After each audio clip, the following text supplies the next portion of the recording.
All right, party people. Party people. This could be the end of survival mode. Let's find out. Okay, we are at the Angler's Den, and we are just finished with exploring this middle area, which has a dangerous moose location, which I believe is pretty much the last place in Ash Canyon to be looking around in. So, what does that mean? It means several things. One, I think it's dark during a blizzard. Yeah. So let's see if we can nap a little bit. But one, it means we are pretty much completely done with this area. And we need to be... Bobby, how did you arrive so quickly? Welcome. I think we're done with the northern areas. And I think what that means is we pretty much just hoover up all of the stuff worth taking from here, bring it back to the base in the south, and there's like two corners over in... What was it called? Where is it? Show me. Not here. Here. The bottom left corner in Forlorn Muskeg, and maybe a little bit on the top to charcoal as well. And I think looking over these maps, that's pretty much the only place we're missing. I don't see anything else that is obviously unsurveyed. Oh, I see. Sorry about that. I make the thing on YouTube. I need to manually make the vertical streaming key. I didn't realize that it actually showed to people before it started. So apologies on that end. But who knows? Maybe it put this in your mind, so perhaps it wasn't the worst thing in the world. Yeah, I don't see anything else really to uncover. Maybe a little bit in the crumbling highway.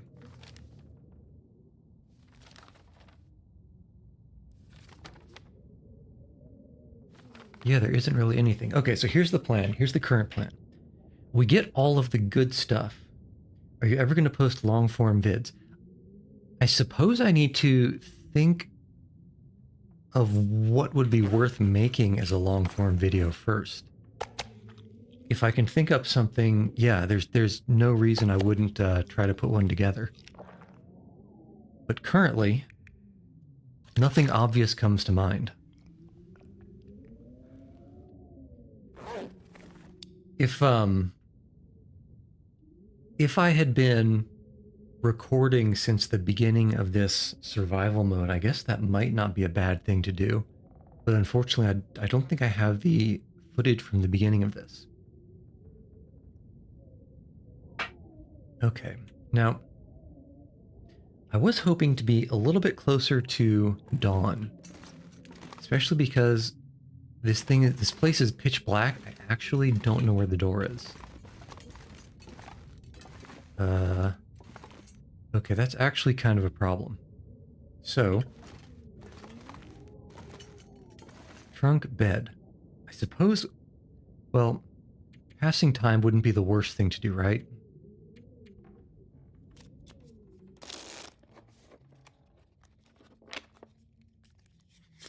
Yeah, when it comes to something long form, it needs a little bit more of a plan, I believe. But we'll see. I suspect that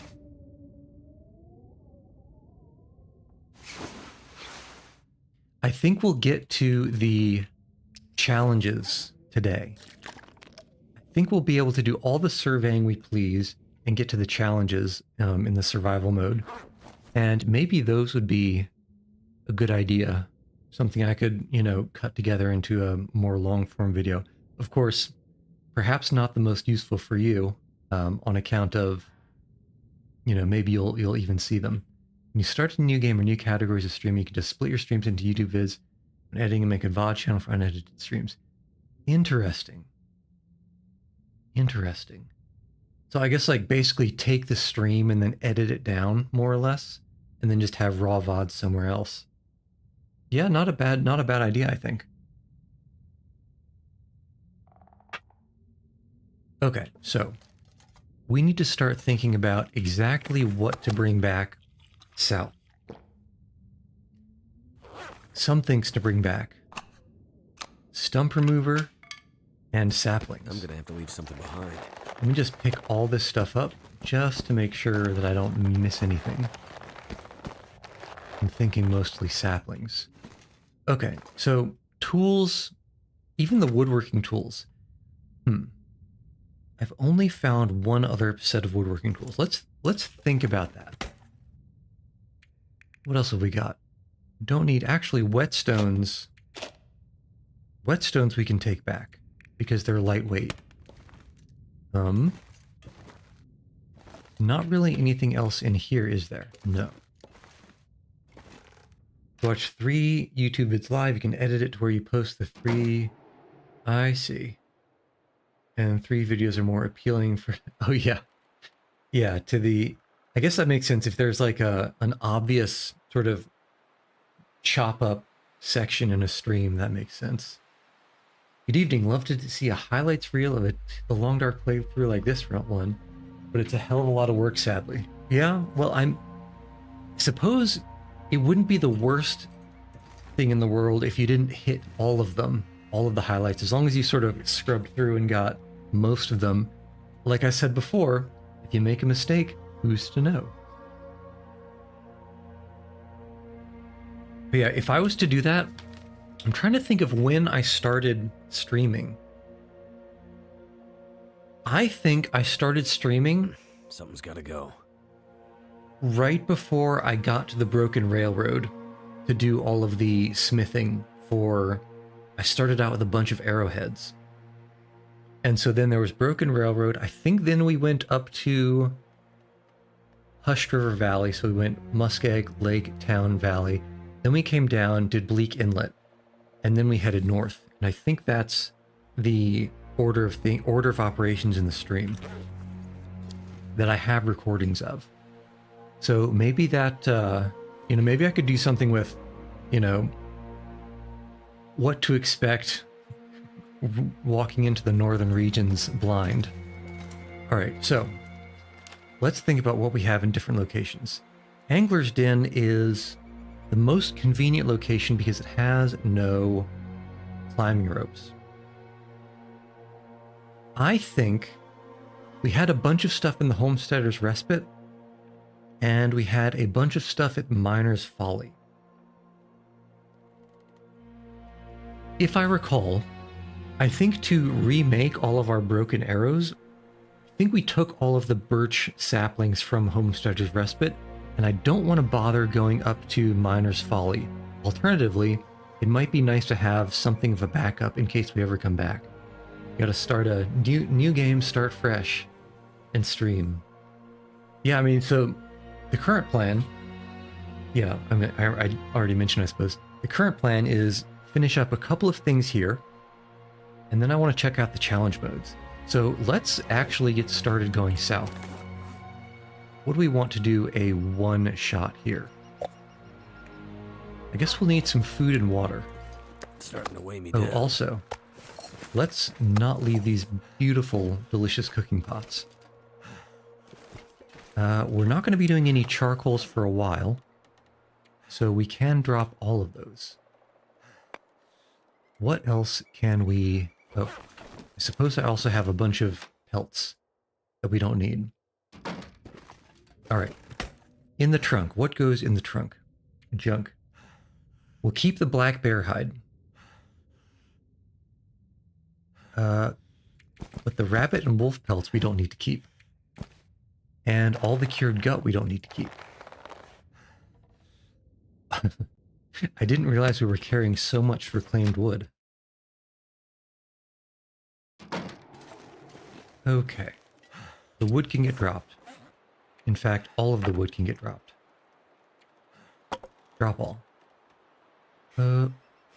Wait. I'm confused. Did I just... I thought we were carrying like 52 kilograms and it went up to 54. How did that work? Yeah, Project Zomboid will be a good game. Internet will be very interesting to see how you play it. Yeah. Did the depressed guy ever return from that one stream? He did pop in once, I want to say on Monday, but only for a few minutes. But yeah, he came back. Oh, no, you're right. Gecko, you're right. I picked up the raw wolf meat and I also picked up the 2 cooking pots. Okay, well, let's think. We have to walk down here to Timberwolf. That's easy. And then, once we're at Timberwolf, this entrance is at Echo Ravine, so we go up Echo Ravine, past the Bear Cave, past Crystal Lake, and then, ooh, hold on now. This Pleasant Valley pass has a climbing rope. Alternatively, the cave system here, I don't remember if that has a climbing rope, but it's a much longer way because it goes to Blackrock. I think what we do is we go to Pleasant Valley.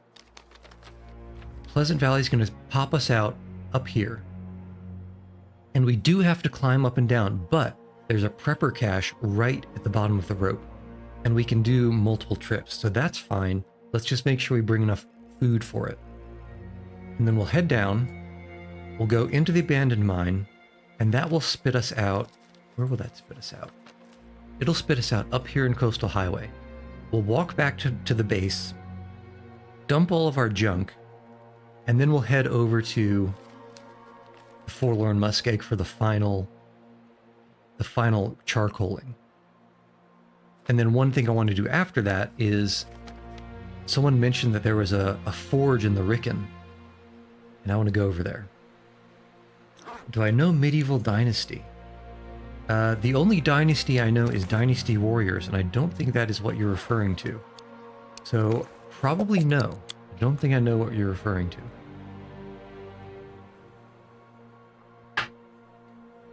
And there's also this moldy smallmouth bass that we'll have to eat eventually. But for now, a couple bear meats. This gear's starting to slow me down. And a couple of kilos of water.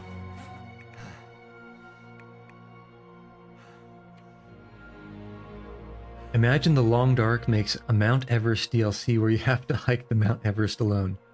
Woof. I mean, that kind of... Let me think. So yeah, some kind of a hill climb.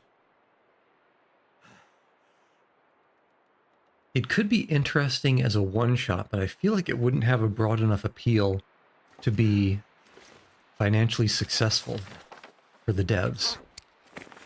Okay, let's actually hold on. First, let's head back to our fishing spot, because I do, thinking back on it, I do want to go up to the Homesteader's Respite just to make sure there's nothing like a firearm cleaning kit or anything else that would be nice to bring back. That should be fine.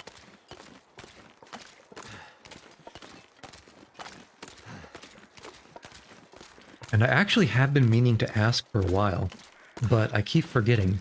How are the relative audio levels? Like of the game volume versus the talking volume? Because everyone has, you know, a slightly different setup. And I'm not entirely sure if the volume settings that you guys have are similar to what I have.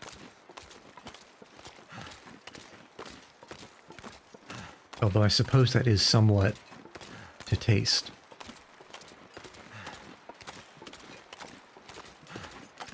I was also thinking the other day of how audio sounds fine. Blizzards and are the ultimate audio stress test in the Long Dark. Yeah. I think a lot of those noises that I was just making with my mouth were actually noise canceled. Medieval Dynasty is a survival game where you chop trees, build houses, make your own town. Ah, so it's like one of those it's one of those sort of Ark Survival Evolved / Rust base builders, with the twist being my weird mouth noises, but can you hear all of them? With the twist being that you're kind of trying to make a town as opposed to just a single base for yourself. Interesting.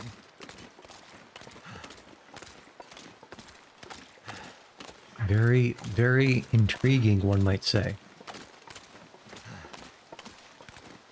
Okay, right, but what I was about to complain about was, when I was doing the episodes, I ran into a spot in the Broken Railroad, the climbing zone that goes down to the ravine on the western side of that map, and I didn't have a rope for it at the time, and that, once bitten, twice shy. Ever since then, whenever I found a spare mountaineering rope in this survival mode, I've been lugging it around, just in case I would find somewhere that I would need it. And if ever there was a place to need a mountaineering rope, well, gosh darn, it would be Ash Canyon, because the number of mountaineering climbing spots is just off the chain. Just like this wolf eating all up in my craw is off the chain. But unfortunately, despite dragging at least 2 mountaineering ropes either into the region or leaving it next to us at Timberwolf Mountain, every single mountaineering rope on this map that I would care to use already has a rope on it. And there's also at least 3 separate mountaineering ropes up in this upper area that I saw and just had no use for. So I'm a little bit salty about that. On the upside, I am completely positive now there is no location in this map that I would care to put a mountaineering rope that doesn't already have it, which means I can just completely ignore them. Did I ever play Minecraft before you arrived? No. No, it's been long and dark the whole time. I've actually never played Minecraft in my entire life. I played a little bit of 2D Minecraft, that being Terraria, but never 3D Minecraft.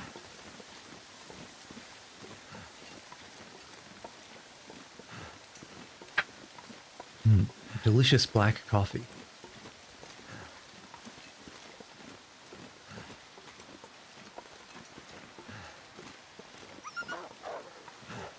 Oh, Buddy's afraid still. If you recall, back in the day, one rope next to the first house you can see down the lake didn't always spawn, which always sounded annoying. Yeah, especially, I suppose, if you needed that rope for something. But either somehow I got lucky with rope spawning and just sort of overdid it with carrying things around, or something.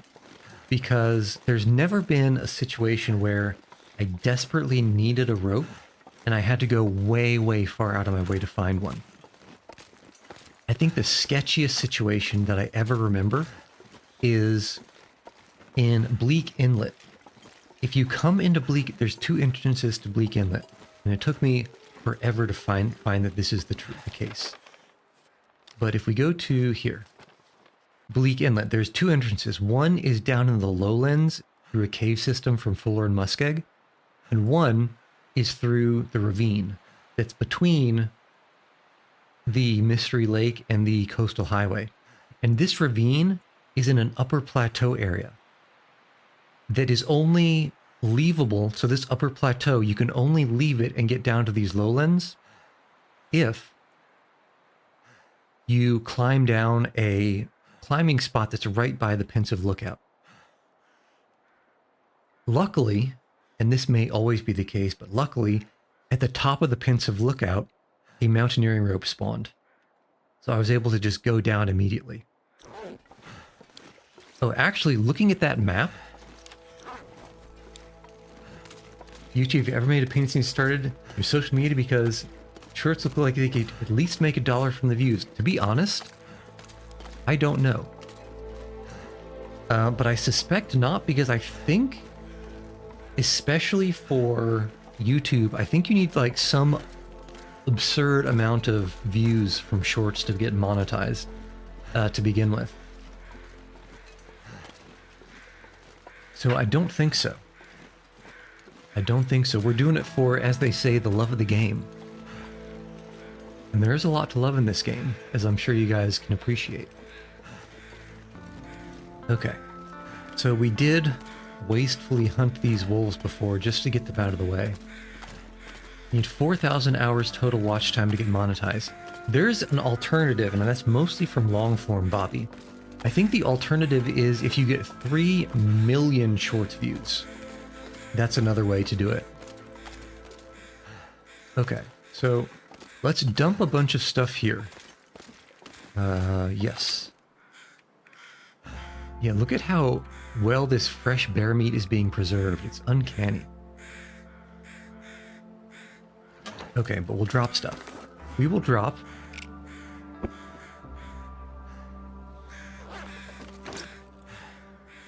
What will we drop? I guess we can drop the bedroll.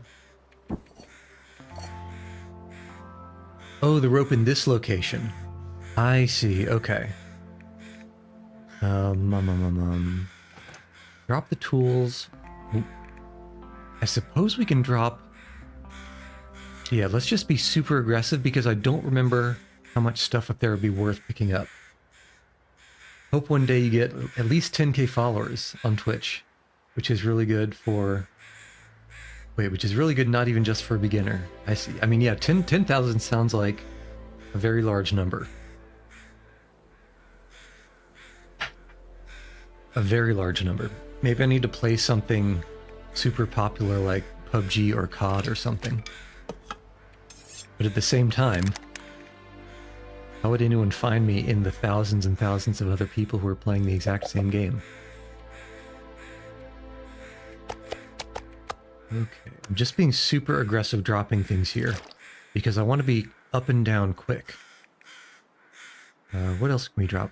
Actually, I suppose the spray paint, the 11% one, we can just ditch here. I don't anticipate actually needing spray paint from here on out. What is still so heavy? I guess, yeah, I guess we have a few things that are heavy. And why was I carrying those hides? I don't know. I do not know. Okay, this is great. This will be super fast. And this isn't even a tall rope. So up and down should be easy.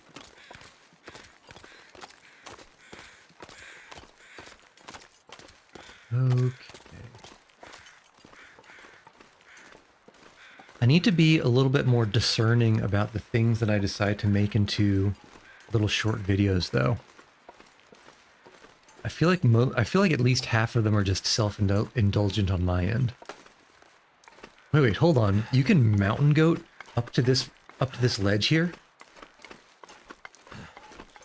I didn't realize that. So I've always had a lot more trouble going up than down, which I suppose makes sense. Don't ever do that. Got to be unique, because when you found only 10 people were watching the Long Dark section, really that few. I've never seen so few numbers in the Long Dark. It always seems to be at least somewhere between 40 and 150. Oh, go quite far to the left. I see. It's like, hold on, let me think. There's some kind of glitch that I'm... Oh yeah, here it is. It's a Super Mario 64 glitch. Where you can keep this like glitched, ridiculously high speed state, but only as long as you're going slightly uphill on geometry. And so speedrunners, or sort of, sequence breakers, they try to find places where there's this nice little long, gentle, gradual uphill in some of the maps. And they'll make use of this kind of like maximum speed achieving glitch. And I suppose I could definitely imagine some of these, like you see on the middle here, there's that little bit of snow.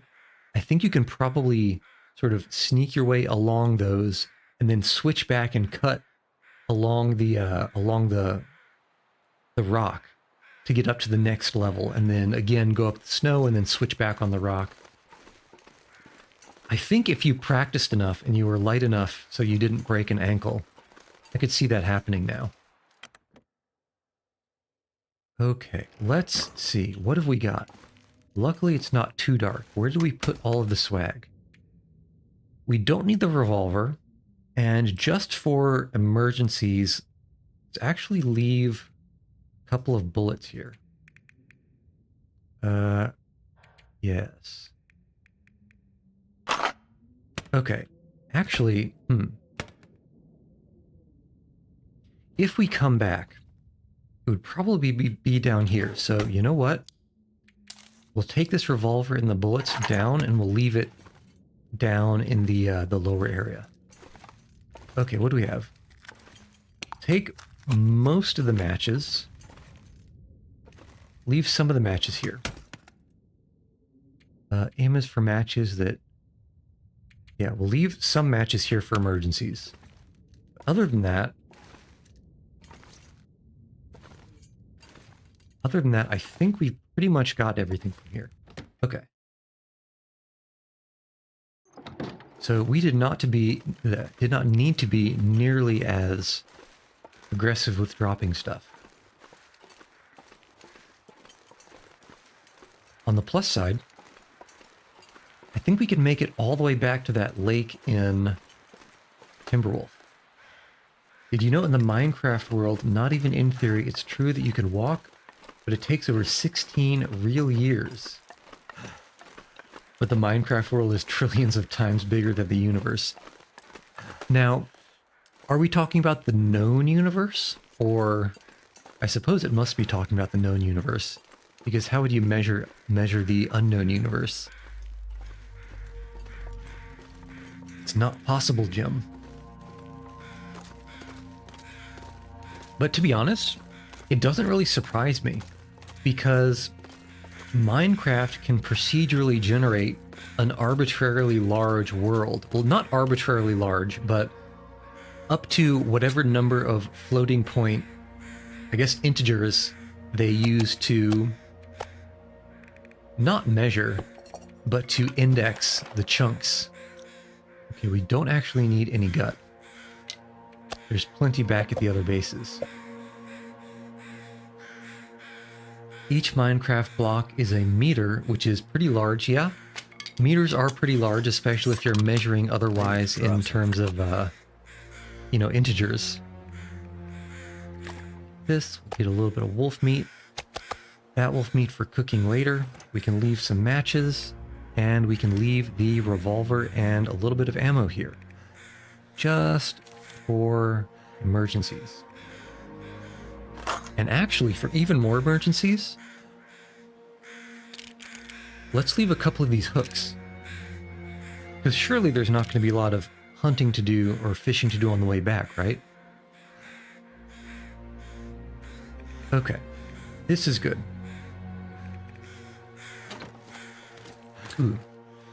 That's a little bit slow, but we can eat. We can fix this. We can fix it.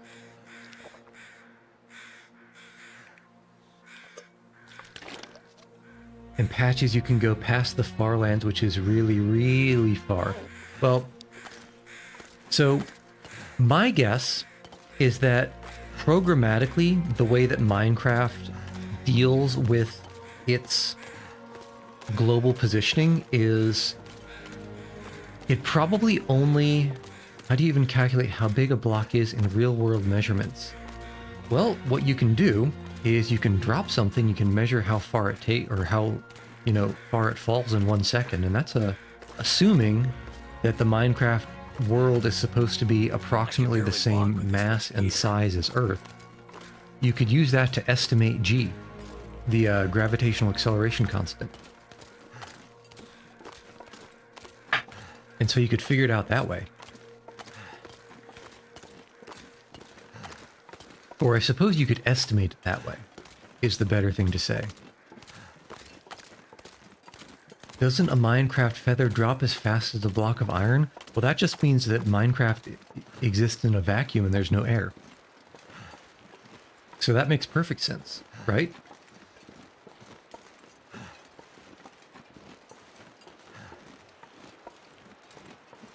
But what I was saying just now in terms of, you know, how do you get a Minecraft world that is bigger than the known universe? When you're trying to shop, oh no, the creepypastas are back. When they did the movie for Minecraft, the devs said that the actual size of a block that they came up with when making the game, plus they've said it before. And it also makes sense, just because there are some sort of 1 meter square is one, it's good for math if you're using normal, you know, physics math. And two, it's a decent enough size for manipulation in the way that Minecraft wants to do its voxels, while at the same time being a very anthropocentric, human mind understandable measurement. But the way that I imagine they handle things is they probably have all of your local calculations, like your relative distance to any particular block, is probably based on just the one chunk that you're currently inhabiting and maybe its nearest neighbors. So they can kind of have this situation where they only ever need to do calculations for precise and accurate calculations for a very sort of small distance away from you, just the one chunk you're in and its neighbors. Whereas all of the other chunks, which are much larger than just a single block, they can just keep those in memory and index them and only load and unload them as necessary. So that's probably how they can handle such very large, almost galactic size scale. When people make 60 block tall creature mods, they're not that tall to us in game, but if it were real, it would be past the Karman line and leave the atmosphere for around 80 blocks. You mean blocks or chunks? Because if we're talking blocks being 1 meter square, cubed, I mean, I feel like 80 meters is not past the atmosphere. Not gonna be able to carry this load for much longer. But 80 blocks or 80 chunks I could see being, well, if we assume each chunk is something like a kilometer, I don't actually know how big a chunk is. That would maybe make, I would understand it a little bit more. How some mofos feel after saying the most factually incorrect information possible and then adding a BTW to make it seem like a correction and go on acting like they deserve to live. There is a, I believe, special ring of Dante's Inferno for people who are confidently and smugly incorrect.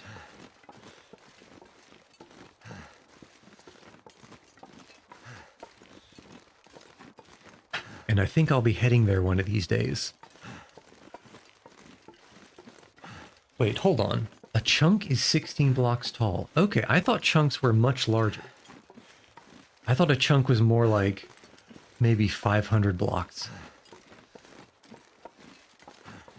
But I suppose 16 is still decent as far as getting things wrapped up into sort of a large enough package that you can make something very big with just some integers. 16 by 80 is pretty tall. Yeah. In fact, we can do the math. 16 by 80, that's probably about 1040 or something. 1280. I probably should have known. Yeah, because 80 times 10 is 800 and 80 times 6 is 480. And add those two things together. Okay, now hold on now. We are approaching a possible bear cave. So let's just be a little bit careful up here. A tiny bit careful. The Karman line starts at 100 kilometers. Yeah, 16 times 80 is only a little bit more than 1 kilometer. 1.28 kilometers. So, is the Carmen... That's a bear. But can we sneak around this bear before he trundles down this little valley? It might be close. The Burj Khalifa is 828 meters tall. Yep. Sounds about right. Okay, so this bear could be slightly problematic. Yeah, we're going to have to go back and I think hide up here. He's a layer 16 by 16, which is 256 blocks tall. Maybe. Yeah, I'm not sure. I'm not a sufficiently knowledgeable... In fact, I'm not even a neophyte Minecraft understander. And... Okay, bear is still coming. So... I think we go up on this rock to the right. Because that's how we dealt with the bath salts bear the other day.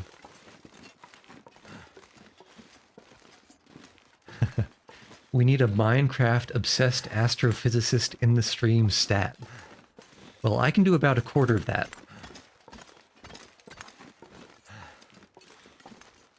Okay, so... Let's see if the bear continues coming this way. I think we can probably hide while it passes. But yeah, there are aspects of a game engine like Minecraft where things are approximately, well, things are symbolically physical in the sense that it's trying to kind of match real physics, but to the extent that you can in a voxel world. You can go past the speed of light in Minecraft, reaching the border in less than a second. Well, that doesn't surprise me at all.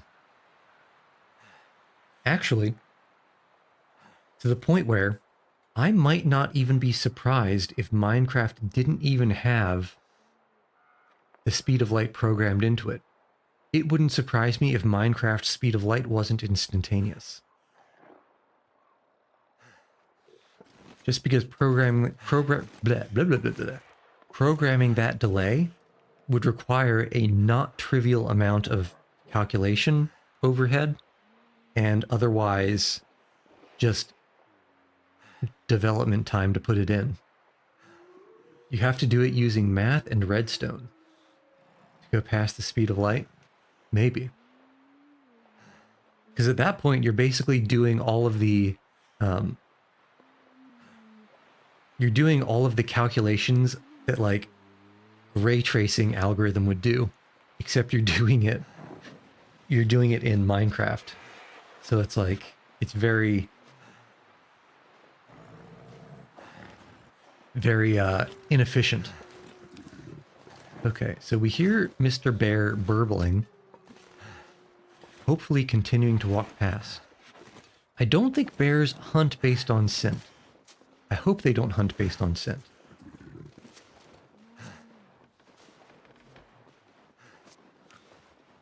Is he passing? I think he's continuing to pass. He's either that or he's trying to walk up this rock to us. But I think it might be going to the right more. You've done it and there's vids on it. Yeah, people... So my understanding is that redstone is basically circuitry in Minecraft. And so you can do a lot of stuff with it. If only you know the proper circuits. Okay, the bear is coming back, but I think we're far enough away to not piss him off. I hope we don't break an ankle here. I really hope we do. Oh god, Crampon's MVP. Okay, I think we're okay here. I think we're good.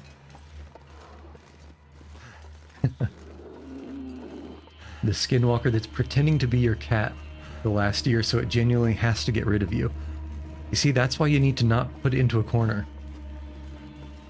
You build a giant machine and use a pig that's static, but when it's in a loaded chunk, White Stack used the machine to push it millions of times, and when you put it in the loaded chunk, it processes all the little nudges at once and sends the pig flying.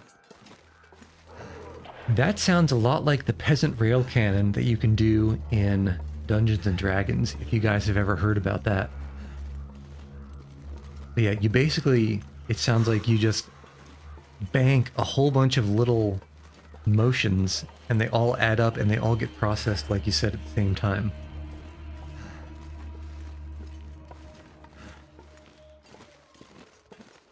Okay, a woo to the left, maybe a moose somewhere. Yeah. Even as fat as we are outpacing this bear. So we should be alright. Unless, is that a wolf? No. Yes? No. No, that's not a wolf. Okay. We're good. As long as it doesn't get too foggy, because I would probably get lost. To get it stuck, you have to glitch a non-loaded chunk pig into your grasp without it reactivating. Yeah. Yeah, that's basically, you're basically just abusing the physics engine at that point.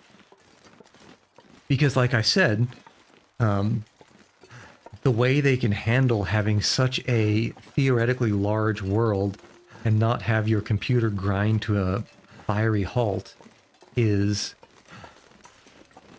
it goes chunk by chunk and activates or deactivates certain calculations or certain details of calculations. And if they didn't program that flawlessly, then you can glitch it like that. So apparently, at least somewhat of a physicist, do you have a favorite field within physics? I do miss learning about quantum physics in school. That was fun. Yeah, it's fun until you need to actually, you know, dig down and do some serious calculations. But I suppose it's pretty good. Let's see, what is the most fun field of physics? That's a tough one.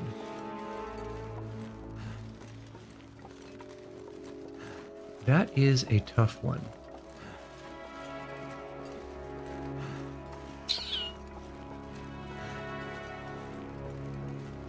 What would I say?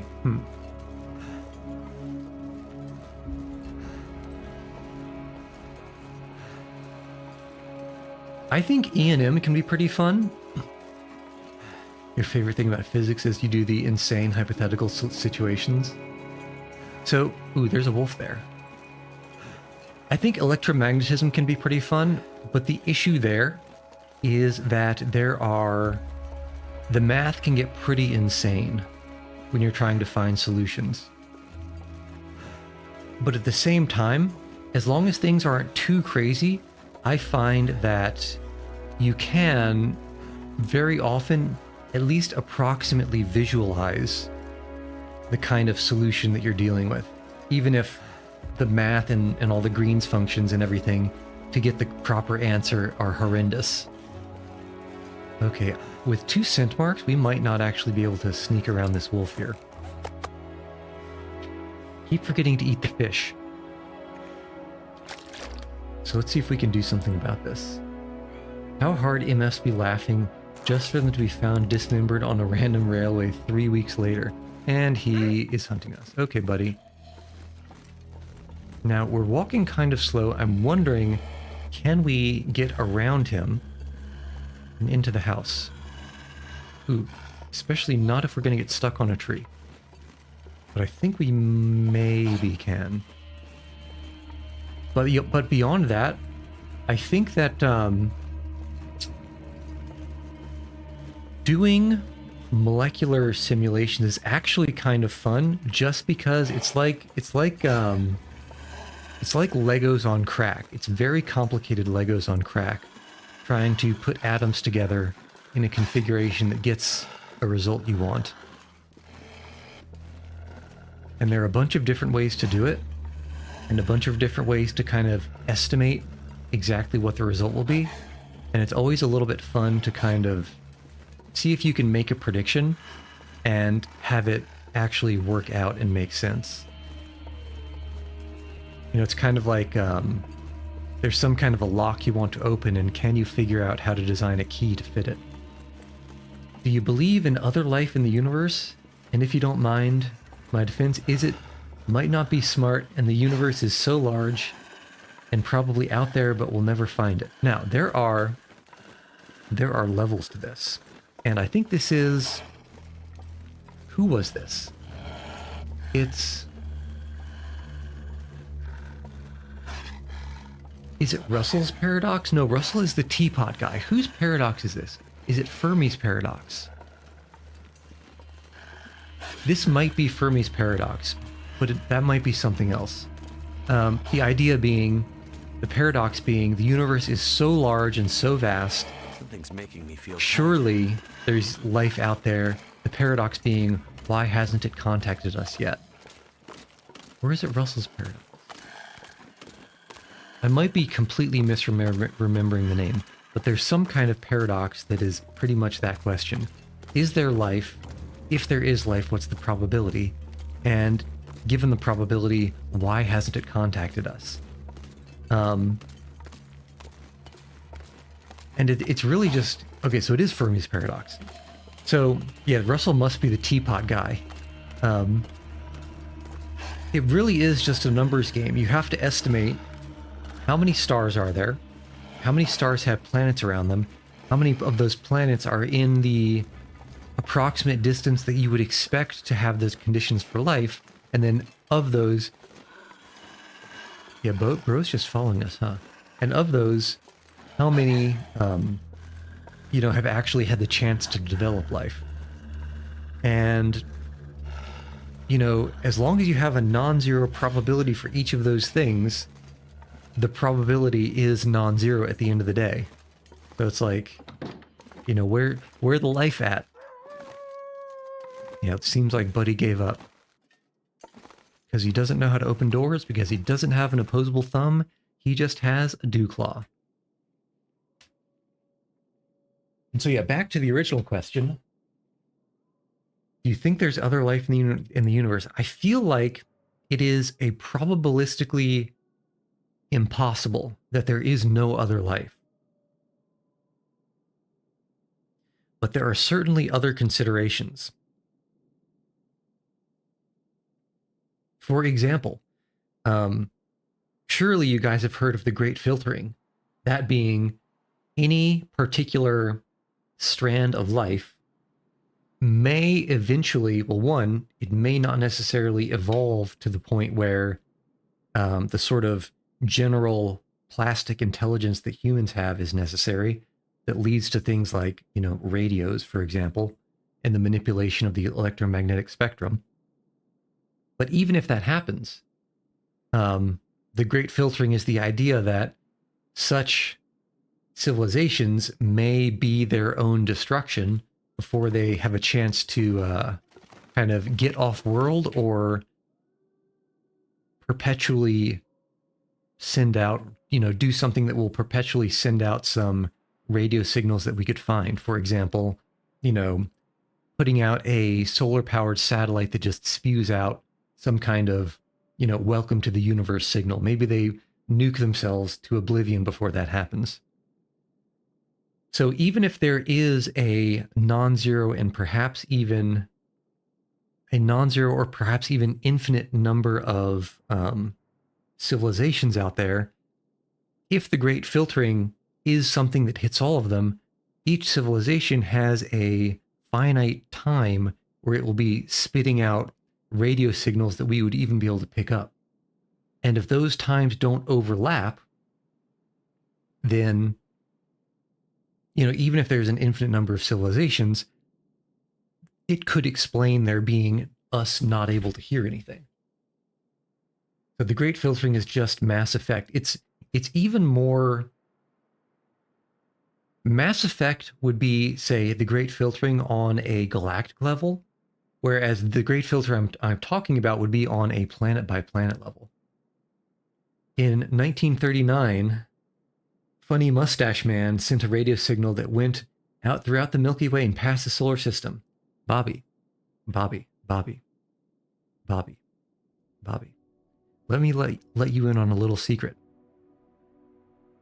Every single radio signal that we have sent out that hasn't been completely captured by, say, the Earth's magnetic field has gone out throughout past the solar system and throughout the Milky Way.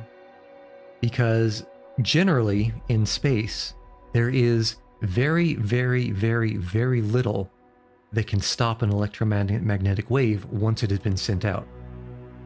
The only issue is the density of the wave's energy and therefore its propensity to be measured compared to the background radiation will reduce as space goes on, basically as the farther out it goes. Usually. It's not impossible that such a thing could be sent out like a laser. But the types of radios they would have been using in 1939, those are the types that would bleed off power in distance. The reason you mention is because it's the farthest one ever, but the things he said weren't so nice.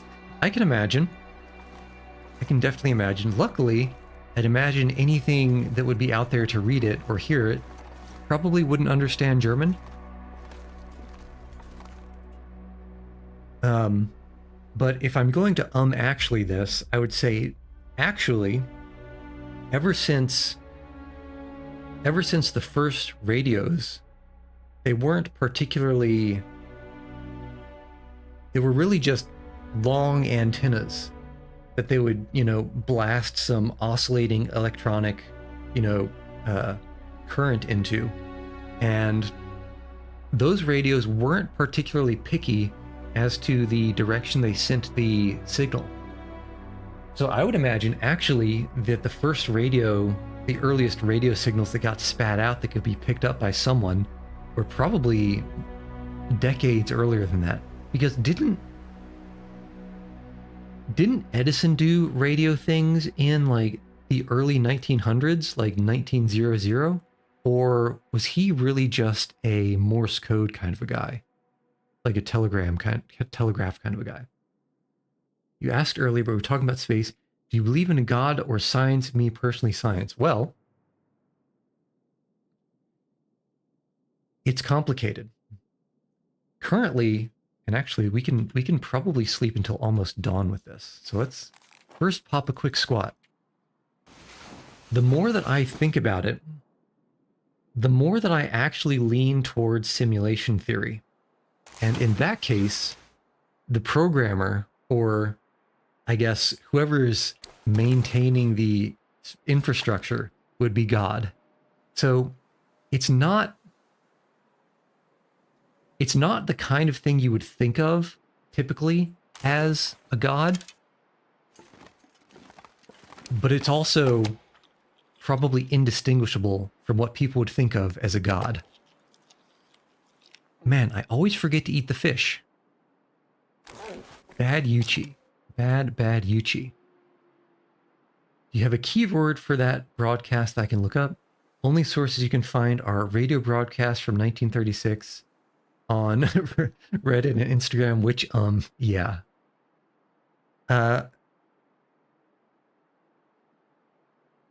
It would probably be easier to find if you could search in German. Because I'd imagine that the keywords, like Führer,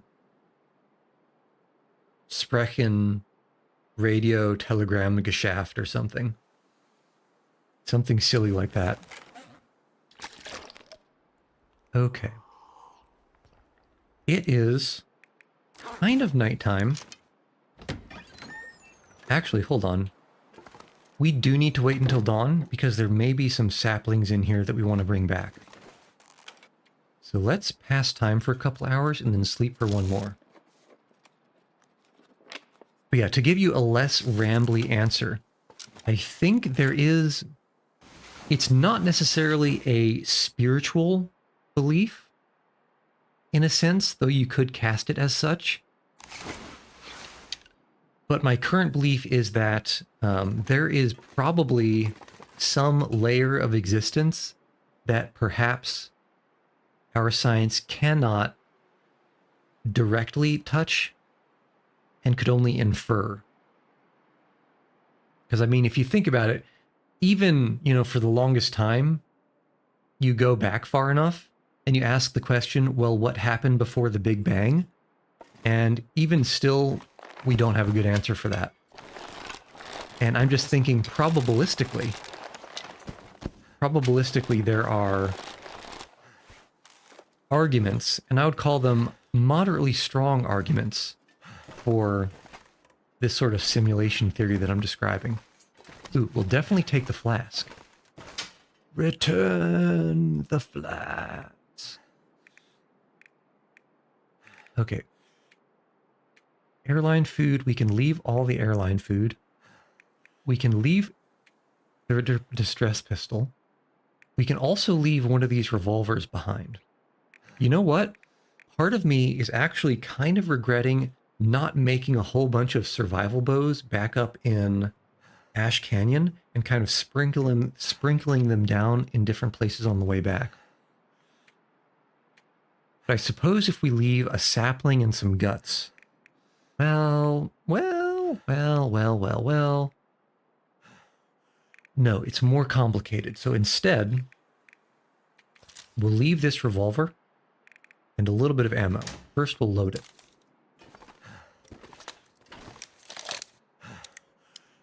Okay. You missed it, said, yeah, 1936 is still traveling through space at the speed of light. Ah, the 1936 Summer Olympics in Berlin. Yeah. So the funny mustache man broadcast thing does seem to be mentioned in a novel by Carl Sagan. Maybe it turned into an internet urban legend. I suppose you're right. It could be some apocryphal source that, perhaps has just been miscommunicated and mispropagated. Not impossible. Definitely not impossible. But again, anything that was spat out in the radio, perhaps the purpose wasn't to have it be, sent out to aliens, but it would have been sent out to aliens, just because that's the nature of radio signals at the time. In fact, that's the nature of radio signals still. Anything that doesn't bounce off of the atmosphere or Earth's magnetic field is going to be, it's going to escape and just go. Carl Sagan used it in a novel. Hold on. I can only do a small number of things. I thought we had more flasks than this. Did we leave a flask up north? I'm trying to remember if we left a flask up at Miner's Folly. I feel like we probably didn't. And even then, it's probably fine. So let's leave 6 bullets. Yeah, and we have the distress pistol and some flares. Oops. In fact, we can leave a couple more flare shells. And why are we so heavy? What else did I just pick up? Oh, a bunch of pelts. Pelts we can drop. We'll keep the bear hide. We'll drop the deer. Drop all the gut. All the gut. And drop the wolf. Keep the bear hide. Broadcast use high-frequency radio waves, unlike lower-frequency signals that bounce off Earth ionosphere and stay on the planet. These high-frequency TV signals pierced straight through and leaked into deep space. Yeah, that would do it. So archived proof, as in secondhand readings, but not a lot of real recordings. I'm not surprised, because it's so old and people didn't really take media archival very seriously at the time. Okay, we do have 2 coffees that we can drink if we need to, if we're getting thirsty, and I suppose also the tomato soup. But yeah, when it comes to sort of media maintenance, maintenance of old recordings or radio transmissions or television broadcasts, even up until the 90s, I don't think everywhere really, even now, not everywhere takes it seriously, but it really wasn't a thing back then. I'm sure you know there are some broadcasts from the British Broadcasting Channel or Corporation, the BBC, that have been completely lost to time. And this is like, I think some of the earlier Doctor Who episodes are just completely 100% lost to time because the recording, like the master versions were either not carefully preserved or, ooh, wolf. They either weren't carefully preserved and so they deteriorated and are unviewable, or they were not carefully stored and like got destroyed in a fire or something.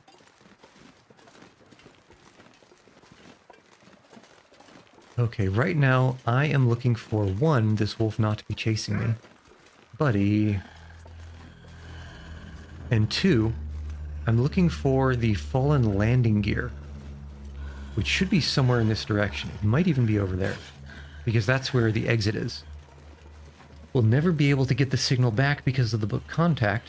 People think scientists have proof or tracking data of the signal moving through the stars. Astronomers have no way to track or receive the original signal because it has already passed us and is far too weak to ever bounce back. Which signal? Which signal? Like a signal that we emitted? That certainly makes sense. First off, because there's hardly anything out there for it to bounce back off of once it leaves the Earth. Okay, that is the landing gear. The 1936 broadcast. Yeah, that is absolutely gone. Light speed wise, if I remember, it's at most, it might be as few as minutes, but it is at most a small number of hours before light from the sun passes, you know, the outer edges of the solar system. And once you get out of the solar system,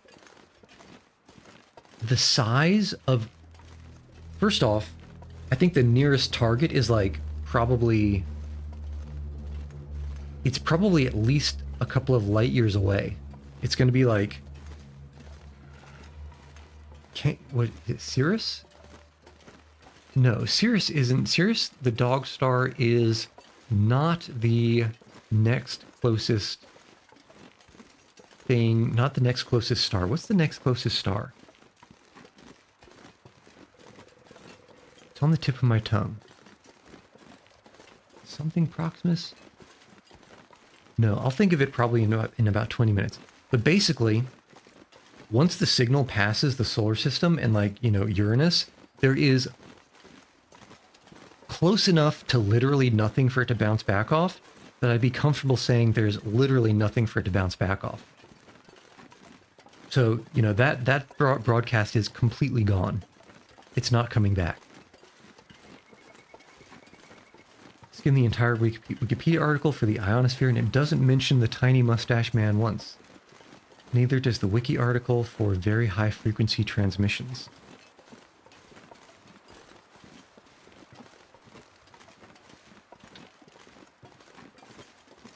But yeah, let's just say radio waves. Well, I mean, radio frequencies, they are just a different frequency of light, so they do travel at the speed of light. So they're basically gone. I would be surprised if...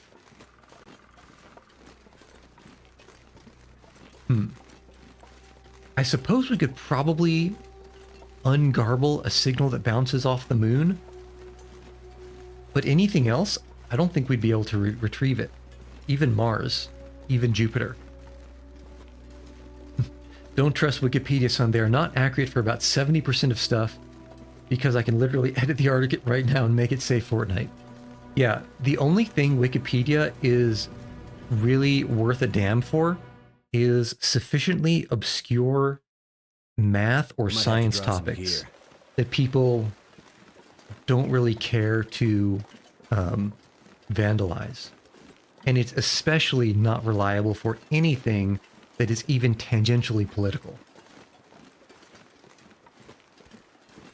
You absolutely cannot trust, certainly the inferences that an article tries to make, and sometimes you can't even trust the facts it tries to tell you. Even if it has sources, you should go to the source and see what the source's source is. I actually remember, this was years ago, and I probably wouldn't be able to dig up the specific article. But there was an article on Wikipedia that I actually dug into the talk page where the editors will go back and forth on different edits. And there was like a very long back and forth argument about a phrase that was made, and this was like, it was like US political thing. And it was like something was said about, the inaccuracy of, it might have been, let me think. What was that? What was the topic? I think it might have been about some claim. No. I think it was somewhat Donald Trump related. Yeah, it must have been something that Donald Trump had claimed, or it was something that someone was claiming about something that would have, if it was false, looked bad for Donald Trump or something like that. But basically, the back and forth was, there was an article being cited, and the article being cited was clearly evidence against, whatever claim the sort of right political side of the argument was. But the way that the article was referenced in the Wikipedia, and this is the article is in the source, the way the source was referenced in the Wikipedia citation was actually, the citation on Wikipedia made a stronger claim that the article did not make. And the argument back and forth between the editors was, should we soften the claim on the Wikipedia page in order to come in line with what the article actually has, because the article was the reference, the source? And after a long back and forth, like the head honcho editor sort of finally put his foot down and said, no, we're going with the claim that the article does not support because the claim is in line with a larger, broader political narrative that we are interested in pushing right now. And he actually said that. He cited sort of this overarching interest in discrediting what they considered to be conspiracy theories as a reason for effectively falsifying a citation, in my kind of academia-brained mind. Okay, we need to drop a bunch of things, and then drop some more things, and then go down and then up. So first order of business, I suppose we can drop some of these things. Now there is I don't want to leave the bearskin bedroll though, just because I'm too sensitive to it losing condition. Drop all these saps. Okay. Very nice. Oh no, you're gonna make a Yuchi Tries Wikipedia page? I feel like that is a little bit self-indulgent. Or, I don't know, it's not self-indulgent because it's not the self. But you know what I mean. Okay, so that wasn't too bad stamina-wise. We can drop a whole bunch of junk here. In fact, we might have even done that earlier. Let's see. And no. Unless cardboard box, bed, cardboard box, cloth, another workbench. Okay. Now let's remember. Oh, I did leave a storm lantern here. There was also a plethora of storm lanterns that I somehow managed to acquire and collect up in Ash Canyon. All right, now we can drop a lot of food. We just need something like 9? I don't remember how many kilograms we dropped up there, but surely we can be a little bit more aggressive down here.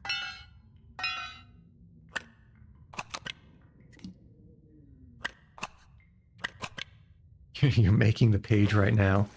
Oh no. Oh no. This is how it begins. The great unraveling of our time. Who knows? Maybe I'll have to go into Blender and just inflate the head a little bit. Because surely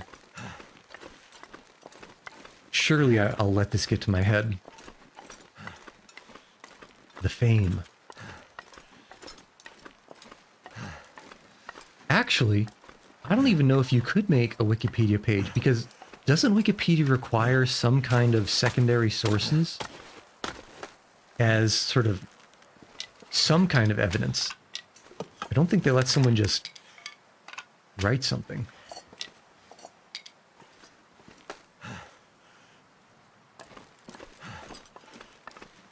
You only need a verified account. So I'm sure that you're right about as long as you just have a verified account, you could, in theory, make a page. What I'm skeptical of, I suppose, is whether such a page could survive scrutiny based on whatever rules that they have for pages. Okay, it's noon. It's noontime. And on the noon times, what can we do? I think we can. I'm not sure I can carry much more. Probably take a quick nap. And this is Pleasant Valley. Our main base is over here in the farmhouse. But I think we just... Oh, hold on. I think we have to check for the moose down here, because I have a bone to pick with that moose. And I kind of want a little bit of revenge. So here's what we do. We'll head over, we'll check for the moose. If not, we'll head down to Thompson's Crossing and check the storage there. No, but we have to hoover things up, don't... but we're already kind of... I think we can leave whatever's in the farmhouse. We can check anything that we want to get at Thompson's Crossing and then head south to the abandoned mine. We have to wait for it to get approved. Yeah, and my suspicion is that an approver may poo-poo unless they decide it has a sufficient amount of, you know, otherwise merit. Okay, we can... Kind of low on water.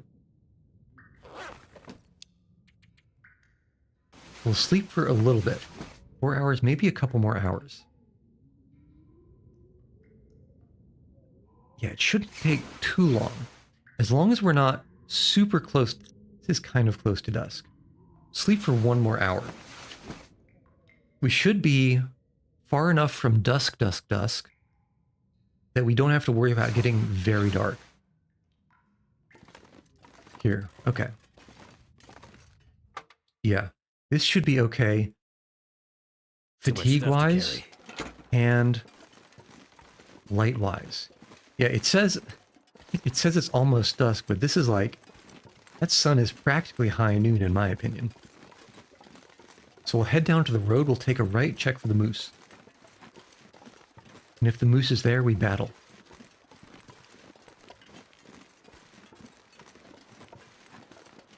We'll battle and it will be a complete waste. Actually, hold on, let me think. We fought a moose up near Miner's Folly. And we left its hide there, didn't we? I think there's a moose hide up in Miner's Folly. But I also don't think we need a hide for now. Yeah, I'm just going to pretend that I forgot that. And didn't remember it.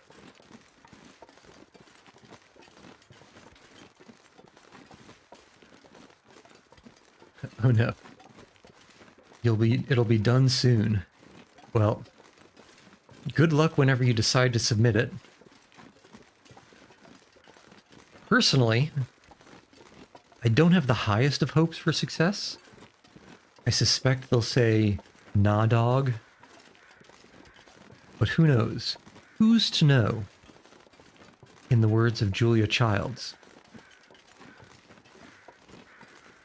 Okay, that should just be a regular person body, and it should already be looted.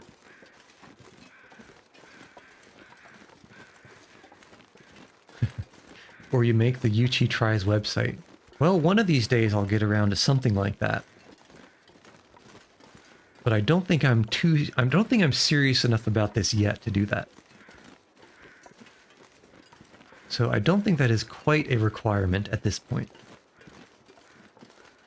We'll see. One day, perhaps.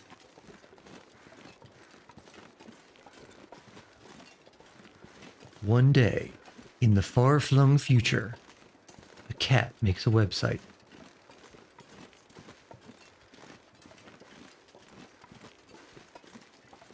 It was said all the way back in the 90s that on the internet no one knows you're a dog. But it turns out that on the internet no one knows you're a cat.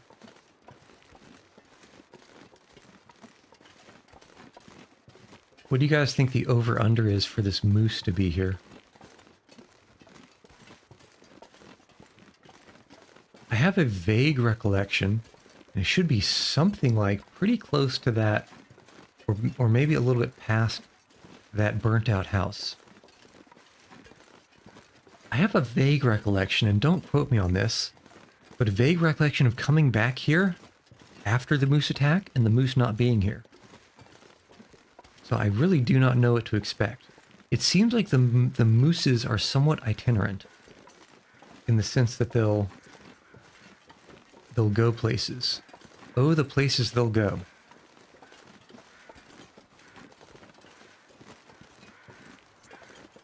Hold on. That's a wolf.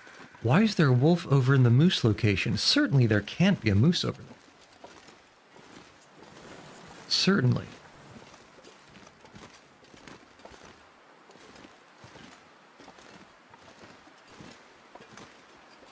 We're trudging very slowly.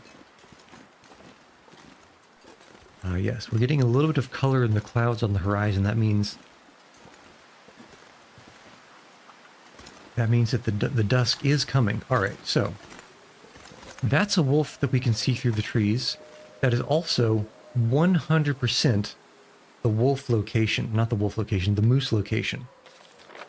I even put a little danger mark on the way to it, the destroyed house. If a wolf is there, certainly a moose can't be. So let's just head back down the road. If you made a website about you, what would it have and stuff? That's a good question. That is a good question. What could I possibly put on a website that would be relevant? Well, I suppose maybe the cop-out / easy answer is it could be something like, you know how people have those link trees that are basically just a single web page with a bunch of different social media informations listed? That could certainly be one of them.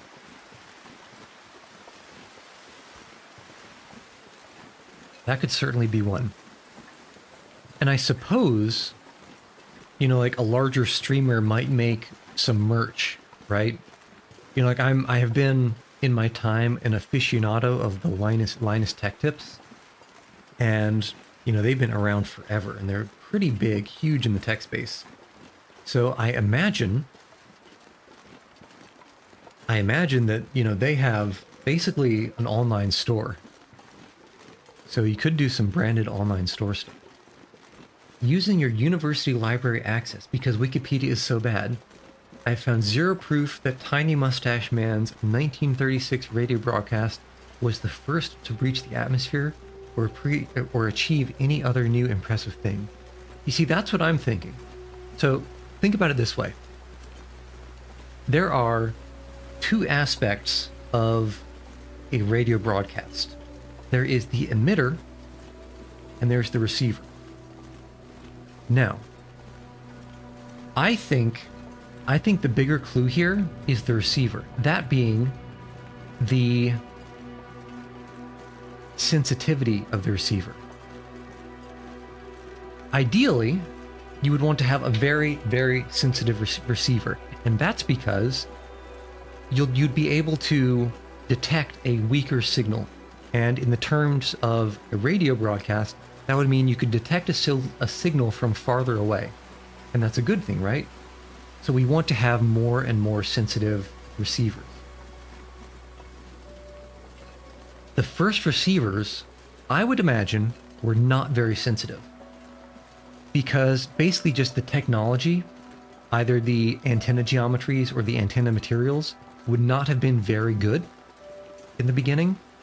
And to make up for that, the only thing you can do, well, you can do two things. One is you make a much stronger, a much bigger antenna. But of course you have limits there because eventually the antenna is going to be so big it'll have its own noise. Two, the other option, and I think this is probably the option that they probably took, is you make the emission much, much stronger. So that way it's easier for the receiver to pick up.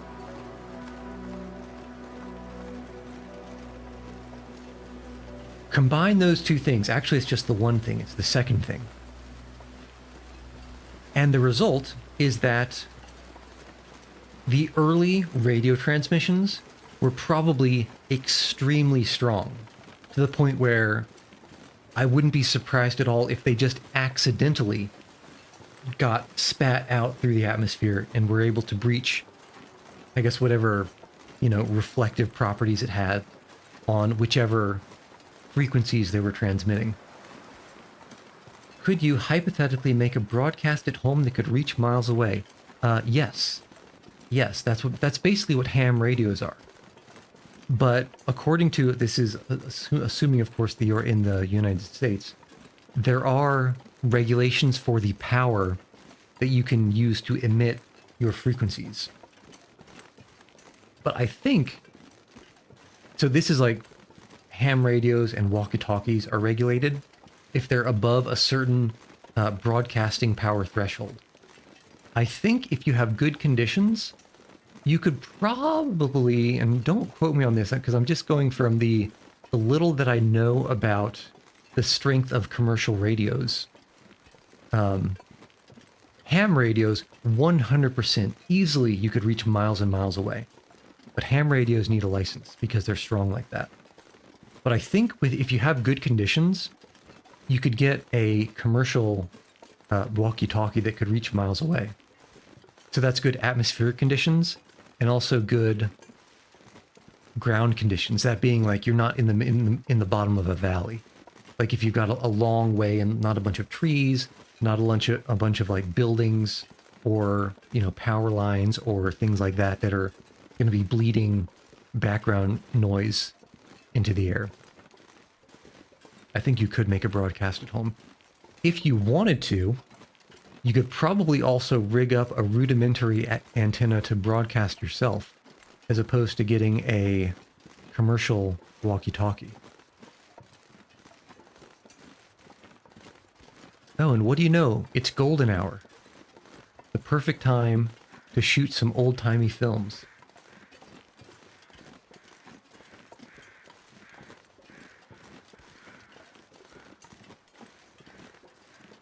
Okay, so really, all we need to do is follow this road and use its beautiful, beautiful walking speed boost to get back to Thompson's Crossing. You're going to lurk through to recover from wading through the academic research, but you'll stick around. Well, lurking is overpowered in my opinion. I was a lurker of all types for the longest times. The very longest times. And if you remember, the internet does have rules, and one of those rules is lurk more. Buddy, did you have to be right there? I think we can go around and probably... You know what? I know the problem. This guy is lost. He's lost the rest of his pack, and he doesn't know how to get back to Thompson's Crossing. I think we can lead him back, right? We should be able to lead Buddy back to his friends. Let's go. But yeah, I would say I kind of do miss having just sort of reflexive, you know, journal access. Unless it's an Elsevier journal. Those things are a pain in the dick to get the library to get a subscription to. But I do like having almost reflexive journal access to whatever I want to read. It's kind of annoying having to, you know, figure out other methods without a university, you know, university-based access.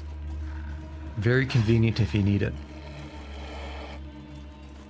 But if you are really desperate, there is an open access project.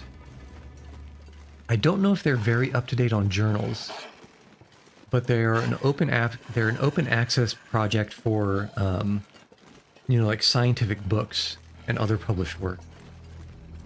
Just gonna spend the time to get a license just so you can broadcast your stream audio and commentary for the world to hear. Well, I have heard of, so ham radios.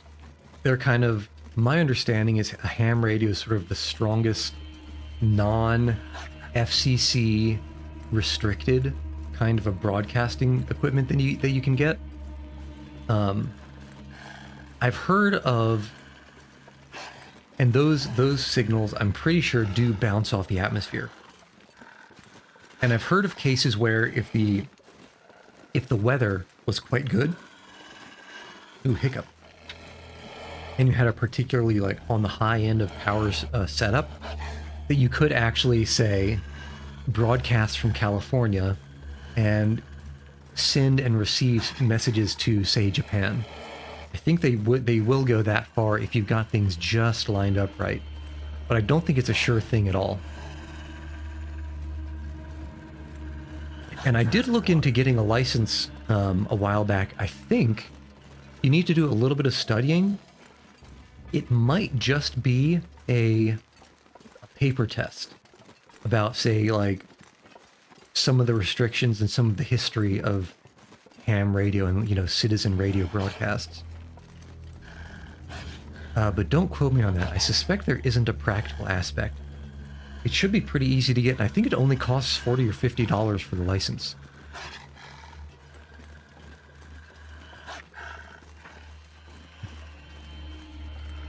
Your foray into ham radio, it can be your dipping the toes into finding, you know, those cryptic numbers stations that just broadcast strange things, and it'll be your entry into the rabbit hole that is American conspiracies. Okay, so the only question now is, do we go across the bridge into town, or do we go over? Do we go through the river? I think we try to go across the bridge. We'll pick up another friend over here, I think, and then maybe we'll pick up 2 more friends on the way into the community center. Let's be real. Who actually is on the FM radio listening to that ish? Well, is that a buddy? Oh yeah, there's a buddy. I don't think there's enough way around. Ooh, this is tough. This is a tricky puzzler. Can we sneak around to the right of Buddy, or is he immediately going to get mad at us? I think we could sneak around to the right. We'll have to try. Okay, there we go. He's scared.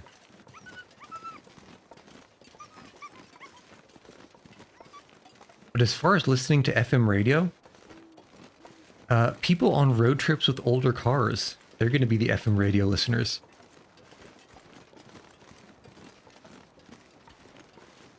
Okay. He's just completely routed. I think we can just maybe walk into town. We're going to have to remember that he's there, though. On the way back, on the way out. But maybe we'll have to leave over the river. Actually, there is that one tiny little spot I want to do a little bit of charcoal here, actually. Okay, let's not forget that. We need about 1 or 2 charcoals. Oh. Oof. That water went down the wrong pipe. Oof. Oof. Okay. Nobody in town, huh? Really?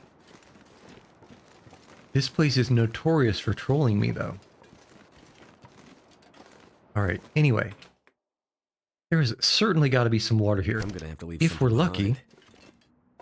maybe even some charcoals in this stove. No charcoals in the stove. Alexa, play Despacito. Open freezer. Where's the fridge? Fridge. No, freezer. Fridge. Fridge. Okay. That's probably much more water than we need. But I think it's okay. Here's the thing. We are going to use the excuse of cooking this wolf meat to turn on this stove. Oh, we only have 1 stick, though. It's okay. It's okay that we only have 1 stick, because I guarantee you there is a ton of firewood in the cabinets to the left here. Guarantee it. 100%. Oh, yeah. Just need 1 cedar. Pop this guy in here. Beautiful, beautiful cooking pots. Beautiful. And 1 more. Yeah, there's something like... There's at least 5 cooking pots scattered in these different locations in Pleasant Valley. A lot of cooking pots. You. And now you. And now you. Alright, last order of business. Take the torch. And make sure we're not leaving anything behind that's nice. In particular, I'm referring to these saplings. So much cured gut. So many... Oh, so many saplings. Wow. I didn't realize there were so many here. Okay. Many cured guts. Many pelts. Oh, I did not mean to throw that. I meant to put it out, and I don't think we can get it from under there. No, it's gone. That thing is lost. Take torch. Is there anything decent in the cabinets? Suppose we can take back one of these hunting knives. Scrap metal? The scrap metal at this point is useful for 3 things. Making hooks, repairing crampons, and repairing other things at the machining, at the mills. But there's a mill up north in Blackrock. And this is on the way from the base to Blackrock, but I don't think we need it so desperately up in Blackrock. So let's bring it with us back to the base. Okay. We'll walk over and find a bed. This one we can sleep in. And eat, drink, and be merry. And we'll sleep as close to dawn as we can get. And then we'll wait. Plenty of food and water here. Actually, plenty of water. I don't remember seeing a lot of food. So that could be a problem. A problem for future Yuchi.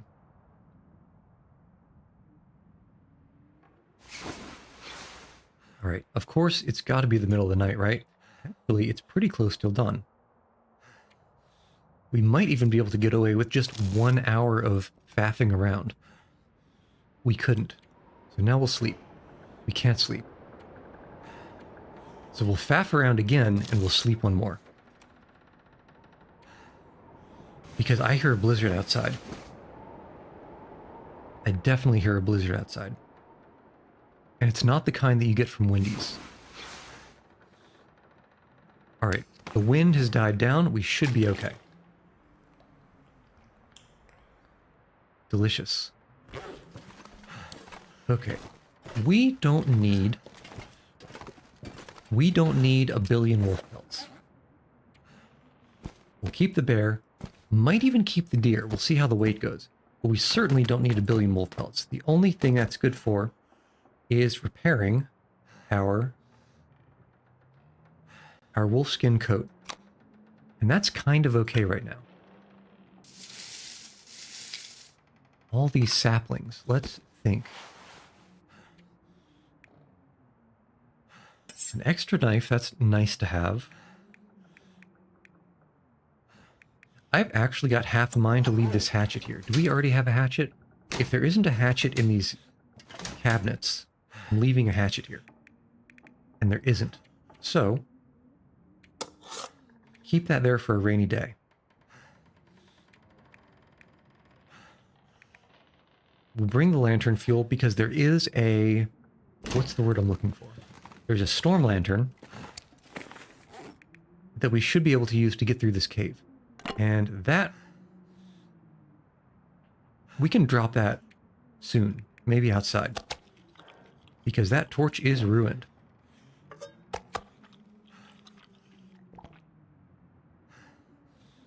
Okay. We need a tad of water. There's really no food here, huh? I guess perhaps it all ruined. It may have all gotten ruined just over time from storing it inside. Okay, well, that's probably fine. We have 0 scent marks, and certainly that's enough food and water to make it all the way back, especially with this extremely fast, It's starting to weigh me down. decadent walking speed. Alright, where's that ruined torch? X. Drop. Alright. Oh, I almost forgot. We went through a whole song and dance to cook some food and make some charcoals, and I forgot to pick up. I was hoping for 2 charcoals, but I think we can make do with 1.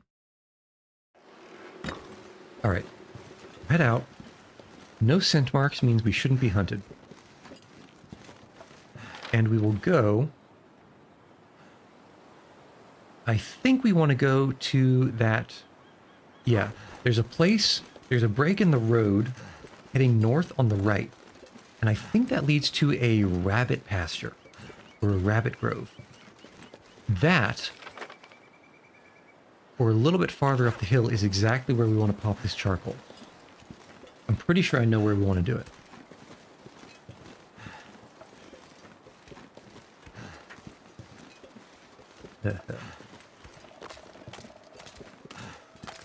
But on the topic of universities and access to academic things, it's actually, I've come to realize, extremely convenient to have easy access to a library. I went a long time without reading books, and I've only just sort of found more time to get back into it. And I'd forgotten how nice it is to just be able to sit down and read something. In fact, I might do that later after stream.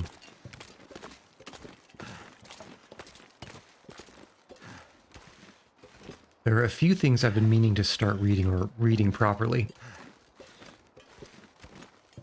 And I just haven't been making time for it. Actually, there's one series that I have like three books of, maybe. There's one series I have 2 books of. I actually have 3 books, but I've already read one of them. So that's 2 things. One standalone book. A handful, let's count that as a 2, kind of standalone, interesting, sort of economics / more pop economics books that I've been meaning to read. And a couple of, I don't know if you'd call it psychology, but something that adjacent. One book that I'm just starting, and that one's over at the library. So maybe we'll head there later. All right. Yeah, those little bumps on the top of the road, I think those are the fence posts. Hold on, let me tab here, like this. Clickety click clack. Okay. And here we go. In the words of Mario fame, here we go.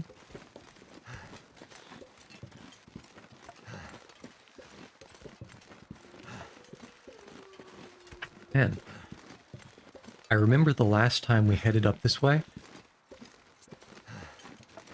It was a long time ago, but it was when I accidentally went through that one-way shortcut over at the hydro dam, which was very unfortunate. A very unfortunate turn of events.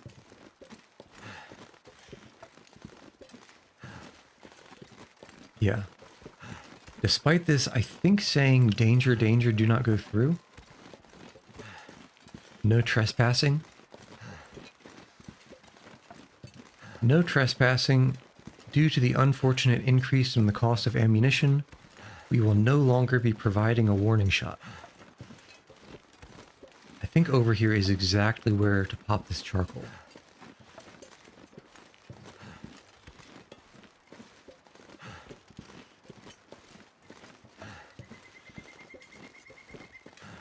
Oh, there's that background noise that sounds a lot like paw pads walking through the snow.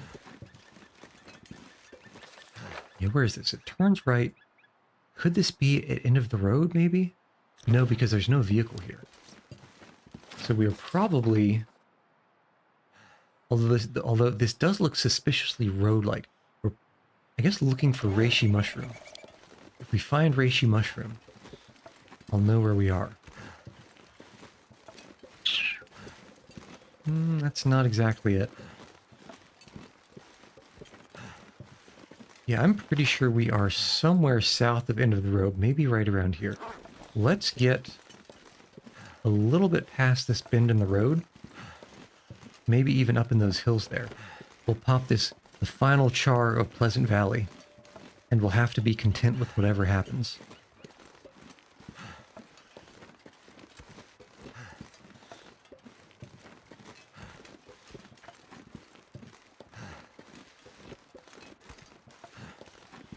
Okay, yeah, belabored breath, belabored breath.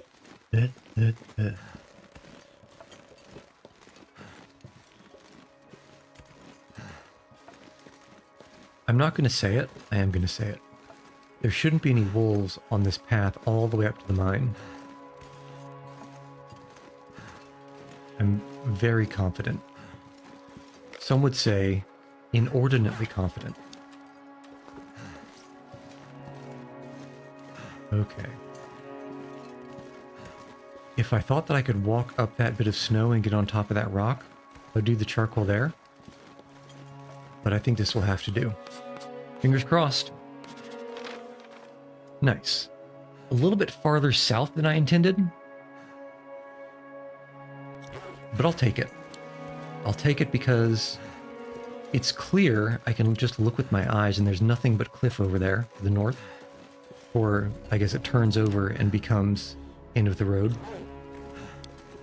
And two, now this path connects to the road on the map.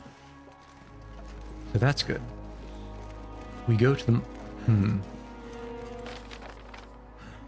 I looked... Yeah, I certainly...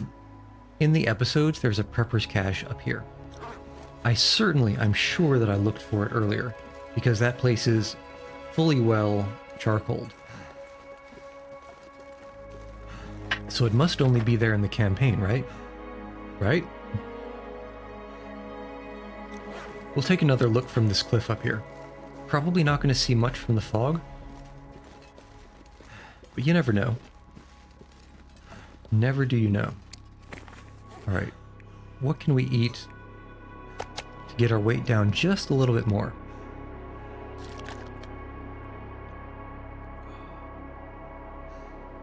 Oh yeah.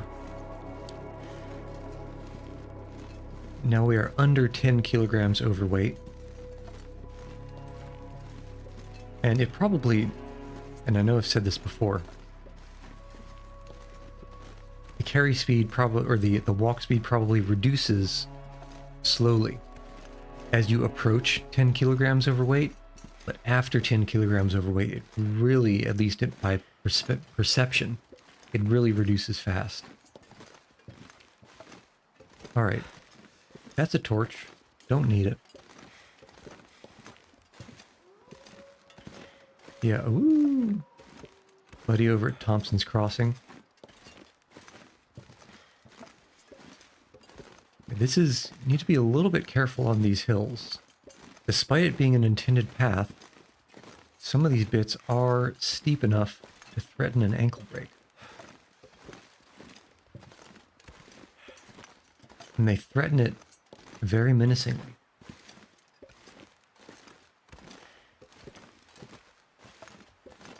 Nice. Actually, there's a fourth use for for scrap metal, and that's forging arrowheads. I didn't think about that. So I suppose it would behoove us to check the Rickon and see if I can find the forge in that place. It's actually extremely convenient. One thing I remember is that on the way to the forges that are in the Forlorn Muskeg or the Broken Railroad, there is kind of a very low number of opportunities to scavenge coal, which is what you need to increase the forge's temperature high enough to actually do some smelting. So all of the coal that I have over at the Broken Railroad, I had to hoof that over from somewhere else. We're looking for Prepper's Cache, and I'm not really seeing one from here. Of course, again, with all this fog, not like I would. But my recollection is that... yeah, I don't see anything up here. My recollection is that the cave between the Crumbling Highway and Desolation Point, I think that has a lot of coal in it, which is extremely convenient for forging purposes.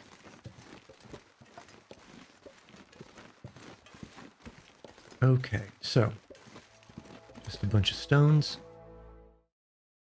And I believe I left a storm lantern here for going back and forth. Heavy. Yes, perfect. Always nice to have one of these guys in a cave, in a transition cave.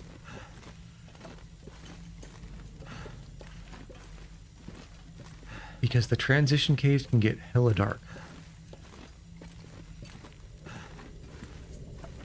If I remember this... actually, don't quote me on this. I don't remember how long this transition cave is. And on account of the things being over by the Rickon, I think I will be picking up coal along the way. Even though it's definitely slowing us down. This...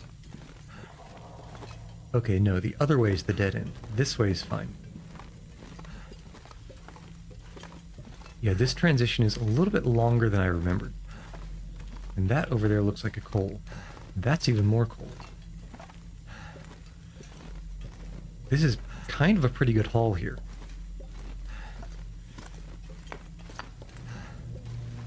Once we're able to get to the other side of this cave to drop this storm lantern, we should be pretty quick, especially since it's going to be almost all downhill. Get to the... what's the name of it? The Misanthrope's Homestead. Yeah, it's been so long since I've been back here. This gear is slowing me Look down. at all these juicy coal spawns.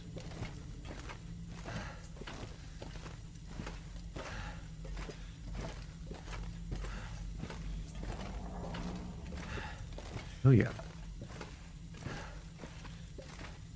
Now, they're not so fantastically spawnful that they're double spawning in certain places. I do remember seeing multi-coal spawns in, I think it was between Desolation Point and the Crumbling Highway. It might have been.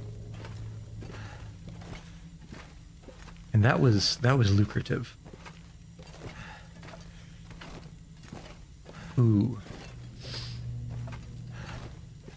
part of me kind of wants to break down that crate just to see if there's something like an insulated flask inside of it.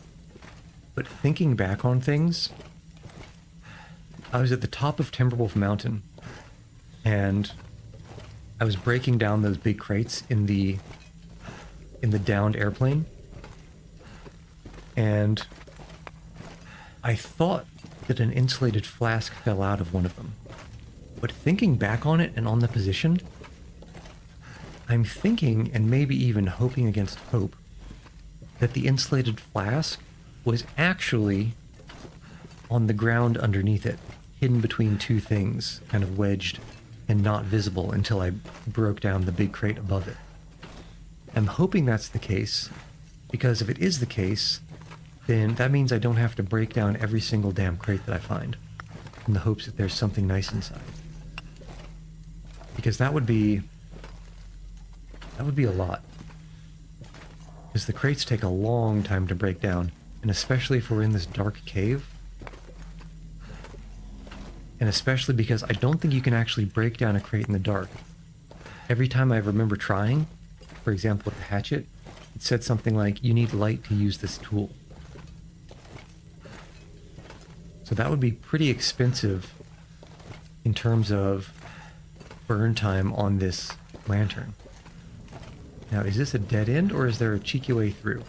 The body means there's a dead end, and we're fat and slow enough. How many coals do we have? 27 coals already. That's a lot of coals. That's like a lot of coals. To the point where I'm kind of going to be looking for excuses to not pick up more coals, like, for example, not walking down that dead end. Okay, now, is this a middle area, or is this the exit? I'm hoping it's the exit, but it's looking suspiciously like a middle area.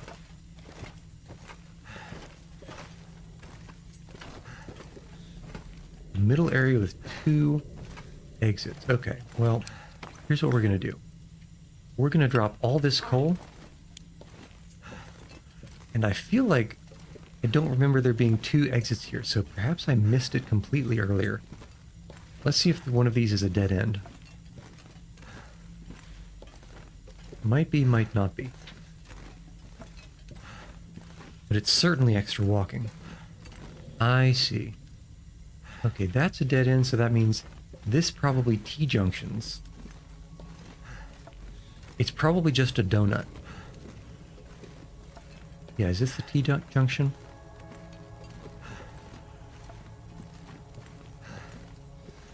Surely it must be, right?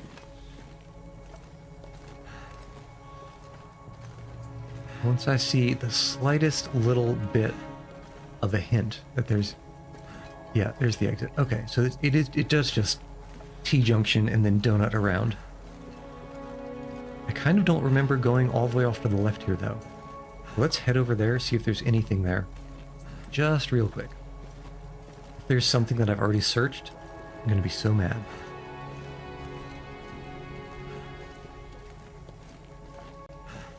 Some will call me Mad Max Furiosa. No, that was just a hard dead end, which is my favorite kind.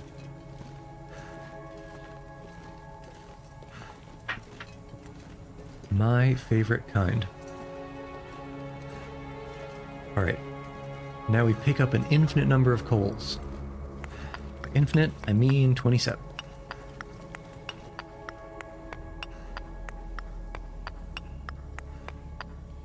I lost count, but I suppose it should be okay.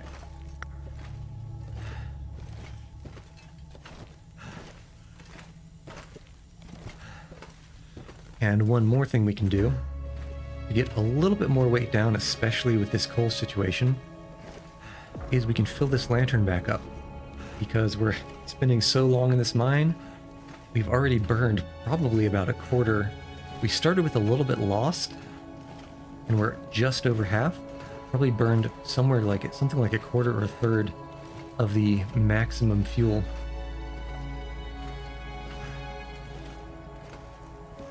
That's another reason why fish are nice. It is, in my understanding, the only reliable replenishable, renewable way to get more lantern oil is to eat some fish.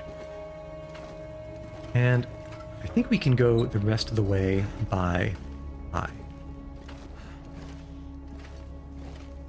Oh yeah. Pretty brutal, huh?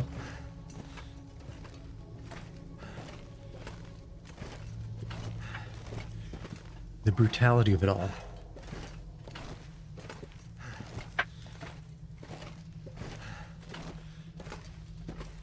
Trudge, trudge, trudge. The second we can drop all these charcoals and all these twigs, all these sticks, we're going to be so fast. We're going to be so fast, the only thing I'm still terrified of is the trestle bridge over the ravine. Alright. Pop that storm lantern. Ooh, my goodness. It's not much, but I can feel it. I can feel the speed increase in my bones. Oh wow, we got quite heavy with... How much coal are we carrying? 31 coal. 9... Basically... I'm not gonna almost be able to 20 carry pounds this of load coal. for much longer. Which, come to think of it, isn't actually all that much coal.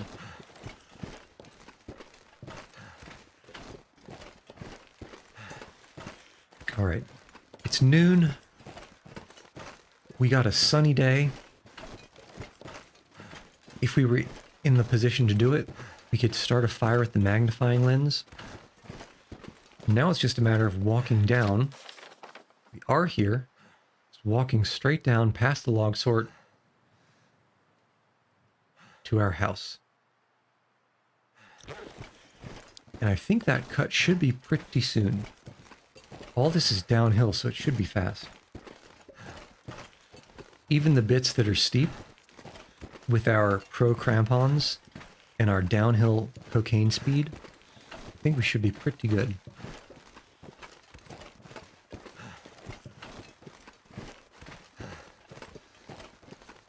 My only concern is what the wolves on the lake are doing.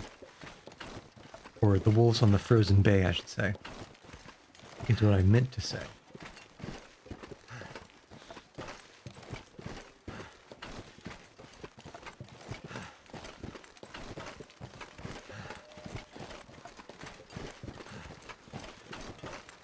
And hey, to go way back, I just thought of another reason to listen to FM radio. It's kind of like another source of podcasts, except you don't need to download them. They're just there. Am I feeling brave enough to go down here? I don't think so. The crampons are strong, but they're not invincible. I am feeling brave enough to go down on the right here.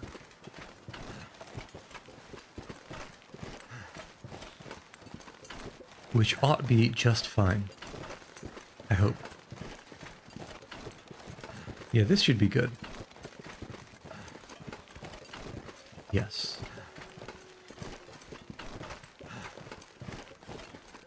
Okay, that looks like it's stickable. So we go around the safe way question mark.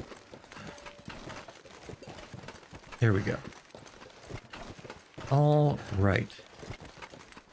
This is pretty good. Pretty good. Okay, so here's the next strat.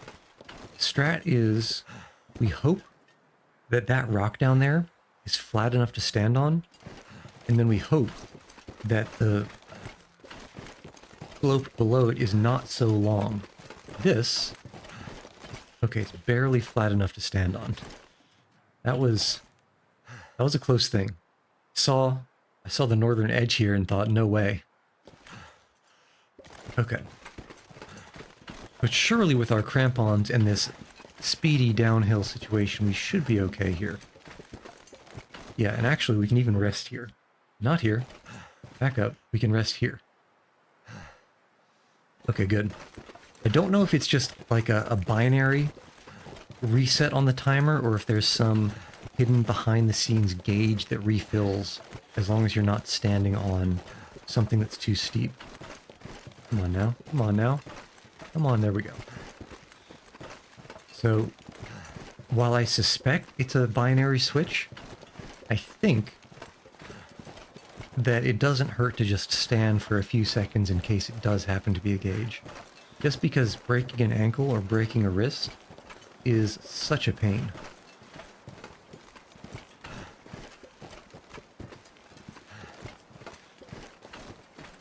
Okay. Yeah, this should just be an easy walk. So easy. And there's actually one thing I want to do, and that is figure out what it's going to take to craft a workbench. Because I did see that it was possible in the crafting menu. And the only inconvenient part about our base over at Misanthropes is it does not have a workbench.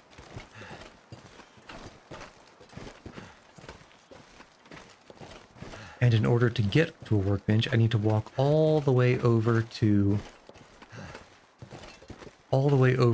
the fishing spot, which is over here, the fishing camp, which is kind of far from Misanthropes.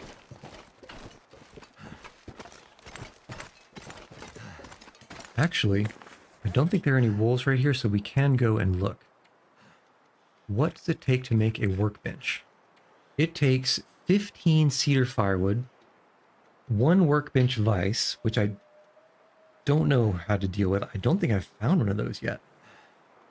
And a furniture workbench. F is for... I bet if you break down a workbench, like a typical workbench, you get a workbench vise out of it. I wish I had thought of that, because I definitely would have broken one down on the way back here. There are definitely some super... You know what? I know exactly what I'll do. I would break down the workbench that is inside that cave. Because cave workbenches, I was thinking about saying this, but I didn't. Cave workbenches are the most useless thing in the world because of the cost of maintaining light near them for long enough to actually use them.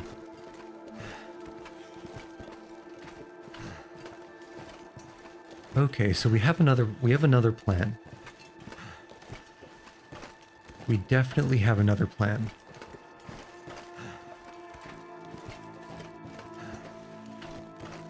I think the first order of business might be to go back and break down that cave workbench. It's certainly going to need a hacksaw. Didn't we have 2 hacksaws up north? I guess it's fine. I think we left the 2 hacksaws at Black Rock, which is okay because we can use them to make scrap metal that we use at the mill that's over in Black Rock. So that's okay. I'm just curious how many hacksaws we have currently over at the main base. Man, I mean, sunny weather, no wind, no wolves, middle of the day. I feel so cozy here in Coastal Highway. It's like coming home, literally and figuratively and emotionally.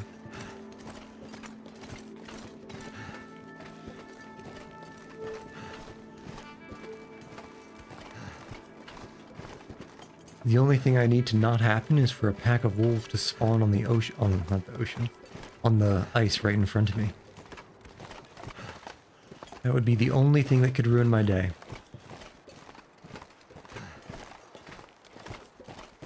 The only thing.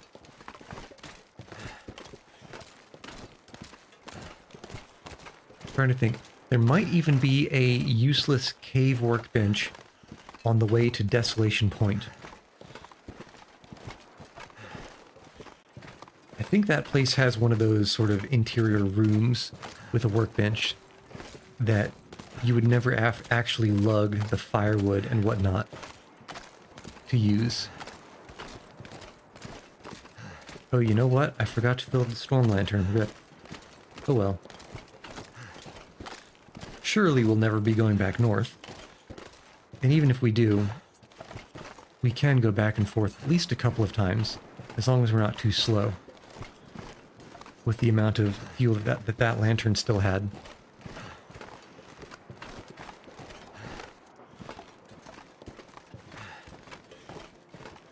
Home sweet home. I do need to be careful because I have been spawned on by wolves here. Even going across this very patch of ice. Because usually there's some kind of a pack that's just north of Misanthrope's homestead on the ice. It's either here or it's somewhere in the middle here. We'll just have to keep an eye out. It's like the only non-Timberwolf Black Wolf pack. I suppose, except for that one that's by Crystal Lake and Timberwolf Mountain. More like Timber No Wolf Mountain. No, there's plenty of wolves. That's no Timberwolf Mountain.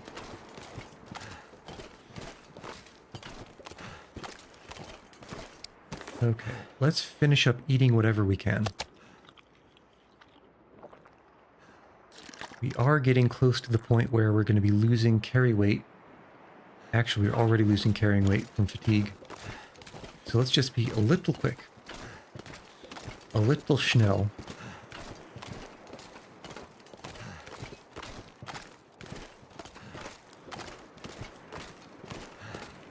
Yeah, but other than that, what else is there to say? Other than, I really do appreciate the watercolor aesthetic they sort of went with all the sky and the textures.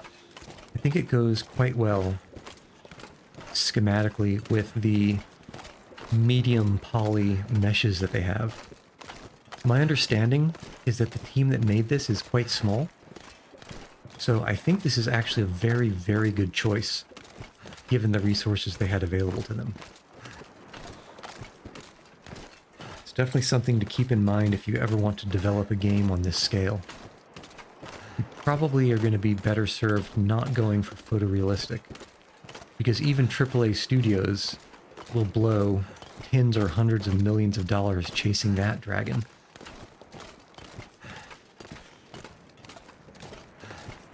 Still no wolves. Unless? Still no wolves. Okay.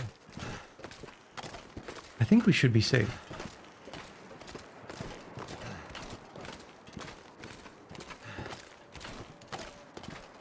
The only thing we're not safe from is not being able to sleep till dawn, unfortunately. I suppose we could do some reading this evening to match things up a little bit closer, but it will be tough.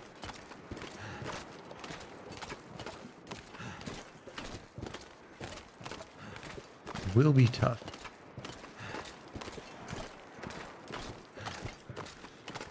Does anyone remember exactly how much food we left back here? My current recollection is that when we were preparing to head north, the food was actually getting extremely low.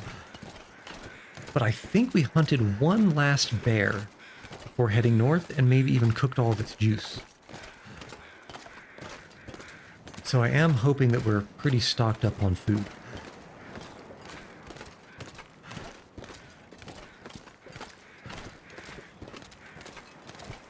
Oh yeah. Last 3 miles of the trip home is where all the accidents happen. So let's just keep our eyes out still, even though there shouldn't be any wolves up ahead. If there were going to be wolves to the left, by now they'd be there, and they're not. Let's just keep our noggin active.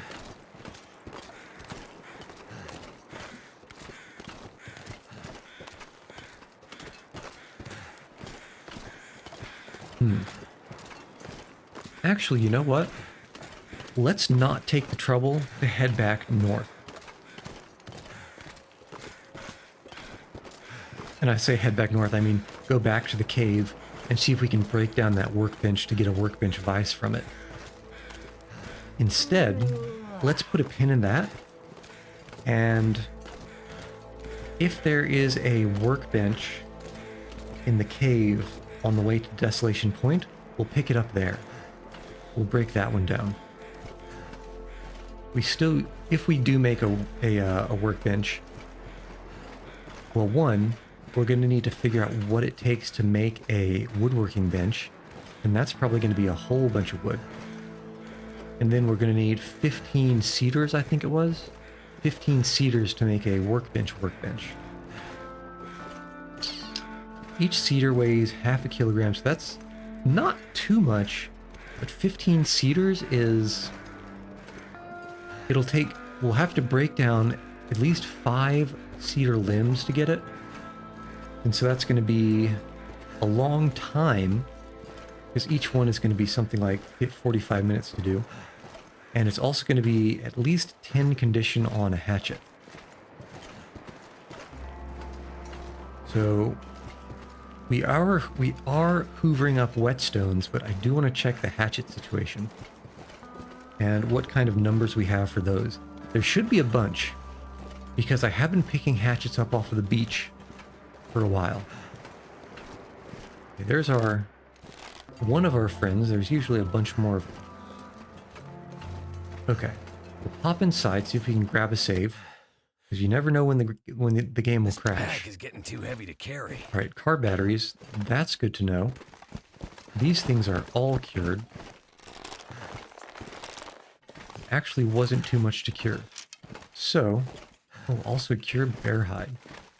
I'm going to feel even better about not using 100% of the hide to fix up this bearskin bedroll.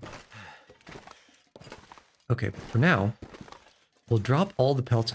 We have a bunch of cabinets up here in the kitchen that just have crafting materials. Just a ton of cabinets. Like all these 3 up here, I think they're completely filled with crafting materials, and maybe even one of the cabinets down here. Yeah, look at all these guys. So I think what we do is we drop all the hides down here just on the floor. Ooh, cured got 41%. That's kind of low. Let's keep that just because we can use it later. And it's light enough.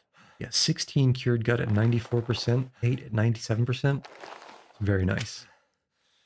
The saplings are a fundamentally different kind of craft than the pelts. So we'll put those somewhere else. You've returned from the outdoors. Very scary. We've returned from the outdoors too. All these wolf pelts and the black bear hide. We can actually... We'll put all the cured pelts here. Cured birch sap we can drop over here. Because for the first time, while we can, I believe... Yeah, look at all these hatchets and hacksaws. That's very nice for us. Where, though, are all of my arrowheads? I think they're in here. Okay, we have 9 extra arrowheads, tons of birch saps. In fact, let's also drop all of these. I could have sworn I had a ton of arrow shafts. Where did those go? Well, I suppose they're gone now because they probably got left back up at Ash Canyon. Yeah, you know what? I'm almost certain I forgot to pick them up from the ice fishing hole where I dropped them when we went back up to check the... Yeah, when we went back up to check the Homesteader's Respite. You've been doing some shooting. You've decided you want to make an extra $350 and get revolvers in dual wield because it's... You just tried dual wielding revolvers. Here's our food. Tons of food. Perfect. I feel like revolvers are the least sensible thing to dual wield simply on account of the reloading is a very involved process. All right. Drop all the coal. And let's see, what else can we ditch? What to dump? Ooh, a bunch of these fire strikers. We no longer need to be carrying around 6 fire strikers. Yeah, look at all these hatchets we have. Actually, let's also hoover up the flasks to see how many we have. Reloading is slow, but you're not going to be getting into any high-paced shootouts anytime soon. That's what they always say right before it happens. Yeah, just look at all these hatchets. We are not going to have any trouble cutting down enough trees to make a workbench. Okay, lots of whetstones, which I suppose means we can drop these whetstones here. Actually, what do we have up here? Water, tools, stone, it's all fine. My storage here is a complete mess. Firearms, some more fishing tackle. You know, I meant to drop some fishing tackle. Where did I mean to drop it? I don't remember. We'll take these to replenish. Heavy hammer, that's fine. Hunting rifle is fine. 2 more flasks, that's good. Revolve. A bunch of extra bows. And here's the second woodworking tools. Also need the cash because you wanted a ballistic dummy to shoot. I mean, you do you. I suppose if you've got a range where you can set it up, it's not a bad idea. Fuel, that fine. Expensive, yeah. So I'd imagine they are expensive. Whether that's, you know, buying the stuff to make the gel yourself or buying a pre-made one. I'd imagine buying a pre-made one is more expensive. And I would also imagine a big part of the expense I wonder if I can drop any of this is gear. probably going to come from shipping if you buy it pre-made. Because those things have to weigh, what, at least 40 pounds, right? No, 40 is maybe a bit too much. At least 30, I'd say. I would estimate. All right, here we can put in all of our fire strikers and a bunch of our matches.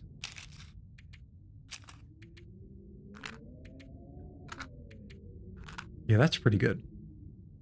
And even the accelerant that we'll never use. Actually, we'll keep that on us. Just to drop if we need it. Okay.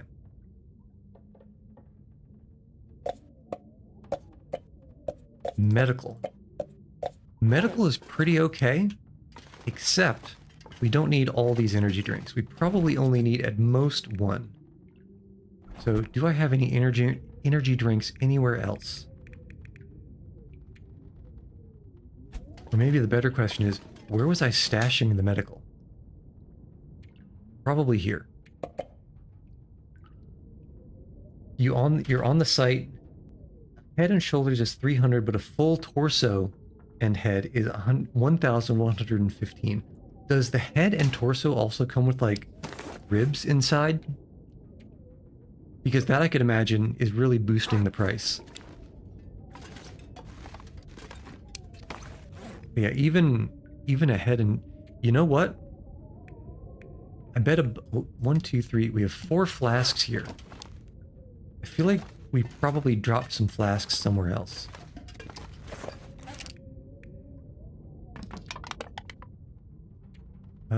Wait, hold on. What am I dropping? We're dropping this.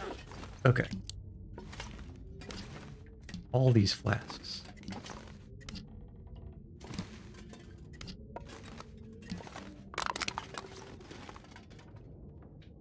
Organs, ribs, realistic skin, everything. That is probably a big part of the price. Figuring all that out and how to do it. It's also probably rather time intensive to do as well. To make all the individual parts and put them together inside.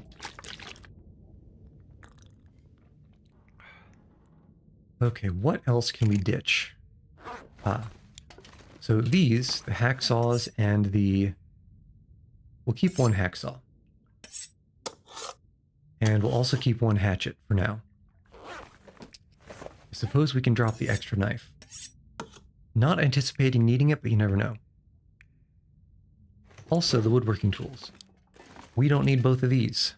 In fact, we don't need either of them while we're running around.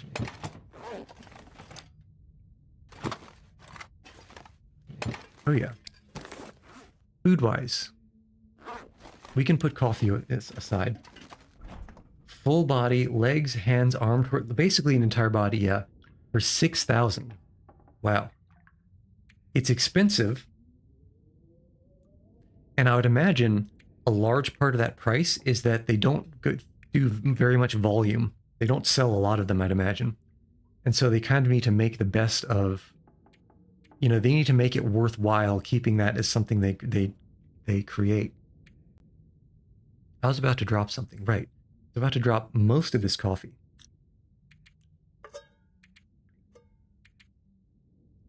In fact, most of this tea as well. 220 pounds. That's also going to be very expensive to ship,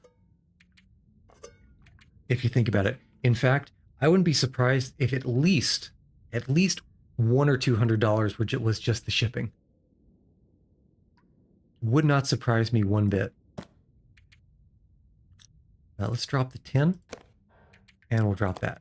Plenty of herbal tea for deliciousness. Okay. Now, what else can we drop? From the top, firewood's fine. Medical's fine. Actually, so antibiotics, good to have. Burdock, antibiotic, that's fine. Old man's beard. For infections, that's good. Painkillers, that's good. As long as we have old man's beard wound dressings, we probably don't need so many prepared birch barks. Is this where we had medical? No, we have medical over here. Yeah. Just in case, let's have a stem. And we can swap. Yeah, so many prepared birch barks. Let's keep a couple of them. And we can also dump. I hope. No, it's bugged. It's bugged, Jim. We can dump these purification tablets because they're surprisingly heavy. 2 bandages is probably fine, especially, well, it's not a lot of cloth. It's a nice number of crow feathers. A very nice number. And stump remover. That, I think, goes over here where the gun stuff is. Or do I not have... Did I bring all that somewhere? Not here. Oh, it's up here in the cabinets. Because it's crafting material. I just don't... Here we go. Here we go. This is a lot of gunpowder we can make. Yeah, let's have these cabinets just be only pelts and guts. And also cured leather. Pelts, guts, and cured leather only here. Crow feathers. Take all the saps. All the saps. All the sticks. All the scrap metal. Okay, that's okay. We will drop sticks here. For 7K, you can make it not like the average one and give it the actual skin and not the usual clear gel skin, so it looks like a realistic mannequin. And when you tear it open, it has organs and blood, so it looks like a human weird. That, if I was to bet, I bet the only customer for that is probably either hospitals or the government as like military training medics. And 2, if the government is their only real customer for those things, it makes sense that the prices are so high. Or a serial killer, come on now, think about it. The serial killer is just going to go out and get the real thing. They don't need a fake. All right, here's a bunch of arrow shafts. Actually, if there's so many arrow shafts there, let's put all of the arrow things in this cabinet. Which would be things like crow feathers. Put all those in, except for maybe a handful, because you never know when you'll need some fire-hardened arrows. Actually, that's all we... No. We also put in arrowheads. Okay, that's good. And what was I going to drop here? Yeah, or rich Republicans who's putting a liberal face on it. Or rich liberals who put a Republican face on it. You know, it seems like people are particularly bloodthirsty nowadays on both sides of the aisle. The stick can go outside, and the stump remover and dusting sulfur. And also the scrap metal. Where do we want to put these?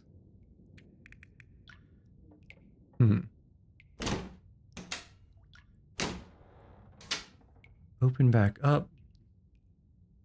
I suppose this is kind of a mess, but that's fine.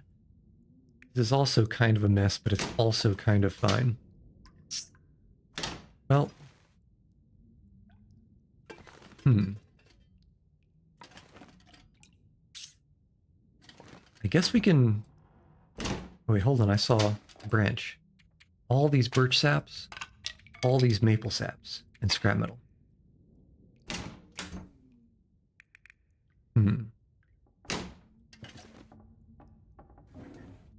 I suppose we can put the scrap metal in the stove. And the dusting sulfur and stump remover in the stove. Yeah, that's okay. That should definitely be okay. All right, drop all the sticks, or all the branches, saplings. The sticks can go outside. And we also want to drop the bear hide over here so it starts curing. Over here so it starts curing and doesn't cover anything up. Okay. Clothing is upstairs. Let's start dropping some of the cured leather, like the manufactured processed leather. Put that over here. And yeah, we'll ditch a bunch of sticks. Oh, also, hold on. Old man's beard lichen. Well, there's not so many lichens. We can make those. We can make dressings later. All right. It is foggy AF. Tinder plugs. You are completely full, and tons of coal. Love to see it. You are completely full with also burnables. And you have meat and stones. Let's start by dropping most, but as always, not all, of our sticks. And then, it's been almost 2.5 hours since we started stream. For health purposes, I think let's take about a 5-ish minute break here. We can enjoy the gentle lapping the waves against the shore of the ice bay. All right, so take a quick walk. Although I suppose Bobby just came in from the outside. Maybe this doesn't apply to you. You know, take a walk, get the blood moving, do some pull-ups, do some stretches, rehydrate. I need to do that. Fill up these glasses, and be back in a few.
Not sure why I feel so tired.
All right, we have returned, and it seems like the sun has retreated. So, orders of business. One, I think we can already sleep until dawn. Perfect. So we'll sleep until dawn. We've already got a bunch of charcoals. This is certainly more charcoals than we need. We're kind of borderline light. Borderline lightweight carry mode. Okay, let's think. Sleep until dawn. Figure out the food and water situation. And then I think what we do is we head over to Mystery Lake and then Forlorn Muskeg.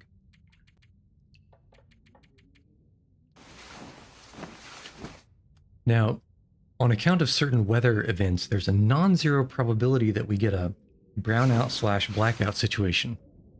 So if I just suddenly freeze, you know what happened. Or I suppose it would be more drastic than just a freeze. It would be the whole stream just ends immediately. But it shouldn't be. Not yet. You're curing. You're fine. Now, we don't need the hacksaw. For now. Hatchet could be useful. I'm certain we can drop all this ammunition. Because surely I wouldn't have left behind a rifle or a revolver somewhere in the Forlorn Muskeg. Well, it's not impossible that we can't find one in the location that we've not been yet. But that's a problem for future Yuchi. What else can we dump? Spray paint, I guess we can, I don't know, decide what to do. Oh, these whetstones. where were we going to put the whetstones? With the other whetstones, W is for... Here we go. There we are. And now... Yep, that's fine. 2 cooking pots is a little bit decadent. Yeah, 2 cooking pots is a little bit much.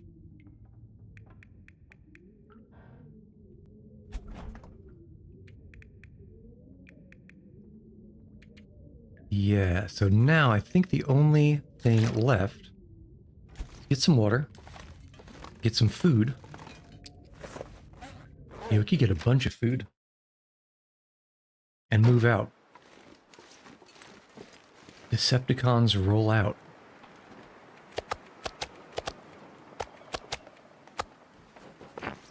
Yeah, that's what, almost 10 kilograms of delicious moldy bear meat?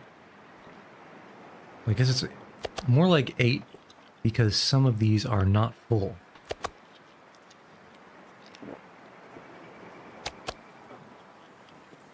Okay.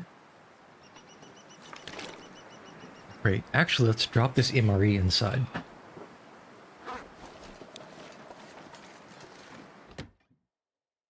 Oof. A lot of rain and a little bit of thunder. So keep your fingers crossed. If I was an MRE, where would I be? I would be here. Perfect.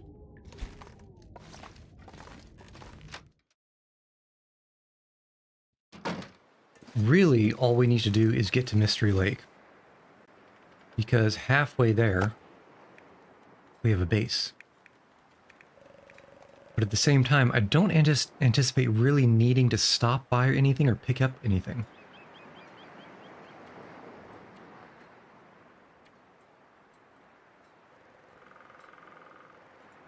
Yeah, this is fine. Let's go. Let's go. I actually remember, how do we get there? Past Jackrabbit, through the fishing camp, and up into the mountains. Oops. Accidentally a meat. Oh yeah. Lots of thunder.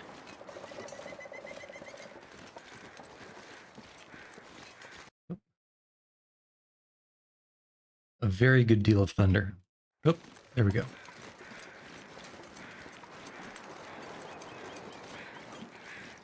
Oh, and you know what? We can also walk along the beach and see if anything nice washed up. Bet something nice did.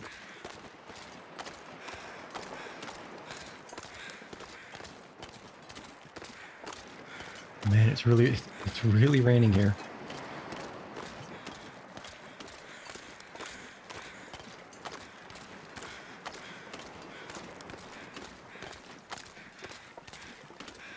All right, what is this?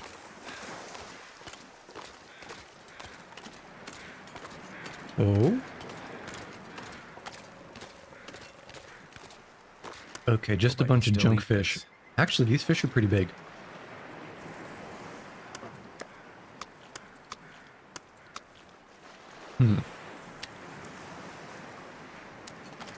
Heavy though. So that's going to be a pass from me, dog.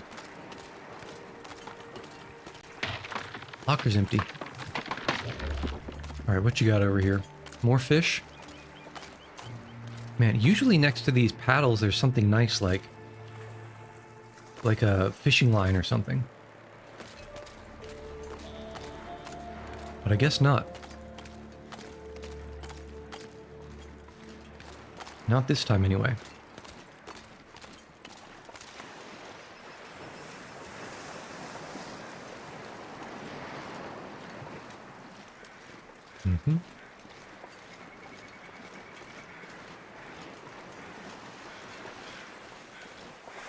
Yeah, more paddle, more fish. Is this all you got? For the most part anyway? I'm not sure I can carry much more.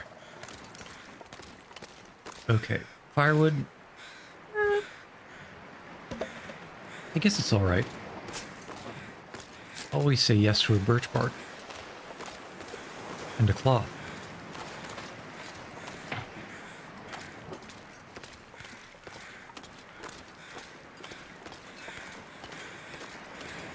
You know, there hasn't been very much good stuff here yet. On the shore, I mean.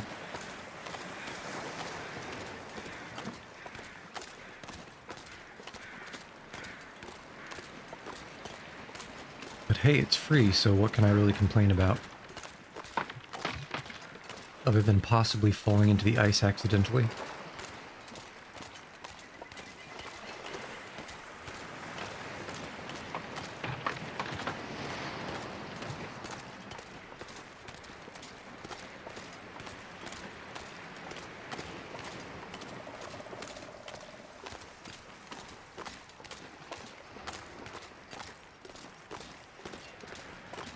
Alright, where's our fishing town? I think... Yeah, I think we follow this ridge to the right here.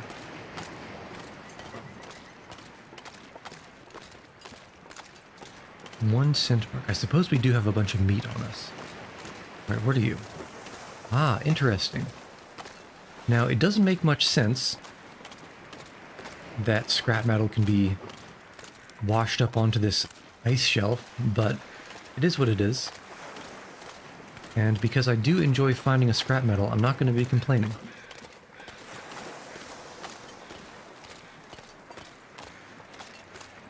Well, at least I'm not going to be complaining too much. This looks like firewood, what do you say? Oh. That's just a stick. Just a stick, he says. Don't mind doing a couple of firewoods, just in case we need to, 1, warm up. Orlan Muskeg is very cold. And 2, make some water. We've certainly got plenty of truck. Here we go.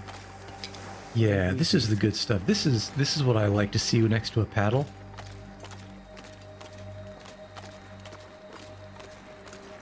Broken arrow. My second favorite thing to find. Third favorite thing.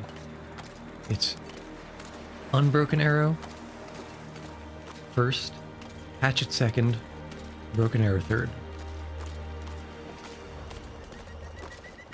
Okay, now I'm pretty sure I remember that there's a way up into the hills just on the other side of these houses.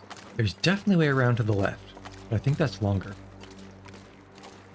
I also think if we skew too far to the left, I'm worried that there's going to be a wolf there. I do believe that it is entirely possible for wolves to be up in the hills. Or at least wolf singular to be up in the hill.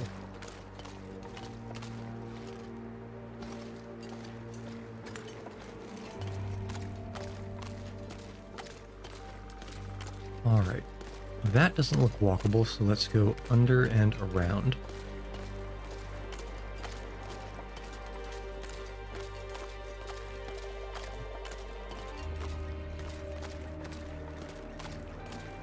Yeah, we go up this way, I think.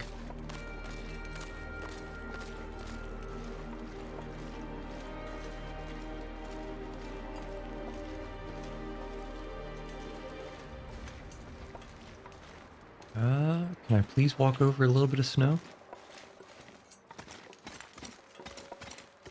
A little late to tell me about the fishing camp. We're just leaving. Oof. A little bit dreary outside. Come on.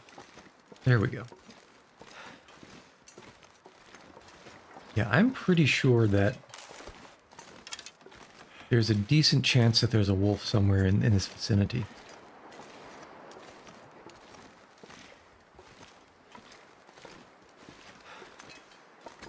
Oh. There we go. Probably around to the left there, I want to say.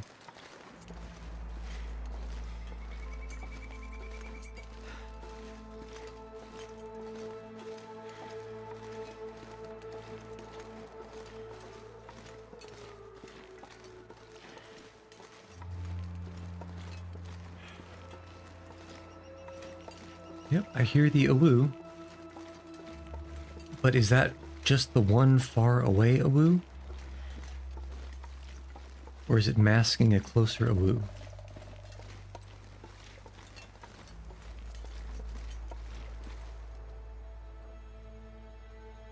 I thought I heard the clop of a hoofprint. But no. Not a single clop.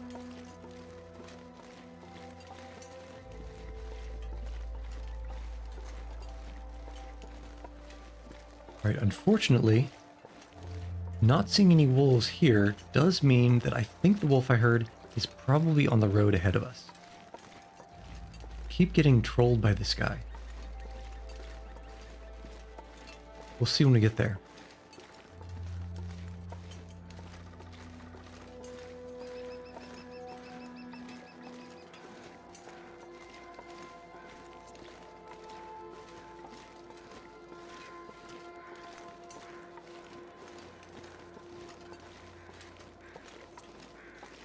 Crow. Alright, what have we got going on up here?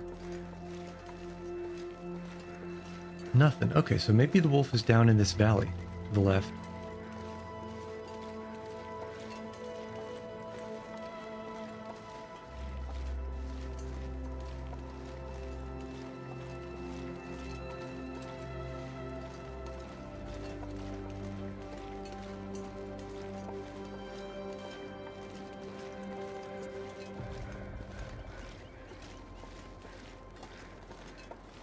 Okay, this is pretty good.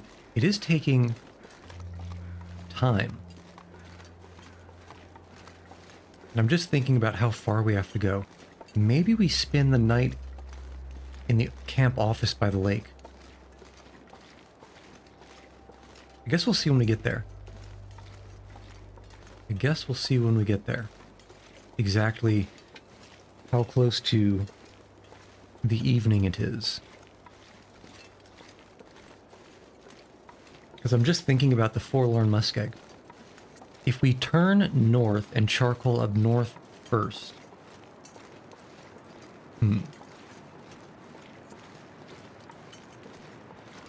That shouldn't take very long.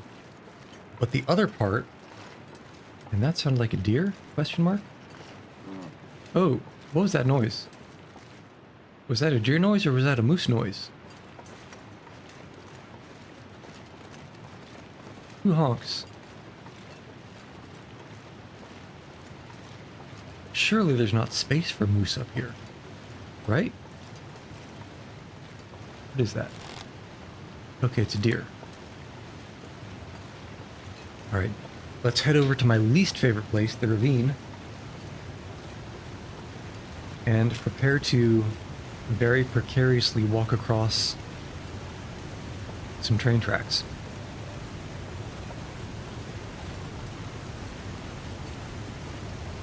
Very precariously.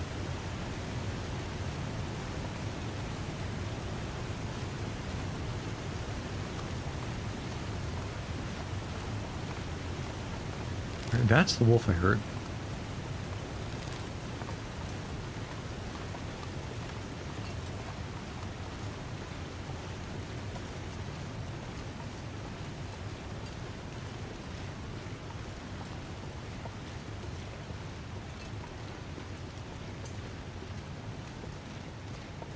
Easy walk. The one time I died, can't believe I just didn't wait until dawn to walk over this bridge over here. So silly.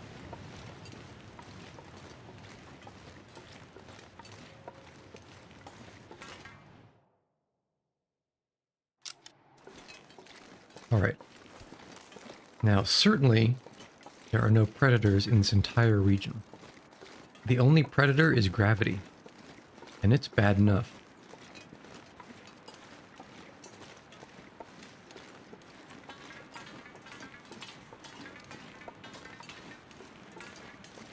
Oh my goodness, it's so nice to walk fast. Right, right, and then left. Just be a little bit careful here.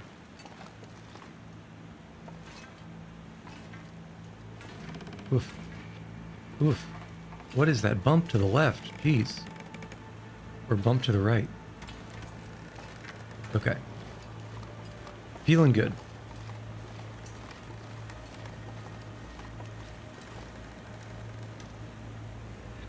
Is it just me or is the trestle moving a little bit? I don't know and I don't like it. So let's not stay here.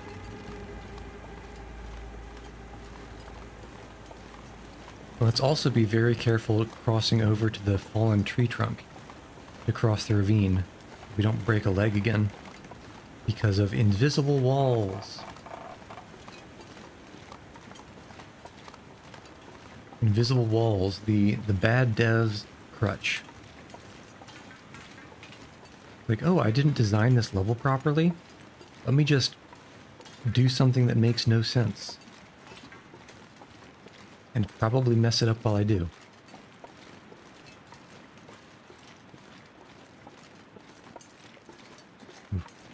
Hopefully that thunder is far enough away that it's not my problem.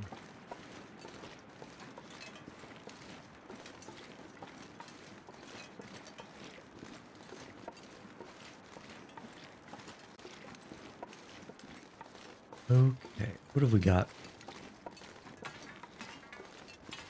A suspiciously brightly lit cave. Not that you'll hear me complaining.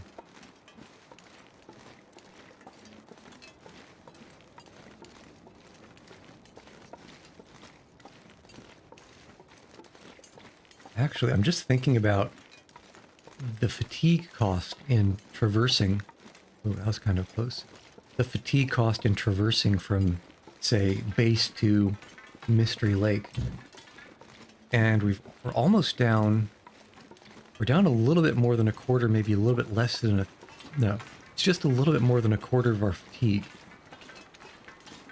By the time we get all the way to the camp cabin, we're probably going to be down at least more than half. That's kind of a lot. I suppose it's decently far, but I always had the suspicion or the feeling that as long as we weren't doing too many detours, you could get from one place to the other without too much difficulty, but there's actually still quite a ways to go.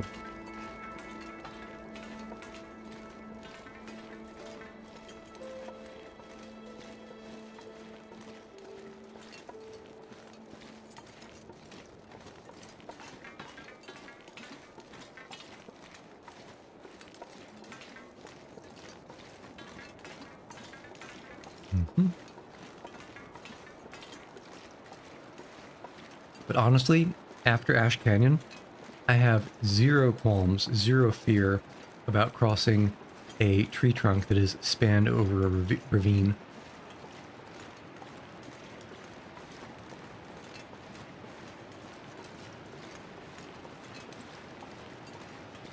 I think I might even say that only that train trestle bridge,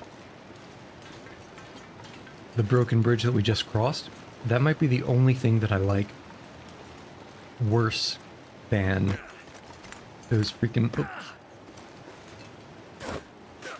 worse than those swinging bridges, those swinging rope bridges.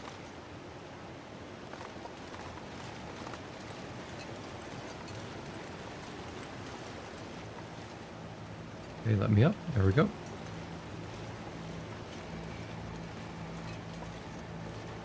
Almost noontime.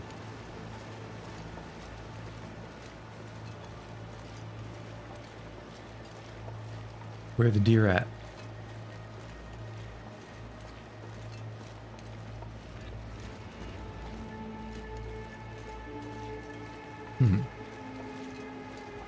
Weather is getting worse. Substantially.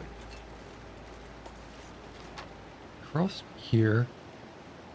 Yeah, okay, we don't have to go back across, we can just head inland on the left side and eventually link back up to the train tracks.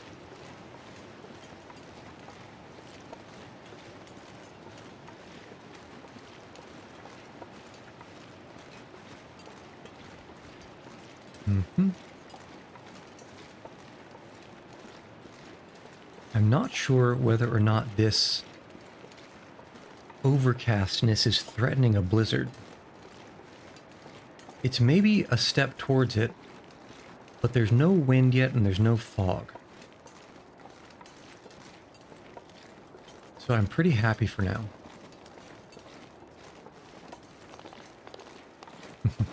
for now, he says.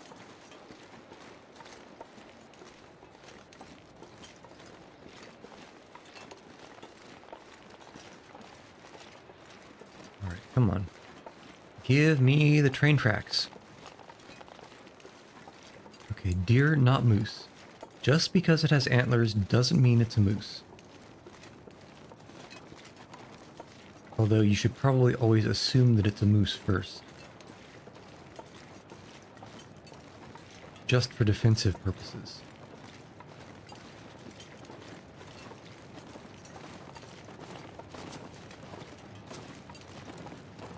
Buddy, where are you going?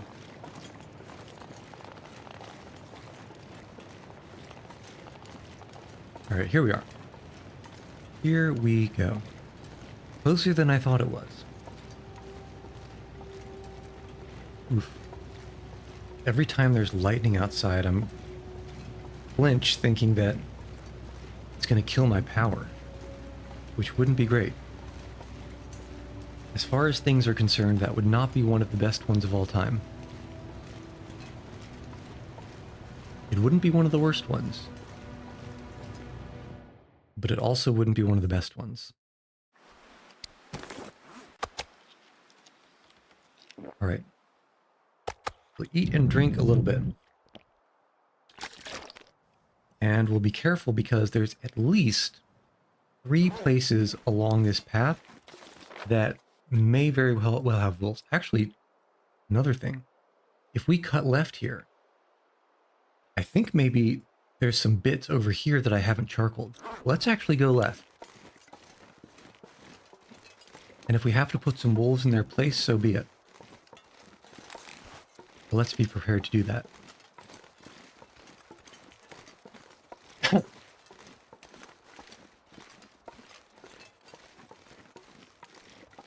Alright, show me what you got. Nothing. Alright, so we are... Might as well pop a char to put these trailers on the map, huh?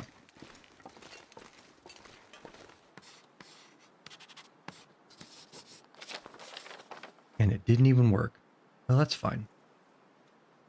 Alright, hang around to the left. Get to the wolf-befouled little meadow field. Actually, that isn't a woo very far away on that bend in the train tracks up there.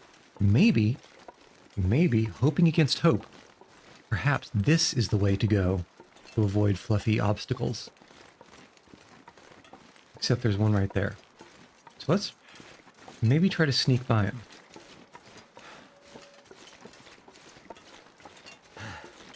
Oh, I can't believe that worked. I cannot believe that worked. Alright, we'll check the dude. We have 1 scent mark. I don't know if that's enough for him to hunt us from this distance. Okay, we'll pop a char at this here, this gap, this pass. Okay, it looks like Buddy isn't chasing us. So as long as he doesn't have a friend over here, which he might, I think we're safe to do a little bit of surveying. Listening for paw pads. I don't hear any. Okay, nice. And then one more in the next meadow over. Probably over by those rocks or something. What do we see? Do we see anything? No. Do we see anything? No. No, nothing. Which means I think we chose well. I think we chose very well, coming to the left instead of the right.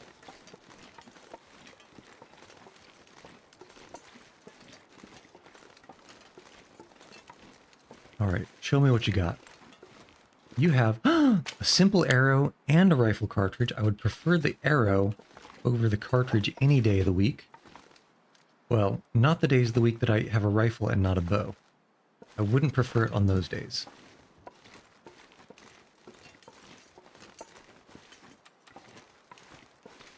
A little bit closer. Maybe we'll get the rabbit.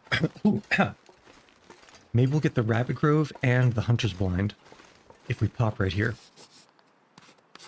Ooh, it's raining quite a bit again. All right, we didn't get either. Unfortunate. But that does look like map edge. We just need to hope that there's nobody at the entrance to the lake on the north side. I haven't heard any woos from that direction yet. So maybe I'm holding out hope. Rabbits mean we should be safe here. Fantastic. Okay. Yeah, let's pop one here. Very nice, but if it goes around to the left, we might have to do another. If that's just the edge, though, and there's no real way to get back up here, then I think we should be pretty much set for all of Mystery Lake. I didn't even realize this place was unsurveyed. I guess it's a good thing we came this way. Ooh. And there's even a bunch of saps over here. Well, I don't mind if I do. You got an arrow? No. But I will take a feather or two. And a sap or 5. This is... What a generous grove of birch saplings.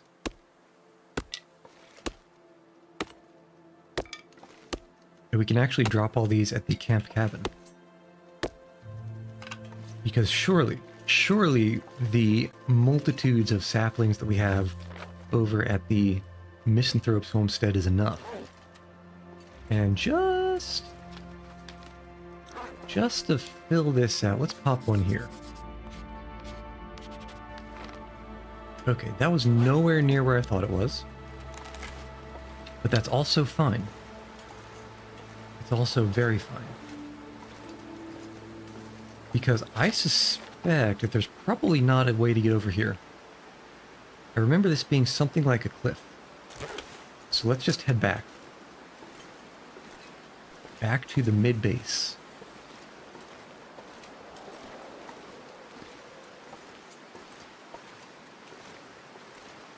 Well.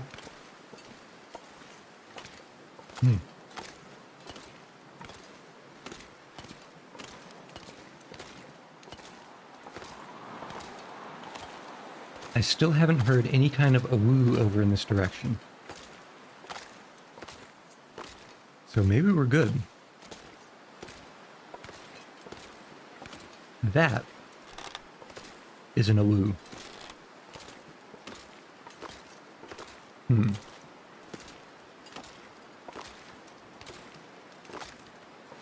he's kind of in a very inconvenient spot.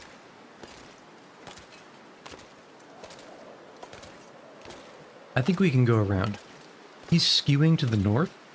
I think we can go around the south.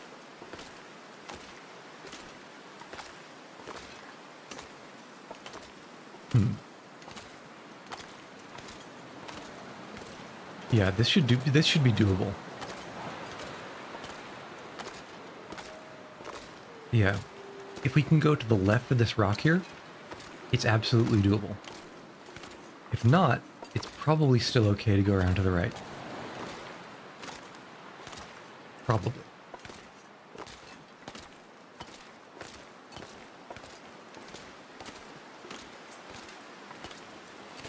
Don't keep going down this way, bud. Come on. Okay, this is... yeah, we have a path to the left here. Easy. Very simple.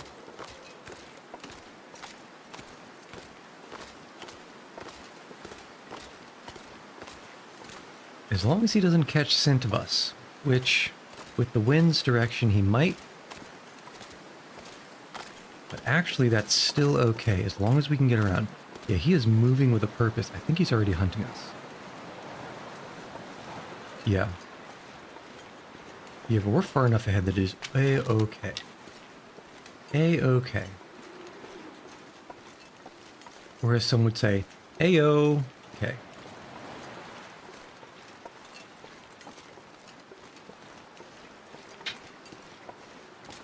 He's probably not even going to see us. As fast as his cute little legs can pitter-patter across.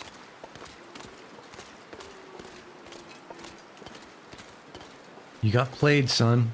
You got played. I think he lost us. Perhaps one of the benefits of only having a single scent mark.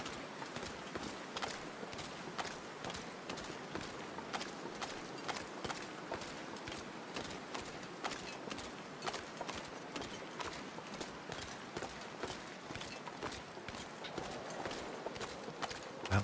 It has been a long time since we've been here, and still the cattail plants have not grown back. So now I am pretty sure that these cattails that sometimes grow, I'm pretty sure that they are non-renewable resources. Alright. It is getting into the evening. What's our food situation here? Okay. Some fish and some venison. That's a decent amount for a way station. Decent amount of firewood.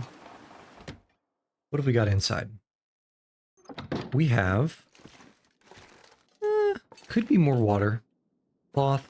Tons of lantern fuel. Tons of maple saplings. Who in their right mind would need that many bows?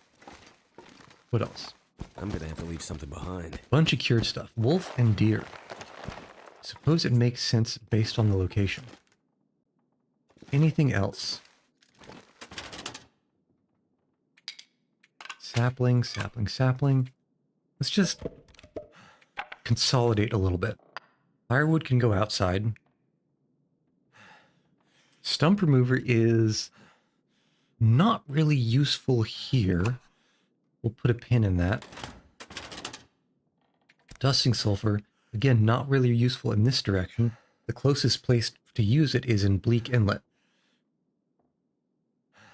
Matches, fine. Scrap metal.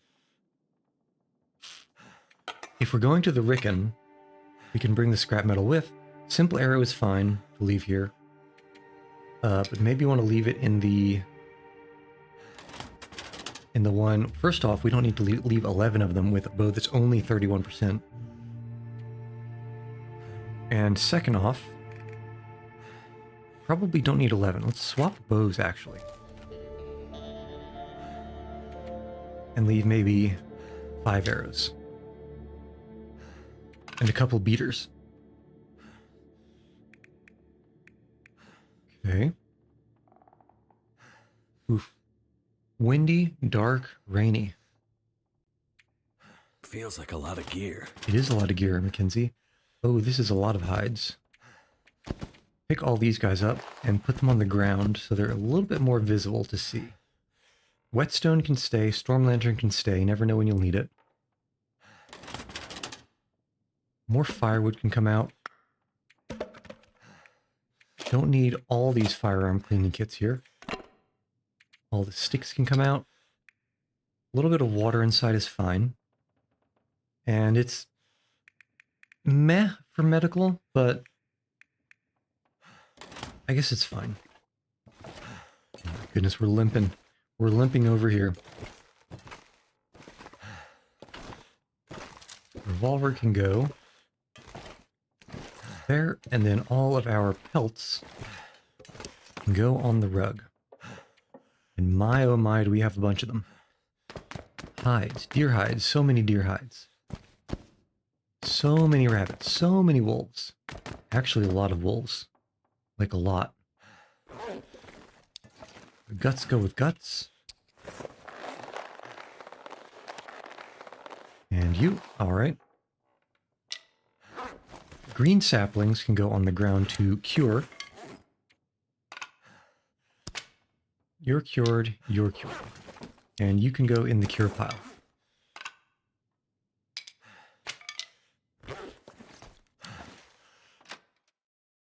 Second to last order of I business. can barely walk with this much gear.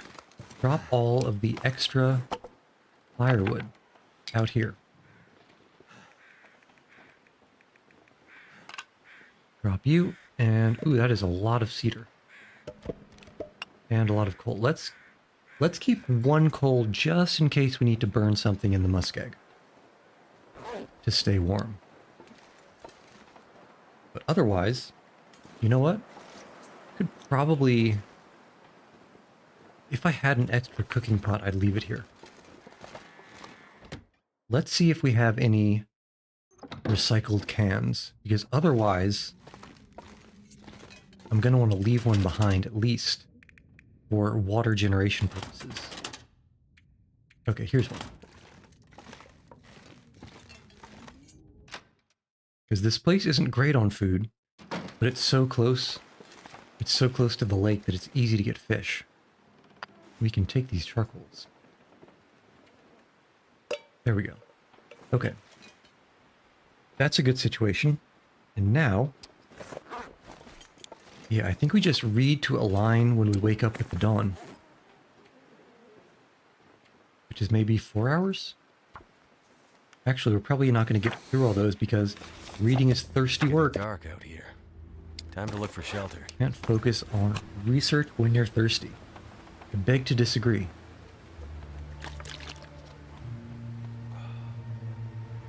Okay. And then, of course, we'll sleep till dawn and then we'll squirt right through to the muskeg. To find a place to rest. And I think let's read for 1 more hour, and then we'll be comfortably into the dawn. Very comfortably. Alright, good.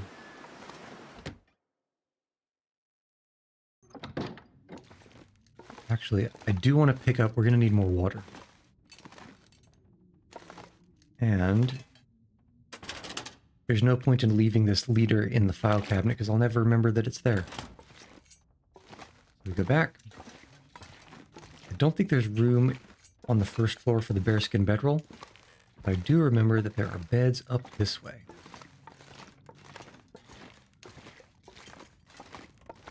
Right about here. Okay. Bed, sleep for however long it'll give us. And then let's start doing work on that muskeg.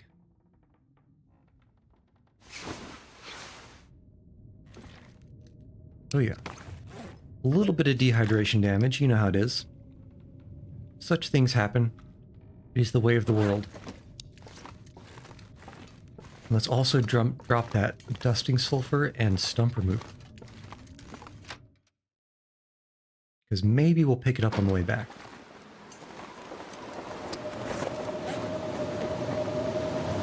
Drop you, and drop you. Alright, now, it's not the best thing in the world that there's a blizzard right now. Especially because it's quite cold.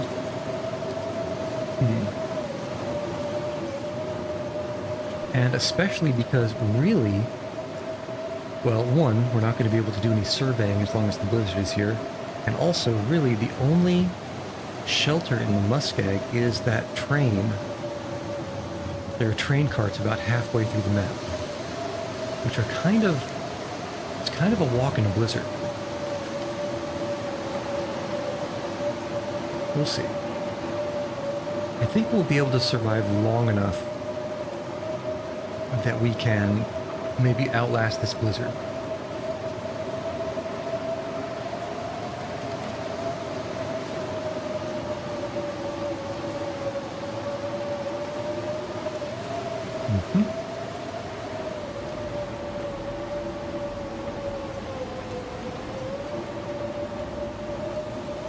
And at the very least, certainly I'll be a little bit stealthy in the blizzard, right?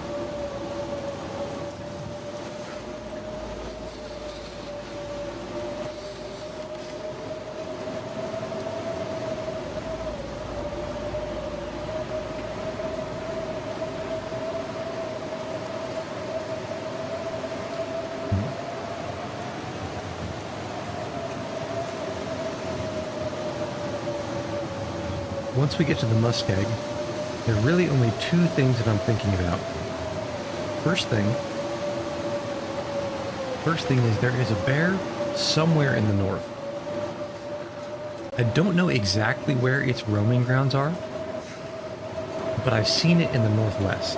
Now, that's not going to be where we're going, but I don't know how far afield it will stray from where I saw it before.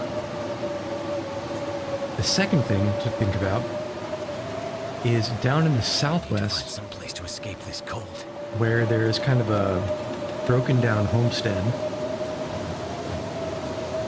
And also, I think there's a forge there. There's a wolf pack, a black wolf pack. And those guys could be a problem if they try to all jump on me at the same time. Okay, well... And another concern is, of course, in the blizzard, we're starting to get wet. So we can't exactly just sit around or walk around wherever we please.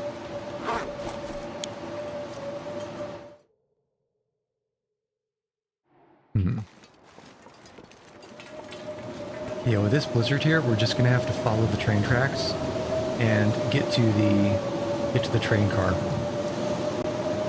We'll get to the train car, we'll start a fire. It's a good thing we brought this coal. I will pick up any sticks on the way. I don't think we have time. Well, 20 minutes for 7 sticks. I think we'll survive. How's our wetness? Alright, not the worst.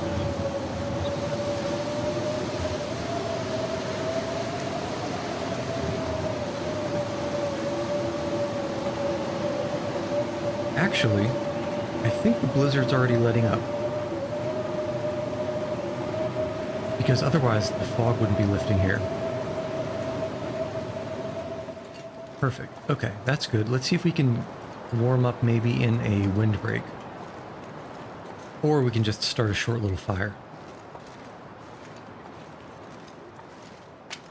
Wow, actually directly to the point where we can probably do some charcoals.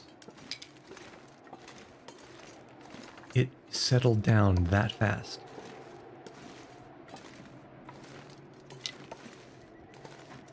Show me the windbreak. Can I warm up? No, not quite good enough. Okay. So, I think the first char we want to pop is going to be right on this lake area here. Let's see if we can snuggle up against the edge of the cliff. And then we will start a fire there. On the lake. To melt the ice, to fall through the ice.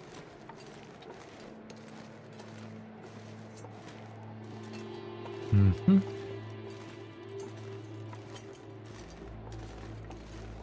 Yeah, this should be okay. As long as the wind doesn't turn around and snipe us. Which it has done before. Here, we got a stick. We got some wood matches. We got a fire.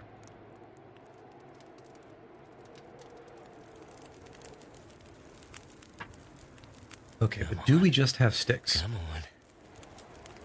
We do just have sticks. 12 sticks is a lot of sticks. Water. Well, we've got time. Probably 1 liter of water. It's certainly going to work time-wise. We have about 2 and change, almost 3 liters of water. I think that should be enough to go all the way through here, depending on how many days we have to sleep. I think it should be fine. Okay, first order business. Speed this up to warm up and do other things. 38. I can probably sneak in another half liter. There we go. Alright, now. Unfortunately, it's become somewhat foggy. It might be too foggy to charcoal. Let's find out.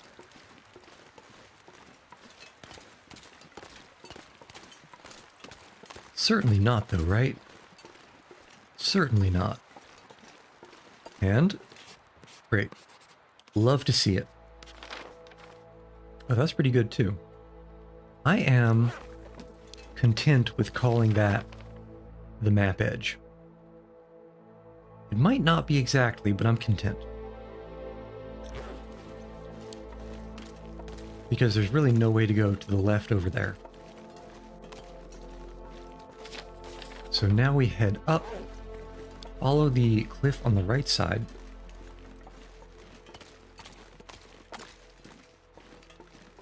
And see if we can fully fill this in, or if we're going to have to get the donut hole separately.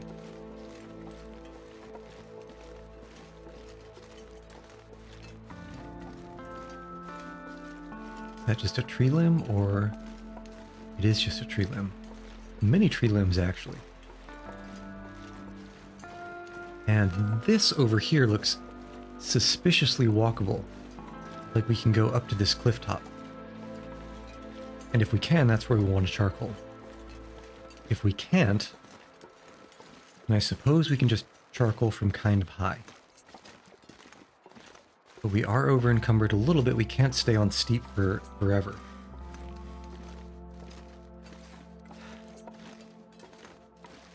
This is looking a lot like a dead end. Unless there's a way around to the right there, which there might be. We'll check it. But first I want to check this little gap up here.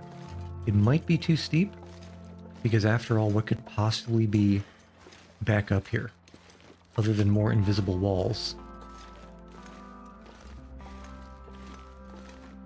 We'll see. Might be able to cheese it over. And... okay, that's going to be a no from me, dog. Can we get on some flat, please? There we go. Okay, reset the timer. And head over here. It doesn't look like there's anything up on this ridge, though. Ooh, I don't like going across, though. I have a bad feeling here. Kind of a bad feeling. Can we get on flat, please? Yes. All hail the glorious crampon. Yeah, this is nothing. There is certainly nothing up here. Alright, well, it's not the worst thing to happen, because it just makes the char that much stronger. Alright, now what do we need? We need to go kind of down to the hill. Yeah, we need to go to the hill in front of us.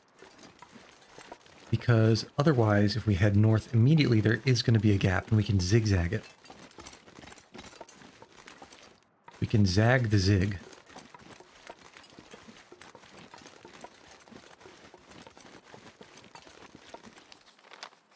Yeah, especially since this is just a tiny little nub here. So we'll hit the nub, and then we'll just go kind of... after we hit the nub, we'll head north, and try to stay on the north edge. That should simplify things. Although, by the time we double back to get whatever we missed... Well, we have enough food and drink. We should be fine. Top of this hill.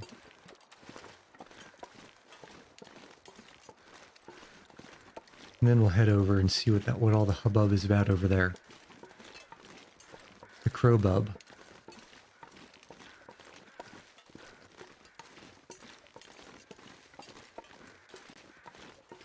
That, I can't tell, but it doesn't look like a deer. Not from this distance, anyway. Okay, so... yeah, right about here, isn't it?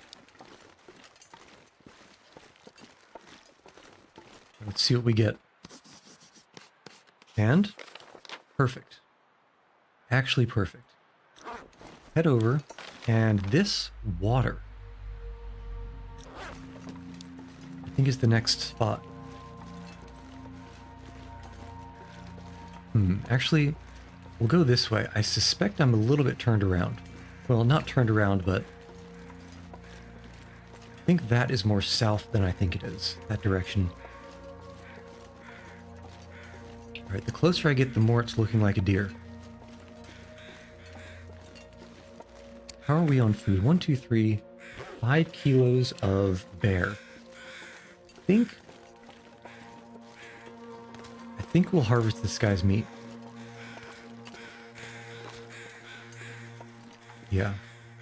Well, even at, I mean, 1.7 kilos is a lot, but it's also only going to take about 15 minutes. Or did that say 7 minutes? I think it said 7 minutes. Alright. Well, that's just even more of a buffer. Buffer of crow feathers.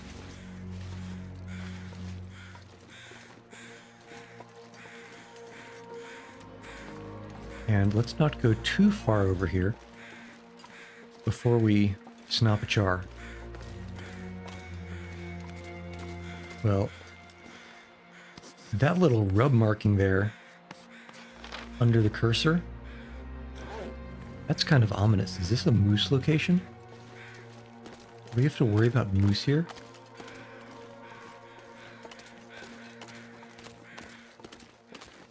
Can we get up on top of this big stone here? Because that is like, that is harsh enough that I would be comfortable calling that a map edge. Let's just peek, because if the stone is accessible, and it looks like it is, maybe we can either see something, or maybe there's something up there. If I were a prepper's cache, I might be hiding up here.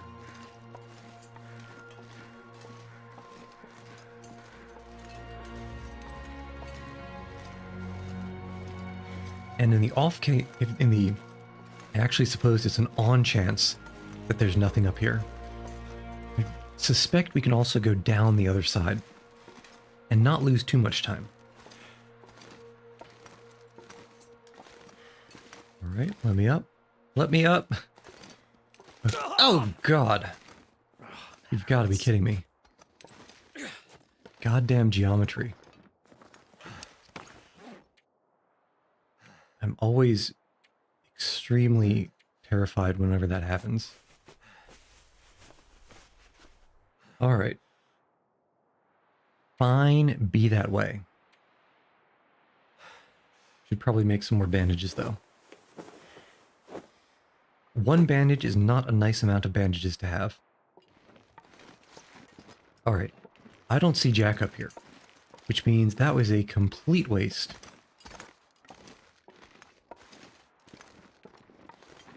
Except for that moose that we would have snuck up on.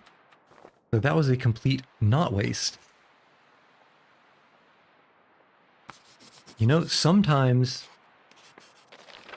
things are just a little bit serendipitous. And also, this is a lot more north stuff than I was expecting would be here. Now, I do not dare try to sneak past that moose.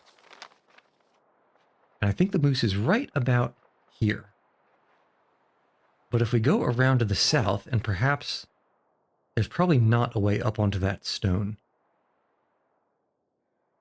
But if we go around to the south, I think there's probably a way to manage illuminating most of that area.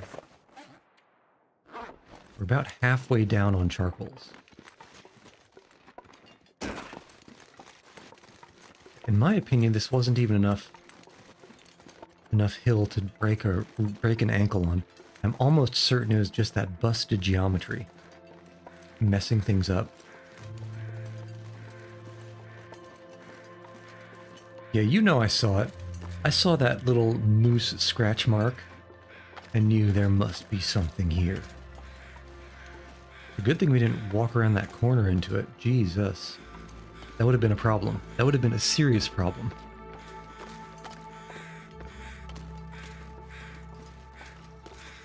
Especially since we're already we're already missing a non-trivial chunk of health.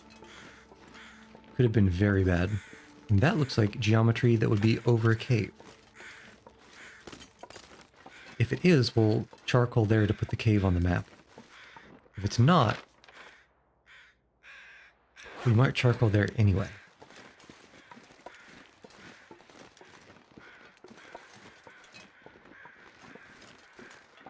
Well, I know there's no way in hell I'll be running around and getting all the cairns. But if it's right there, you might as well grab it, right? The otters like it here. But this game doesn't have otters.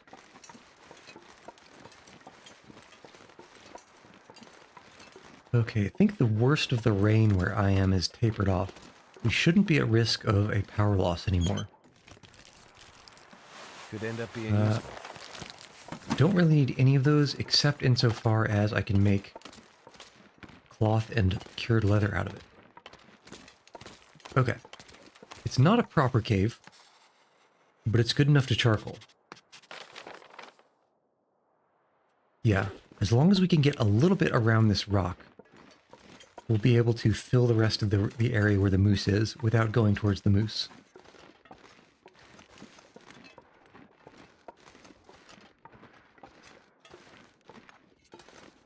More crows to the south.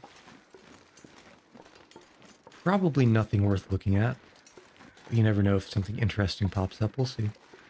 That actually kind of keeps going, doesn't it? It keeps going. And I also don't like how this fog keeps threatening to roll in. Alright, what do we see? What do we have and what do we see? I think we just went around, we're looking at this.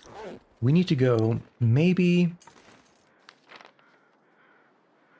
bet if we can get onto that rock that's right ahead, that'll be a good place for it. We'll be able to see the moose.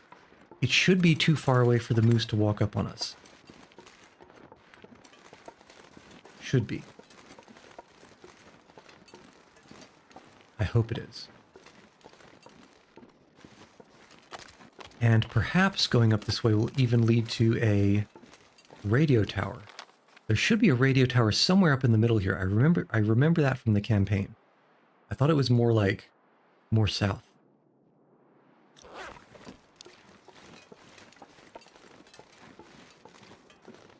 I did think it was more south, but I was also being chased by a bear at the time, so forgive me for misremembering.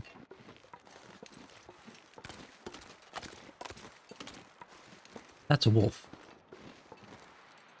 Why is there a wolf on the rock that I wanted to go to? And why is it actually on the rock that I wanted to go to?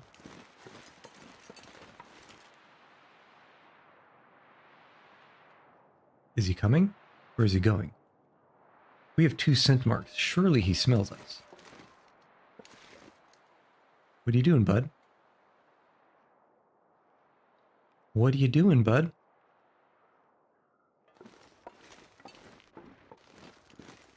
Yeah, there is no way he'll miss us if we go up there. I think we're just going to have to fight. I think we're just going to have to fight and suck it up. Unless you're going to flee. I'm okay with that. I am okay with you fleeing because you see that I'm wearing your brethren. Now let's check out where that moose is.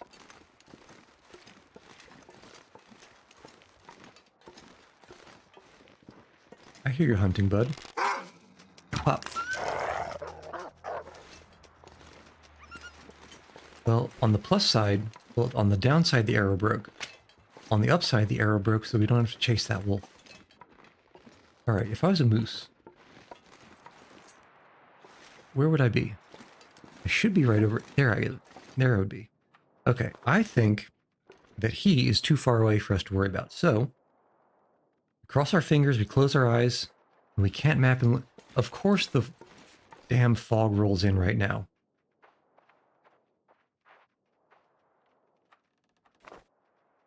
Let's plop this bedroll down and take a nap.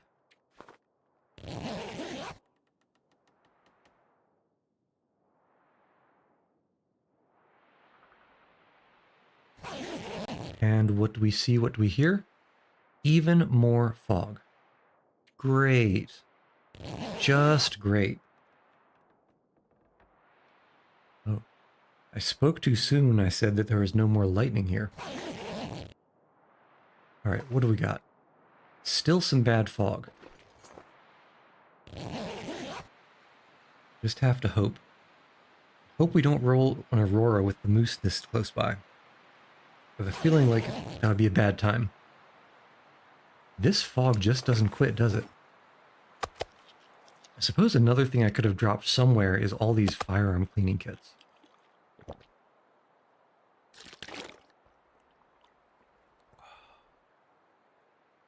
Because we definitely don't need 3 of them.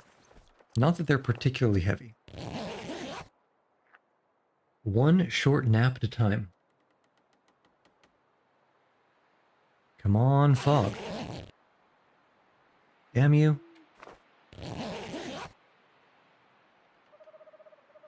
At least we're getting a little bit of our condition back. Come on, fog. There we go, but is it too dark? My charcoal is bugged. Come on. Is my charcoal still bugged? Can we draw the arrow back? Okay, we can. Now fix the charcoal. Not letting me survey. I don't know why. What if we drop the charcoal? I hear you, punk. I hear you, punk. You gonna run? No. Alright. So you had a friend. Demon Night Eyes. Alright, well, let's see if we can fix this charcoal situation. Yeah, it's just not. I suppose that's probably because it's just not showing me the weather is bad mark. So, we might be here a little bit longer than I anticipated. Might as well harvest Buddy, see if we can get some reading in. And then if it gets cold, we can start to sleep, use the bearskin bedroll. I think we should be... I need to drop something. all right until morning. Probably. Ooh. This weather, though. Perhaps? No. No luck. Alright. Let's read. Hope the moose... I mean, the moose didn't get us while we were sleeping. We should be fine, right?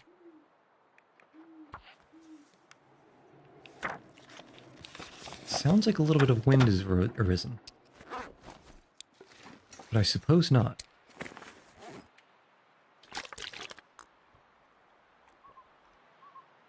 I suppose not. Can we? No, we can't. I wasn't expecting to be able to, but it's still a little bit disappointing. If we can read for 3 more hours, we should be able to sleep. It's too dark. Brother, it's the exact same lightness as it was 2 minutes ago. Let's try this again. Really? Okay, well, I just heard moose. Okay, so the moose isn't so far away. Maybe let's head up this hill.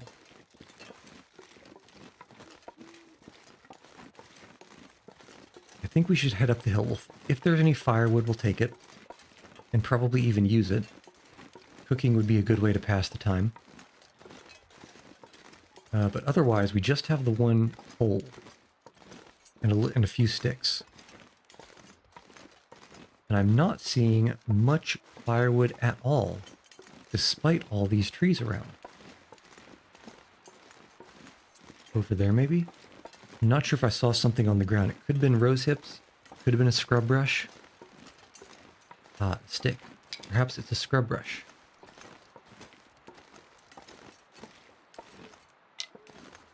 There we go. And break you down by hand.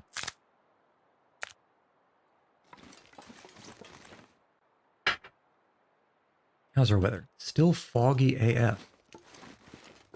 The only way it could be this bright in all this fog in the middle of the night is if there's a full moon out. There we go. Right. Well, I can't see anything. I don't know where the radar station is, so what we're going to do now is we're going to eat, we're going to drink, and then we're going to start cooking. I think if we slept now, we could sleep until dawn. But I'm also hearing a little bit of wind in the background that I'm not liking too much. So let's get some food and drink while we can. Come on. And water, probably a liter and change. Stick-wise, probably going to need at least 2 hours to cook even a decent portion of this meat.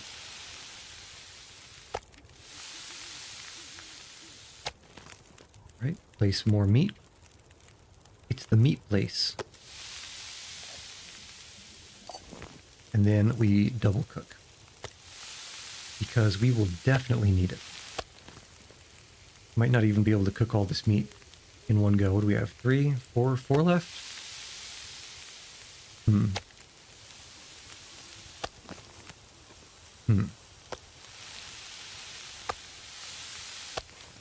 I suppose we could modulate with sticks. Yeah, that's what we'll do.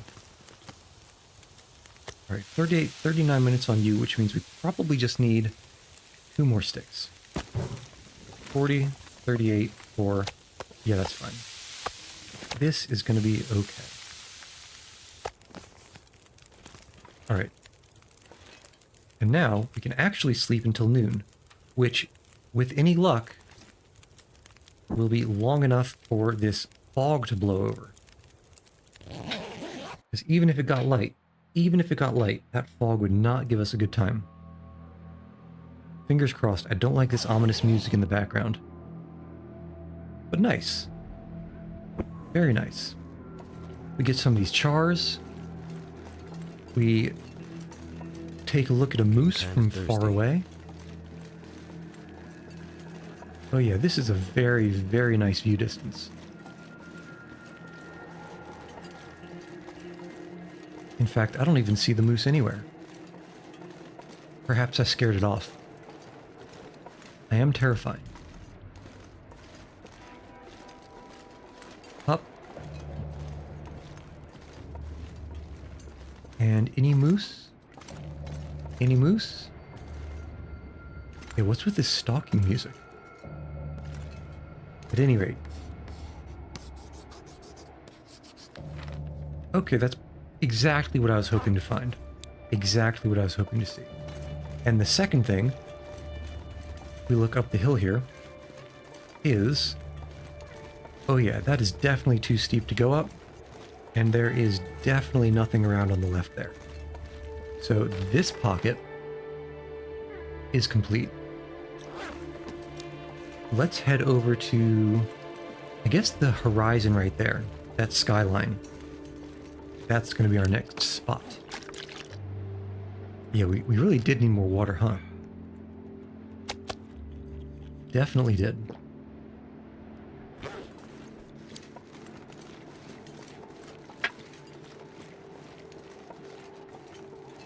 Seems like every time I try to do something in this game, it always takes much longer than I anticipate.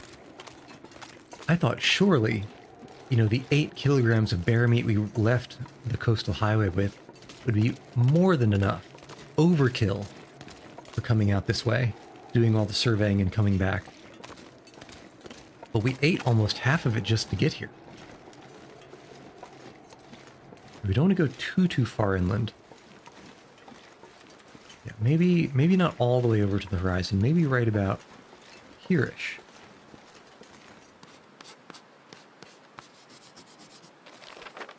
Okay. That is, I mean, there's still a little bit of shadow, but that is sufficiently cleared up in my opinion. Let's see if we can get up into this hill. Yeah, this looks walkable. I think this is walkable. There's also firewood if we need it, which we kind of do. But for now, we'll just take sticks. Well, kind of in the sense that we don't have much. Oh, there it is. There's the radio tower.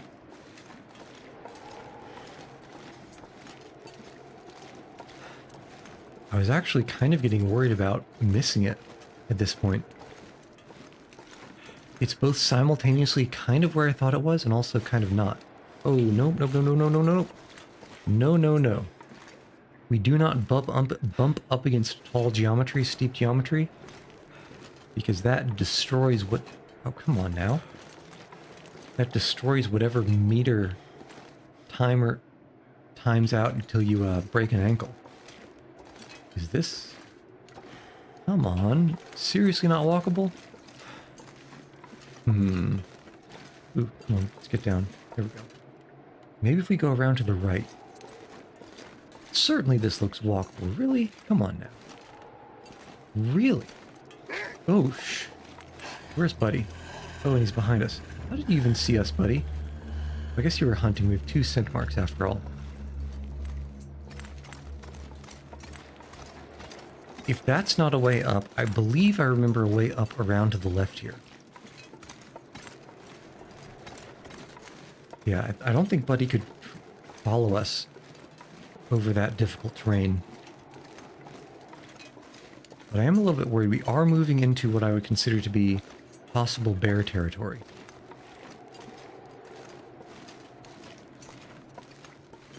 So we'll keep our ears out.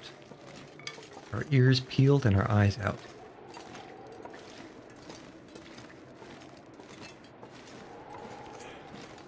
Stick me, Seymour.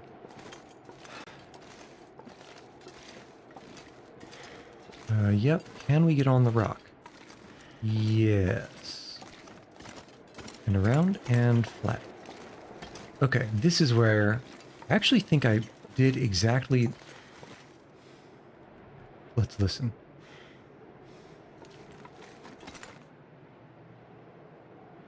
I think I came exactly this way during the campaign, too. Any bears? No bears. And I actually didn't remember there being so much to the north here. Well, that'll need some charcoals.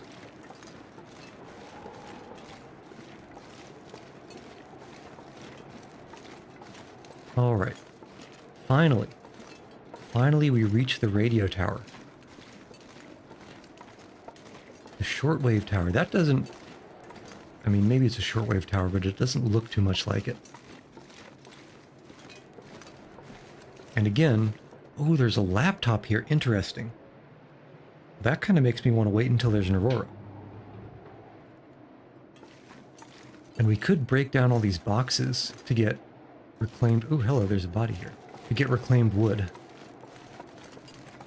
Was that the wolf that was chasing us? Or was that... No, that was just a tree stump. Alright, what have we got? Mysterious crow feathers under an overhang. We got some food. And some other things we don't really need. This'll come in I handy. will take the magnifying lens, though. Can never have too many. Alright. But the current order of business is 1, make sure there's no wolves. And 2, pop this sick char. Another backpack. Who Never knew? would have thought to look here. I wouldn't have thought to look there either. Alright. Pop, lock, and drop it. There's our wolf buddy. Okay, pretty good. And I suspect 1 or 2 charcoals there will do. And that's just cliff. We got the north bit, a little bit, we got the middle bit, and we can actually directly go. That's nice. That's going to work out pretty well. My one concern is that wolf. Also, why do there keep being random things in this direction? I'm wondering if that wolf is trying to make his way around. He definitely is. I hear his pitter-patters right underneath. So, we need a more advantageous location to fight.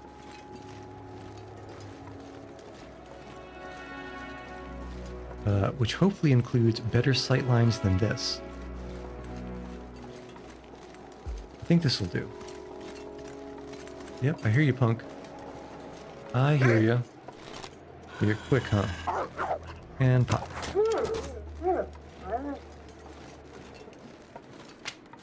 Alright. I don't think we even need to harvest that guy. We have, in my opinion, plenty of food. A decent amount of water.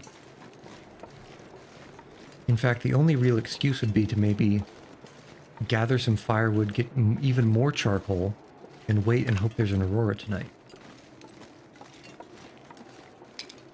But that's kind of unnecessary. Oh yeah, we scrubbing it. We scrubbing the brush.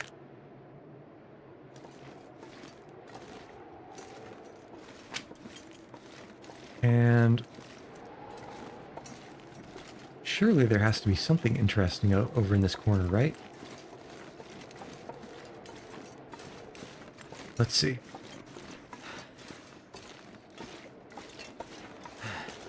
And, oh, a deer. But not a female deer.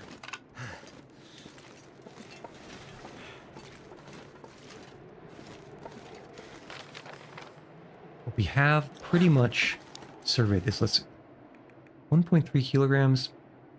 Not bad. It's only 5 minutes. Let's pop one char up here just to make sure we get the map edge. I think we already did, but just to make sure. Over here, maybe.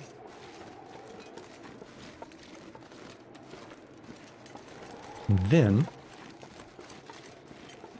yes, and then we can hit the waterfall over in that direction. And if we can find a cave, it's really the last thing I would look for to spend the night. Charmander. Yeah, that was barely anything. Barely anything.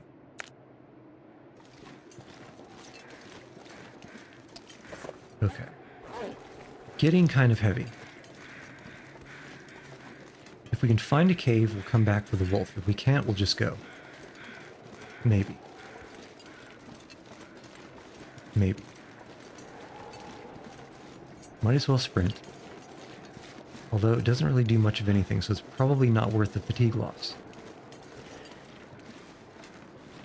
In fact, it's almost certainly not worth it.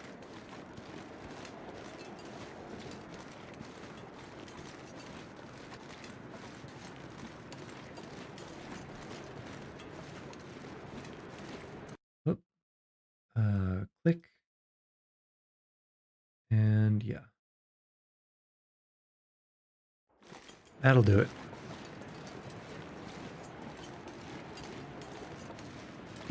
Do we pop the char from up on the rock? Or down, I think up on the rock. Rather than down in the waterfall.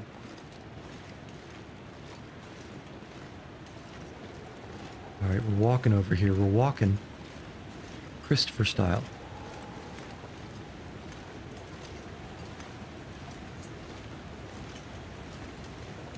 Oh, that's actually... I think we keep going. This rock is nowhere near as high as I thought it would be. And could it be? I mean, this looks like a cave, right? Yes, it's nap time. It is... Well, actually, first it's let's not break a leg time. And we'll just... And it's interval. Very intriguing. Which means the char comes first.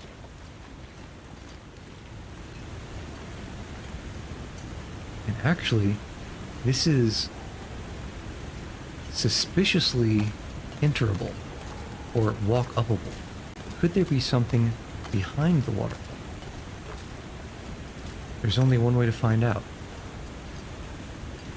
And that's going to be a no from me, dog, because that is not walkable. So we'll pop this char. I've got a strong suspicion there's something up here on the right. It may not be climbable. It may be too steep to hike. But I have a strong suspicion. Certainly if we go past that, it's going to be the pass that goes to Milton. Which might be the only mountaineering rope that I haven't deployed. Or did we go down and deploy that? I don't remember if we deployed it or not. I suspect we... I'd say it's 50-50. I wonder if we can get up this way.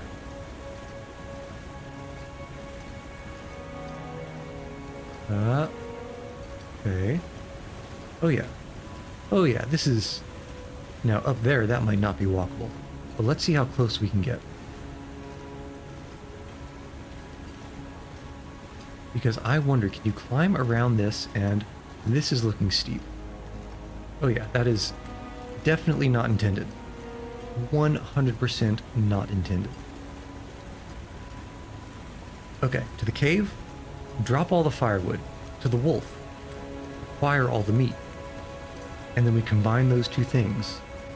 And by their powers together, they are delicious. Probably not, actually.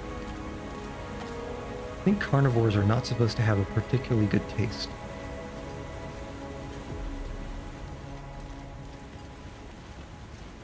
Okay, at any rate, 27 sticks. Ain't nobody got time for 27 sticks. In fact, drop all, because we'll be right back. Still kind of heavy, though. What is so heavy? I suppose we still have a bunch of meat.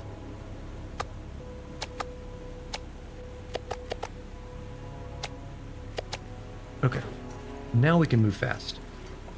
Move fast and break things.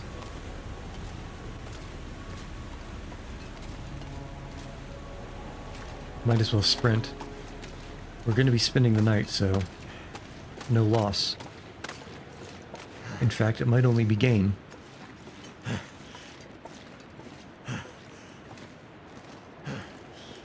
Mm-hmm.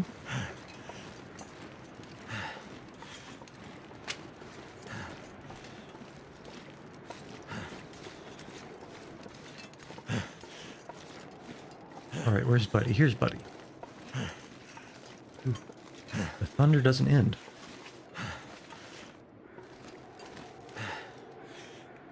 And take all you got. Might as well. Might as well.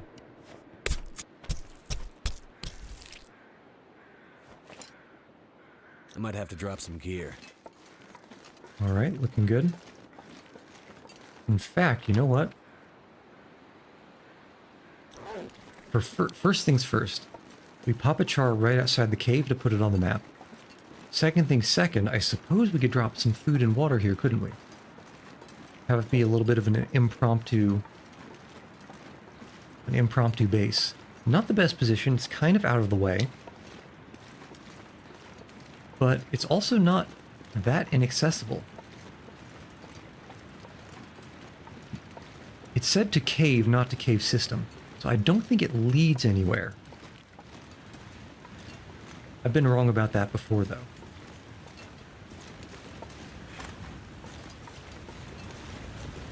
I've definitely been incorrect about that in the past.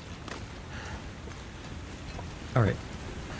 So, what we can do is we can start a fire, put some food on.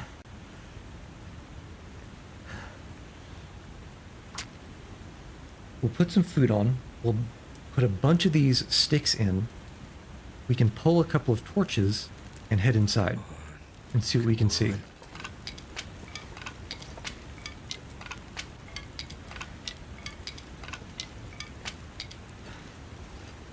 Alright. Add fuel. Sticks. Good. Water. Let's do a 2-liter. And let's do a wolf meat. Because those take longer to cook.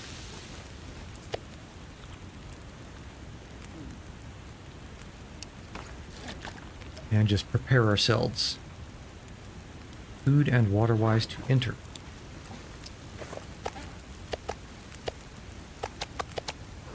Alright. That's right, take some torches. That's a good torch. And H for holster. And one more. I've seen better. I've seen better torches. I've seen worse. Okay. Another mountaineering rope that we certainly do not need. Oh, I also forgot to pop a charcoal here. Let's see. It looks... This feels like it's going to lead somewhere. It's already looking kind of intense. Ooh, holes. I'm an old king. Oh, storm lantern, that's nice. A fleece cowl, don't need it. That'll come in handy. Arrow research book, don't need it. Because I am already legs go long.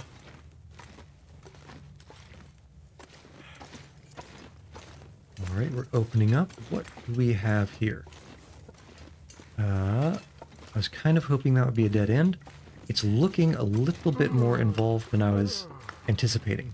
This was supposed to be just a tiny little cave. What's going on? Certainly this couldn't lead anywhere, right? Okay, well, there's a deer that apparently fell in from the ceiling. Not our problem. That hopefully leads from the other place, so I'm kind of hoping that it's Too just much stuff to carry. a donut or a figure 8 shape. Because the more sort of tailing off ends, the more kind of annoying it is to go back and forth between them.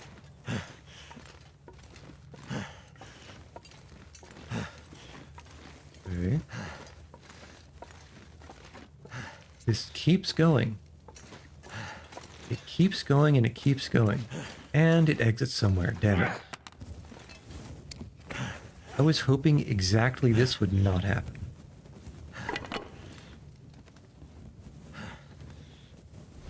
So let's see where we end up.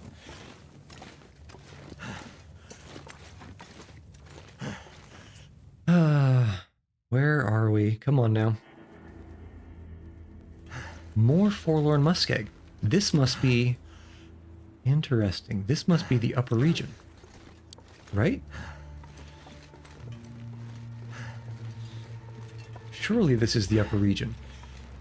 Oh, two things. One, we can now check that climbing spot, see if we put a rope down there for Milton. Which, it doesn't look like we did.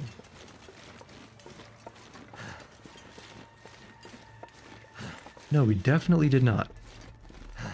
Okay, so that means we can actually take that rope that was in the cave and bring it up here. I'm not sure. Okay, this is fine. This is okay. And actually double okay. What if I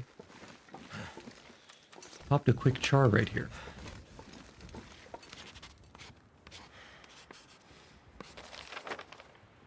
Not super great, but I'm content with that.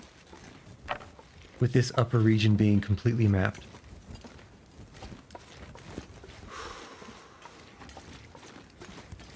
Okay, the only question is... I see. Okay, so Milton goes that way. Yes, Milton goes that way. And I just missed the cave. I think I have to pop another chart. Unfortunately, this almost guarantees, it all but guarantees, that our meat is burned and our water is boiled over. I gotta do it. It's dusk, so night can't be far behind. Okay. Cave. Got it. That's fine. It's even better now. Let's go. I don't mind throwing the torch away because we now have a lantern.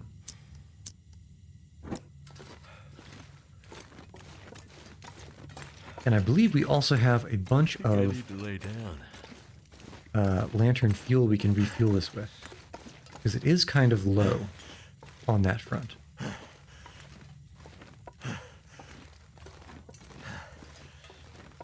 In fact, let's do that now.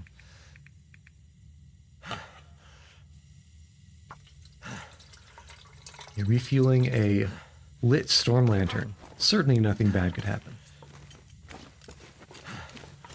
We can explore later. For now, let's just try to head back and hope we find the right way back.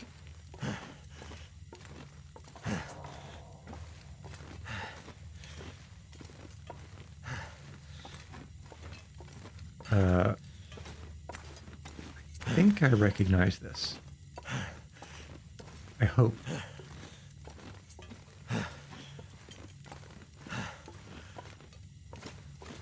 I choose to believe that... There we go.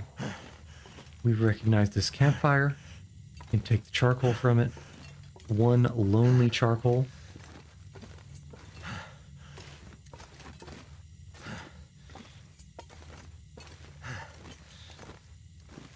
And once we see the exit, one day we'll see the exit. Yeah, this is quite an involved cave, actually. Much longer and more complicated than I was anticipating.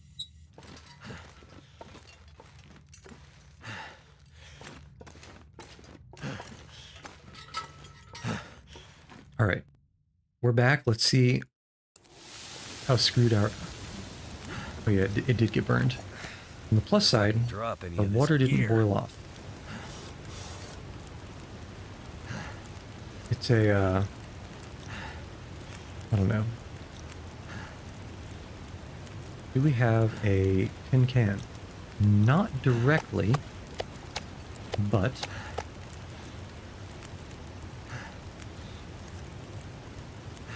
we do have something that can turn into a tin can.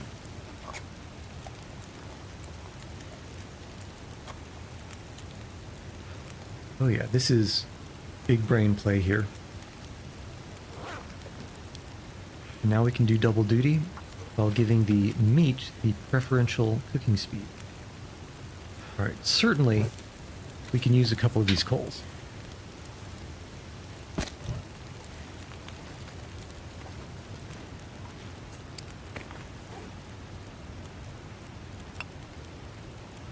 Drop all, pick up 2 in case of emergencies. Actually, well, no. I was just going to say, if the forge down here at the Spence family residence, if the forge down here was more convenient, I would consider bringing all the coal down there. But if there really is a forge at the Rickon, that's going to be much better. And I was going to spray paint storage spot here, but the weather's terrible. So let's not do that. Oops.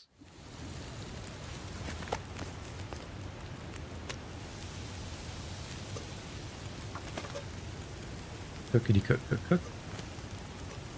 You could just lay down. Have a little sleep right here. You could, and it would be a big sleep. Some would say the biggest sleep that's ever been slept. Alright.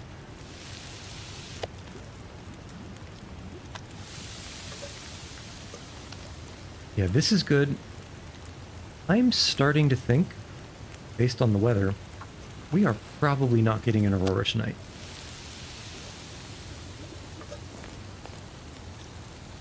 If I was to take just the slightest of guesses. Forgot about the venison. Plenty of cook time. Oops. Moldy, delicious venison. I misclicked that. I definitely misclicked that. And the final venison. Do-do-do-do. Do-do-do-do-do. Oh, you finished cooking. Okay, now, 2 hours, that would probably cook off. It's midnight, we can sleep until dawn. Let's... I think I want the water here. And the weather's not good anyway, so it's probably not going to hurt us too much to just wait for it. Basically just burn time.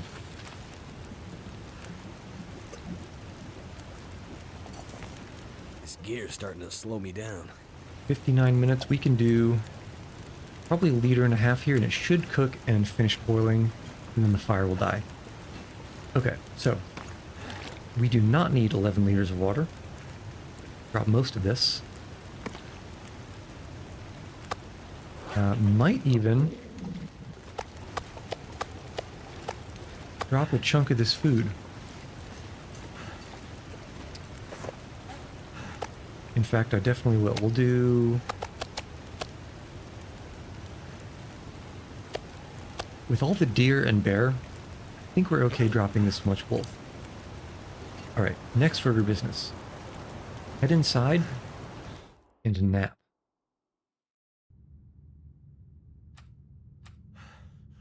In our beautiful bearskin bedroll. Let's drink so we don't dehydrate and die of thirst. Fingers crossed, wake up with full condition. Which is my favorite amount of condition. Some would say there is no better amount of condition than full condition.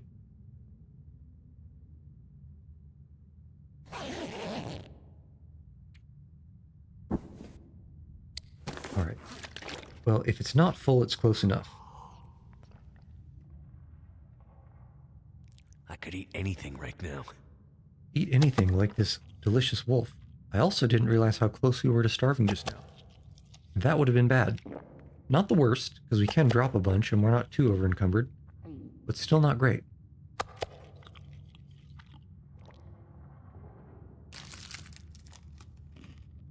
Just eating all these things. 4 kilos should be alright for a while. Especially since I suspect there's going to be more wolves to fight. Interesting, I can see in the dark. Okay, we'll take the rope. And I guess it is almost noon. And we'll finish exploring this cave. Then we'll put the rope up the top. At that plateau, the overlook.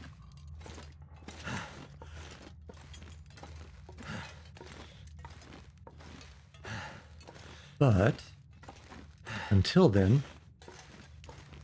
we will do some detours in the cave here and see where we end up.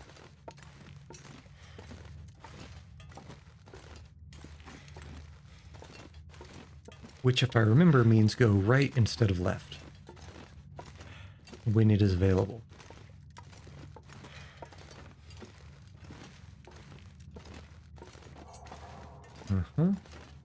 Okay, so does this lead back around to the central cave like I thought it did? It's looking less promising now that there's a turn to the right that's possible. But this looks a heck of a lot like a dead end. Okay, good. Wonder if the owner's around. A revolver. And revolver ammunition. Not the worst things to find, but also not the best. Kind of heavy. And it's also empty. But we did get a full 10 rounds in that box.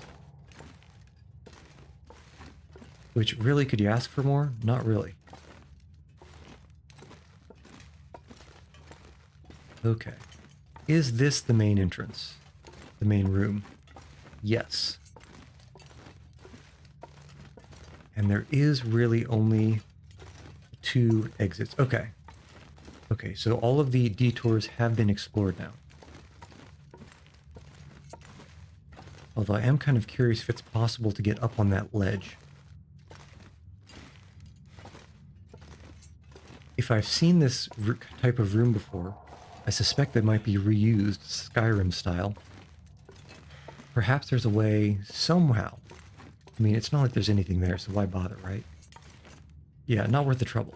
Not worth the trouble. There aren't even any detours up here. Absolutely not thinking about it.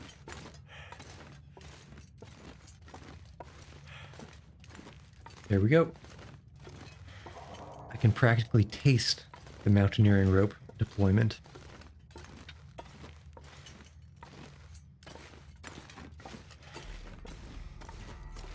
Yeah. Get me out of here. Let me out. I need to drop something. Ooh, that's foggy. I guess the weather did not improve at all overnight.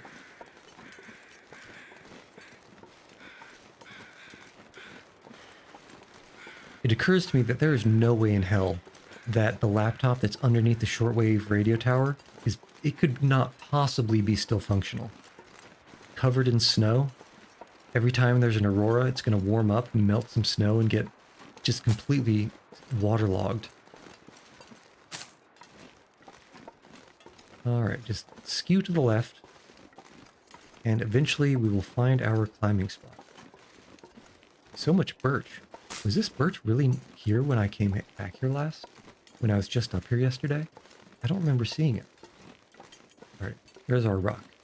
The Rock of Ages. The one rock to rule them all.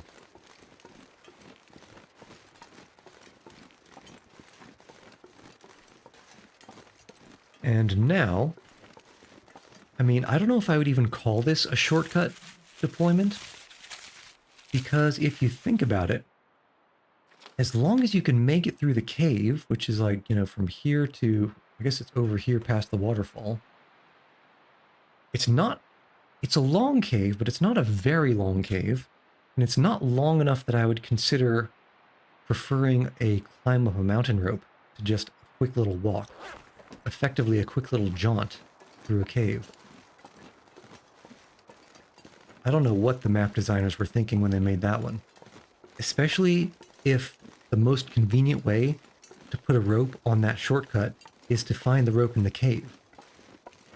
It's like you already know the better. In order to enable the worst shortcut, you have to have found the better shortcut. Who knows what they were thinking?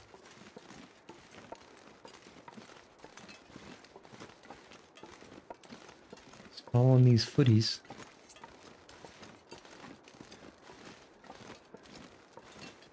And there it is. You know, I do wonder, is there like maybe a cache up here somewhere?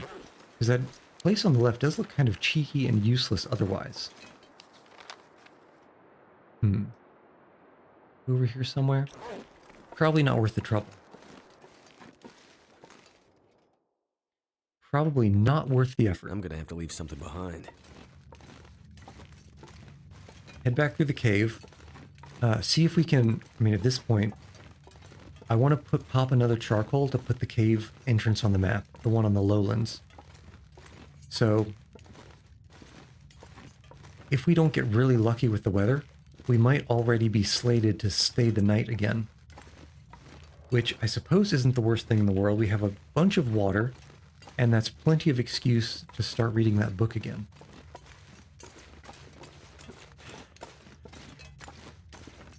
Alright. Yep, still pretty bright inside here.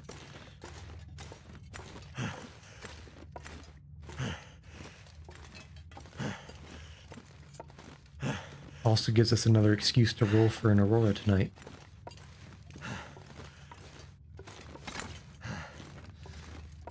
Okay, here's our switchback. Can't be far now.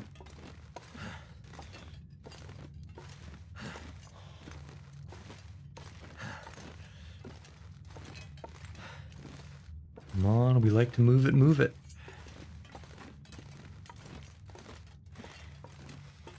I have a pretty good recollection of the terrain over in the southwest part of this map that we haven't uncovered. I think I'm already starting to put together a route for where to go and where to charcoal. That should be pretty efficient. Something's gotta go. So, there's this upper region here. This would be a good place to charcoal, maybe the edge, to get this area.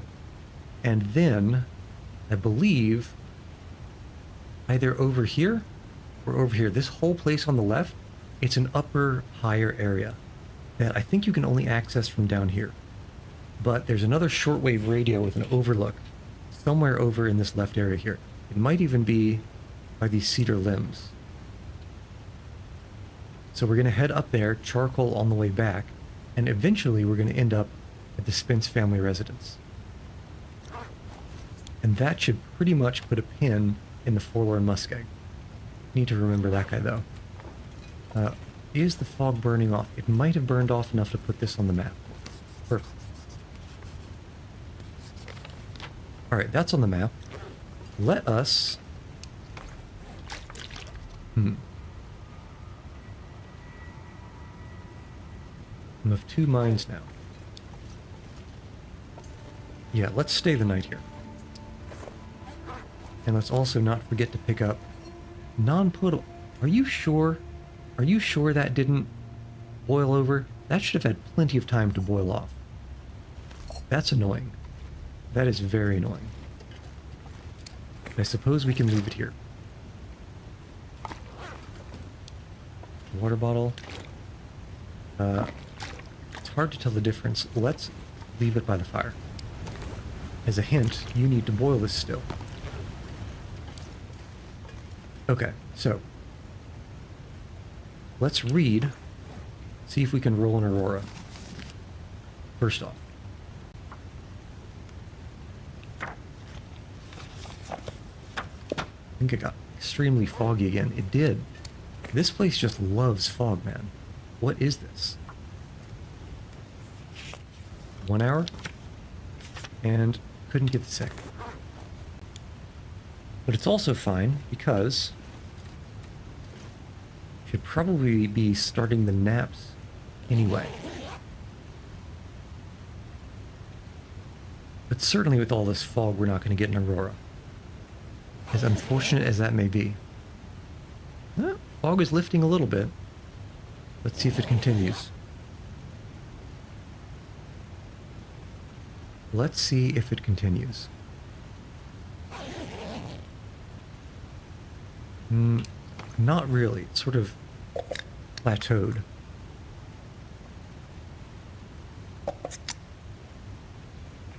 Okay, slurp, slurp. Finish drinking and bear. No, venison.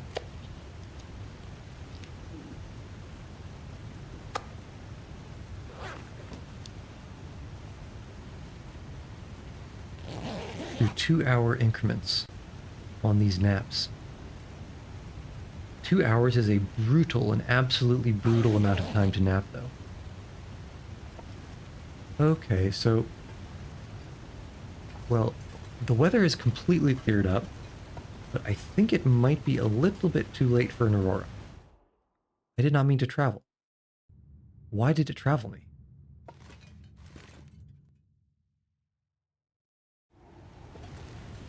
Why did it travel me? Oh, I guess because there's some cave hitbox. We'll wait for an hour.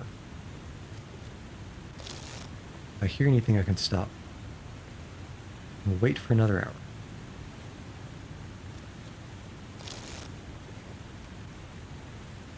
And we'll wait for 1 more hour.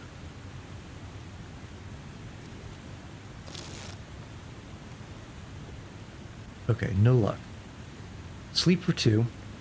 And then it should be, I mean, as long as the fog lifts, as always, but we should be decently into dawn.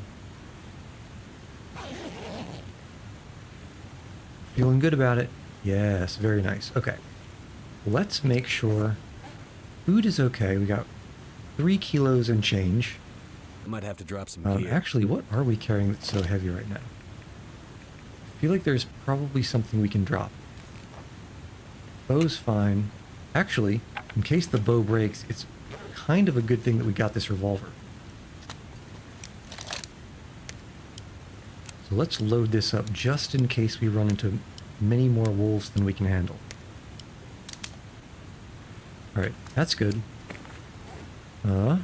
What are we carrying that's so heavy? Do we have a bunch of firewood or something? Not really. So what is it? I suppose it could be... yeah. Suppose a decent chunk of it was that storm lantern. Can I please not lose the storm lantern? Okay. In the cave hitbox. Alright. Yeah. 2.5 liters. And what was that? Candy bar. And we do have a little bit more food that's processed. Alright, let's head out. First order business. Hit this right in the middle. So we go down until we get into the water. Well, I mean, we go down until the stream ends and we get into the pond area. This pack is getting kind of heavy. And we walk out for a bit.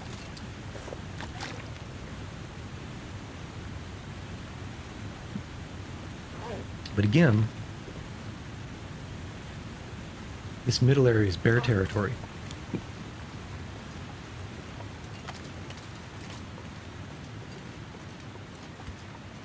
It keeps thundering. It never ends.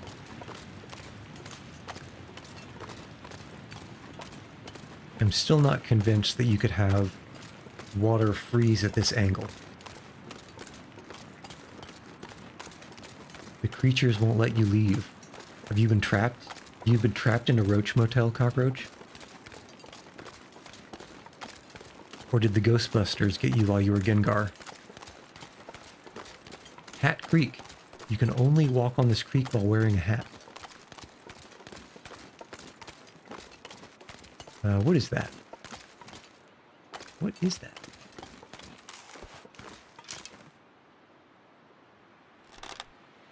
Oh, that's a fallen wolf? Oh, that's probably the wolf that we shot that bled out. Okay, well, not our problem right now. Not our problem. And as far as popping a charcoal, we want to go about a third of the way to the train tracks. About a third, which is hard to tell because I can't quite see the train tracks. But I think if we just go maybe to this down tree trunk, that would be a good place for it. Assuming, as always, oh, you know what? I forgot to put a storage marker up there. It's fine. It's probably fine. Okay. Pop a char here. See what we get. Yeah, there's the hunter's blind. Fingers crossed. Okay. Not quite enough. I thought I heard paw prints, paw pads. I guess not, though. Alright, we'll head down a little bit farther south. Now, there is absolutely nothing over here to charcoal to put on the map. It's going to drive me crazy if there's a dark shadow there.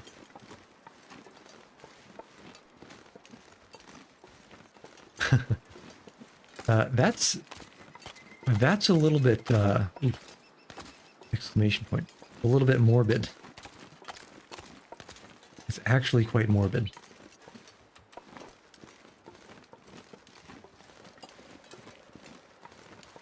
Let's hope the bear doesn't sneak up on us, but I think right about here ought to do it. Fingers crossed. Oh, you know what? Not only did I forget to put a mark at the cave, I think I also forgot to pick up the charcoal. Damn.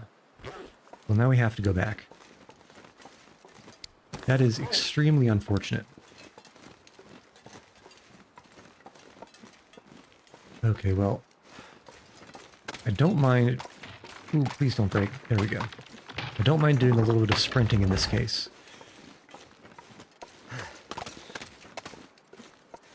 Don't mind one bit. Ah, that is frustrating. Oh well. It is what it is.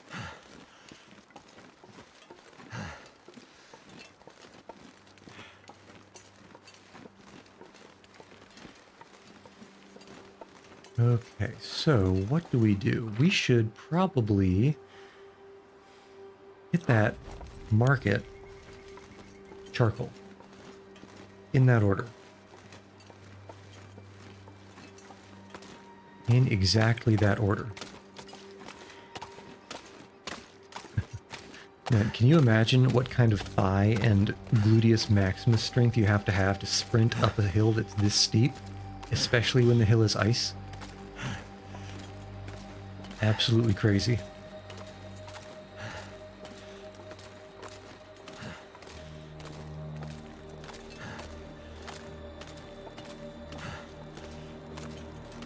Okay.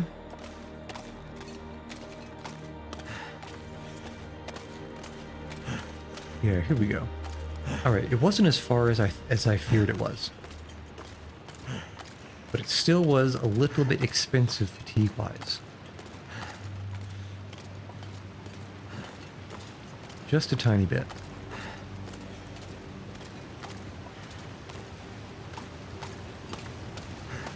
Okay, first, mark. Which is the square. Here. Why does Articulation make toys like 120 bucks now? Huh? Who knows? I won't pretend to understand it. charcoal. 8 charcoal. That's a nice number of charcoals. We can drop the busted thing. And I suppose it's the revolver that's extra heavy, isn't it? Okay, head down. Now we head down. And if I'm feeling cheeky, maybe we even go over here. Yeah, that's the plan. That is the plan. Like we never even missed it. But I guess there's probably multiple aspects. One is just the general inflation, especially recently. And two, I would imagine that the articulation on the toys you're talking about that are, you know, 120 bucks is probably significantly better than the articulation that you might have seen, you know, however many years ago, just due to changes in materials and changes in manufacturing techniques. Map-wise, I think we want to do the charcoal from the top of that hill over there. That seems like a good place to do it.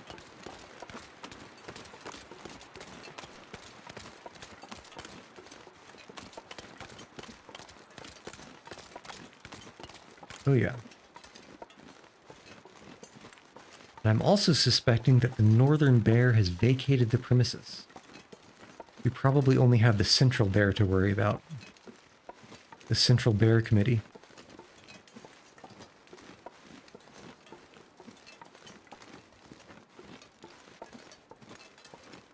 Yeah, I don't see any bear motion over there, do you? Surely not.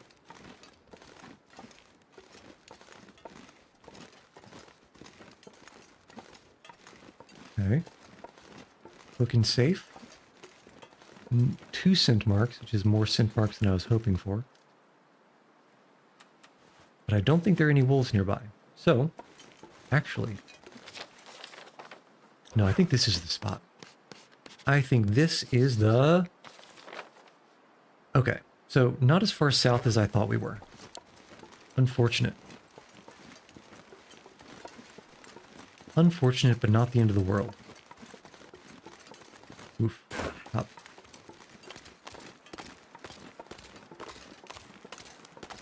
Okay. That looks like a wolf. Wind is fine, so it shouldn't blow it towards us. The next concern, finding that bear. Where are you, Winnie the Pooh? And the concern beyond that is getting prepared to, it looks like, probably spend the night somewhere in the southwest. Maybe up on the hill, up on the cliffside.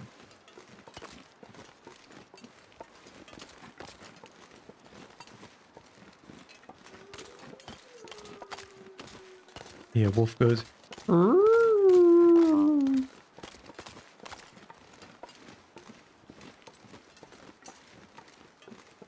Okay, looking clear. Looking very clear. And certainly this short bit is crossable, right? Surely. If I sprint? Boop, boop, boop, boop, boop, boop, boop, boop. Okay. Okay. Okay, so... Yeah, easy, easy. We'll get to the end of the lake, maybe pop a decadent char there, and then we'll head south. I think that's probably... that sounds like a good idea. No. We'll see if we can... We'll get to the end of the lake, we'll head south, we'll see if we can get up on that little island. Then we'll pop a char right about maybe here, and then we'll go across and just fill things out. Should be pretty straightforward. Famous last words, of course.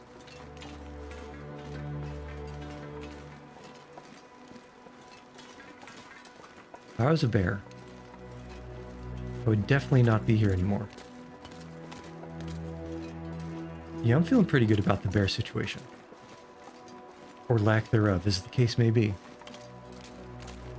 There's that little island we need to get on top of. I don't remember it being easy.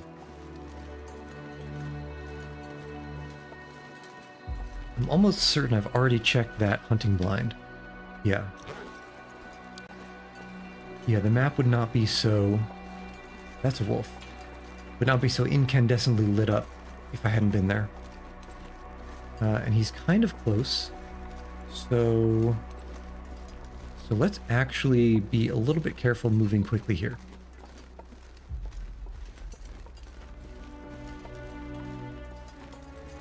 So is one wolf, is there two wolf over there, or is that just a tree trunk? It is hard to tell, but I think it's too wide to be a wolf. Too wide and not moving enough to be a wolf. Okay. Good. That is a very good situation because we might need to go that direction.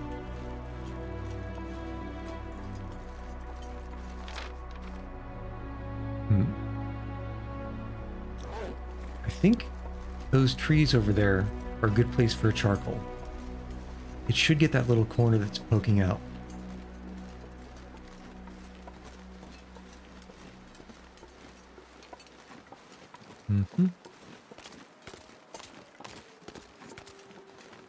Yeah, I hear him up in those hills.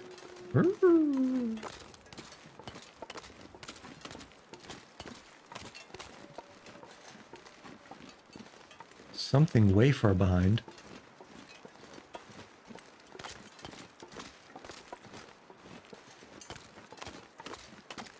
Okay, now the question is the only way up to that middle area over that bridge. It may be. It may be. I think that there's a walkable gap over there. Let's put this charcoal down over on this little peninsula first. And then we can move on.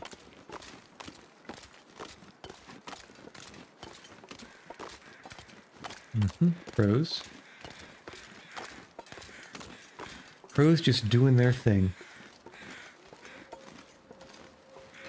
Okay, interesting. I suppose I should have seen this cave from far away, and I think I might have. But I didn't pay much attention to it. Okay. Alright, so the broken shortwave is way farther south than I thought it was. How happy people beginning when they're... And that actually is not the worst. How happy people beginning when their favorite YouTuber uploads, not knowing that their head is going to be ripped off their body and wrapped around a tree while the rest of the body is burnt. That is very morbid. And also this, I thought that was a person body, but it turns out this is a bear cave. Bear cave with no bear, which is my favorite kind of bear cave, actually.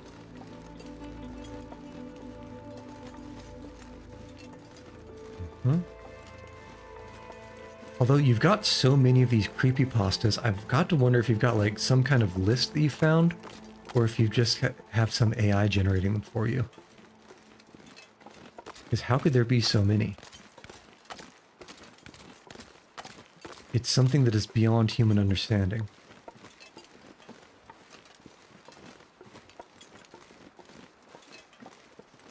Surely we can cross here. Yeah. And surely we can get up that little gap in the rocks that I saw. You're taking unknown green liquid. Well, I think it's called flubber. Based off of the film with... Oh, what was his name? Oh, that is a wolf. That I probably should have known was here because I heard him a woo earlier. I wonder if he can go across that bridge. You're okay. You are A-okay, buddy.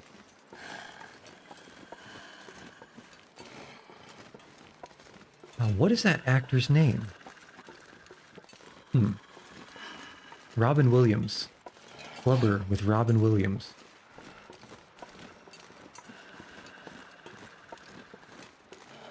Okay. Alright, show me your best pathing, buddy. Show me what you got. Okay, why does your pathing have to be so good? Is there anywhere I can go that he... Oh, you know what? I think we might be able to give him the runaround. We'll lure him over to this side. And then we'll take a wide path around to the left. As long as we get him far enough away from the bridge. Actually, at the same time, there is a memento thing here, isn't there? Is he still chasing, or did we lose him? I don't think he's still chasing. Interesting. Memento cache. If there's a memento cache, we might just have to fight this guy. Because we have 2 scent marks. I think we're just gonna have to fight this guy. Yeah, come on. I want to see what's in that memento cache, if I can even find it. Pop. And another broken arrow. Very unfortunate. What's our arrow situation? Well, I suppose that was the only other partially used arrow. Alright. Decent amount of meat. That's okay.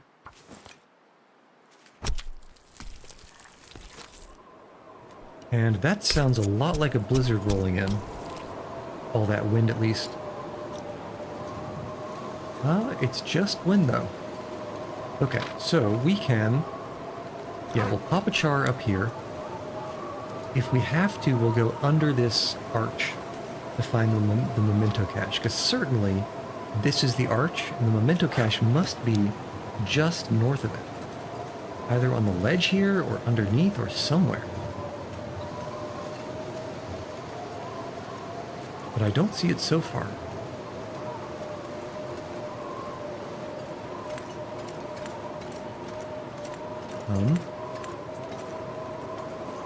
I actually don't see it at all. Maybe it's that little nub right there. I don't know. Okay, well, at any rate, we'll head over to these cedars and we'll pop a char. It looks like we can get over to the shortwave staying up here high, and that's good. That is very good. That's exactly what I was hoping for. Eat, drink, and be merry. In that order.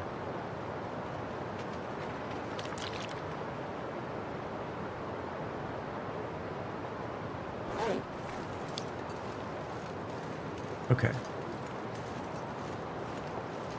You know what? We might actually have to sleep in that bear cave. If this wind doesn't let up. Our clothing is good, but it's not so good that we can just completely ignore the cold for an indeterminate amount of time. First order business. Check underneath the arch. Second order business. We'll head up that path to the shortwave and then around. That should lead us all the way around here to the Spence family residence.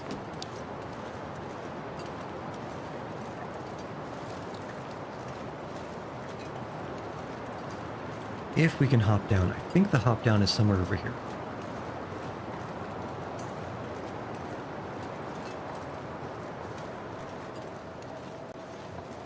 Ooh, that sounds like a new blizzard noise. Please just let me... Actually, let me think.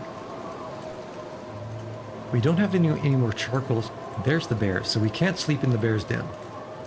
Because I think he's coming back.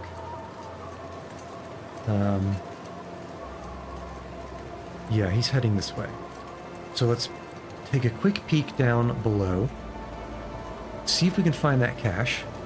If we can't find the cache, be salty. If we can find the cache, take whatever we can carry, and then head back.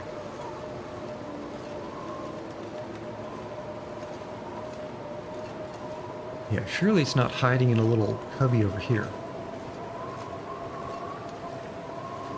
I don't think so anyway. No, no way. No way. It's got to be underneath. It must be underneath here somewhere.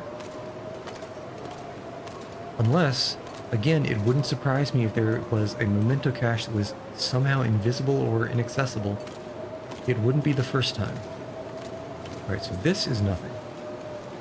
Yeah. Oh, hold on. Oh. Wow. Okay, so that's like just one tiny little pixel. And it's also super shitty. An emergency stim and an MRE. That was not worth... I mean, I might as well pick up everything, right? But I do not need that accelerant. Alright, that was garbage. Let's head back before the bear gets here. That was actual hot garbage, especially since there was another thing in there and it destroyed it before I could pick it up. Oh, that's not the bear, is it? Ooh, okay, we get to be a little bit quick here. A little bit quick. Where's the gap? Just follow the footsteps. Follow the footsteps, find the gap, get safe. Here we are.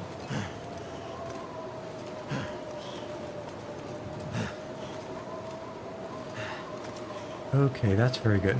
To the point where, if I wanted to spend another 24 hours cooking food, I would hunt that bear. But I don't. And so I won't.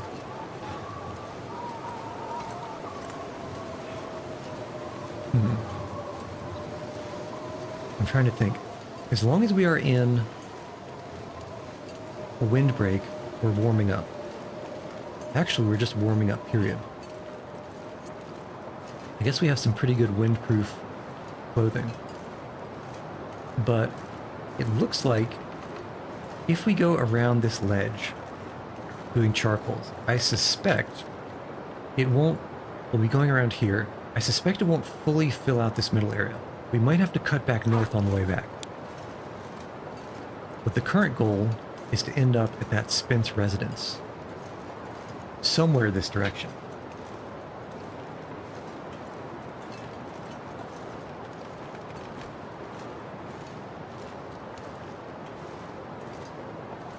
Okay. But where, oh where, do we pop our charcoals? Yeah, that looks like it, I think. I suppose we can do the first one up here after this, after we go across this tree trunk.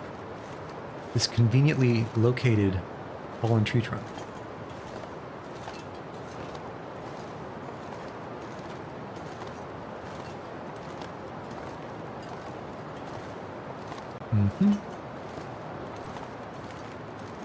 You know, looking at the geometry here, I actually think I can make a tree trunk like that in Blender. I don't know how to texture it yet, but it's only a matter of time. Oops. We wanted charcoal, not health coal. Yeah, let's just get a little bit higher. Little bit higher. This should do. No gaps to the north, no gaps to the north, fingers crossed. Nice. In fact, I wasn't even as far south as I thought I was. Okay. Well, that is a long ways to go, all things considered.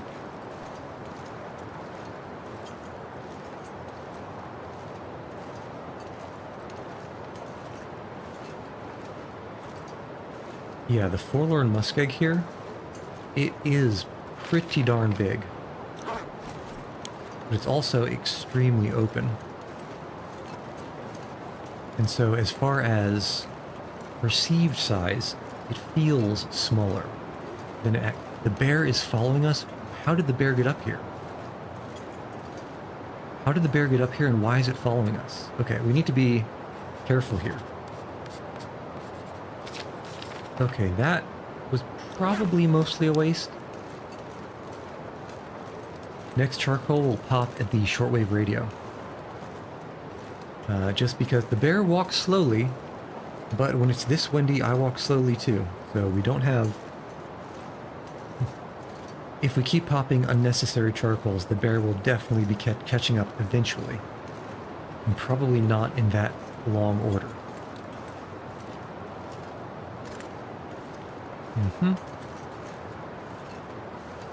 This is reminiscent of the campaign. I remember getting attacked by a bear twice here at this short range. This shortwave radio tower.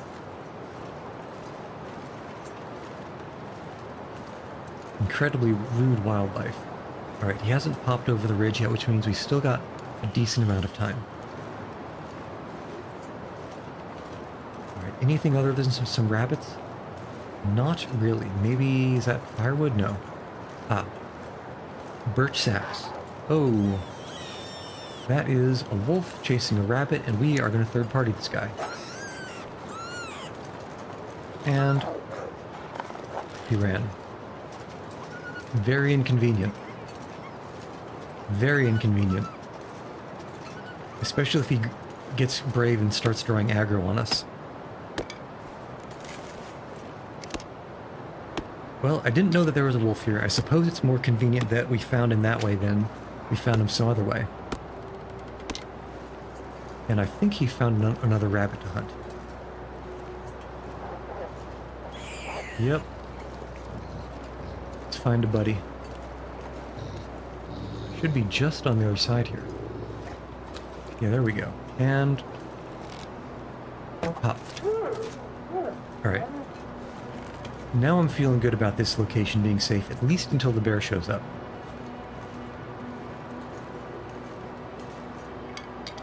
Take that arrow. Is this a deer? No, not a deer. I didn't mean to say deer. Is this a rabbit over here? I think this was also a hunted rabbit. Yeah, it is. Okay. Under the shortwave, pop a char. Make sure the bear is not slowly sneaking up behind us, because that wolf did delay.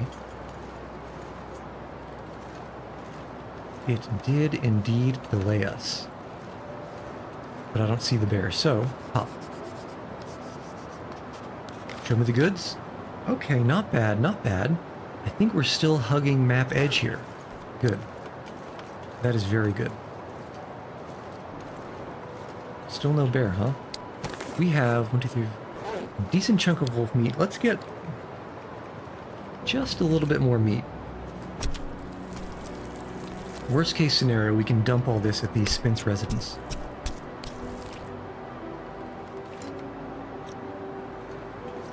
Still no bear. Okay. And is that a cave? It is a cave. Okay. Let's hit the cave. I think we'll stay there tonight. Yeah, that's a good idea. Which also means, also another sapling over there, which also means, I believe, we can probably finish harvesting that wolf, at least the meat. I have a decent chunk of food to drop at the Spence residence, in case for whatever reason we need to head back there.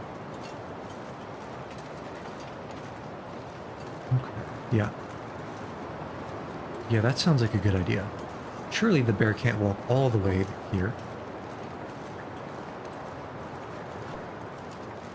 Surely.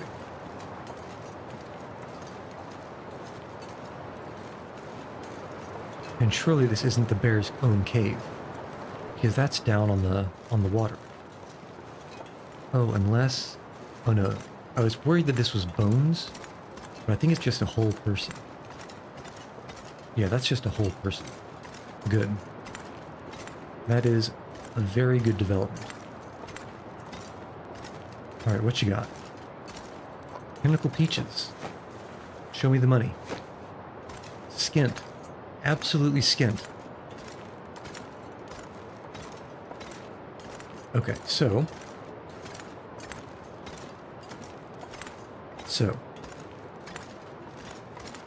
first order of business is drop a bunch of this stuff so we can move a bit quicker. Even all the water. Second order of business. Let's finish harvesting that wolf, bring him back, maybe even... that wasn't a bear, was it? No. Maybe even, what's our firewood situation? Coal and a few sticks. We might need to break down one of these tree branches. Yeah. Yeah, we prefer a fir limb in this case, but a cedar will do as well. These both look like cedars. Cedars are usually the gray side. Yeah, and that's gray too. Fir limbs are more of a dark mahogany brown. Cedar. Alright. Those are probably cedar too. Surely the trees wouldn't be mixing. Alright, where's our buddy? Something is sapping my energy. Where's our friend? There he is. And... is that the top of the bear I see over there? It is the top of the bear that I see. Okay. We'll harvest here. Hopefully he can't move that far in 15 minutes. I hope. Bear, be slow, please. Please be slow. Please be slow. Heavy. Okay, he wasn't that slow, but he's also not that fast.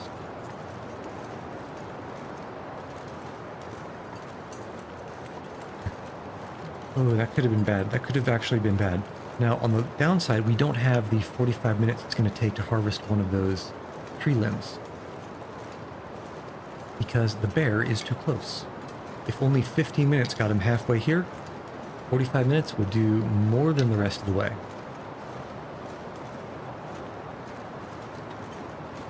I think, though,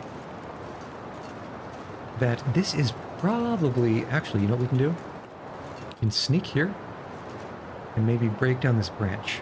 Slow style. See what the bear does. Well, it didn't come this way.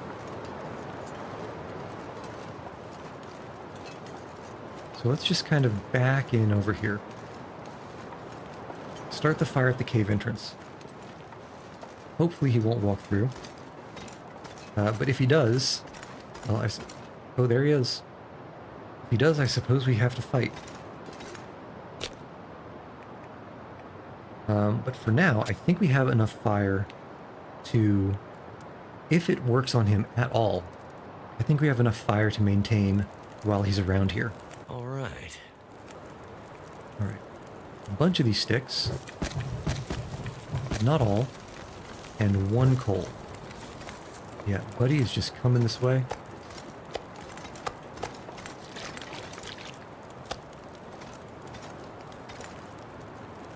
So let's get this on the road. Football. And football. Buddy, you really just gonna... he really is coming in this way, isn't he? Ooh, rockin' a hard place, kind of. Because I did hear the music change.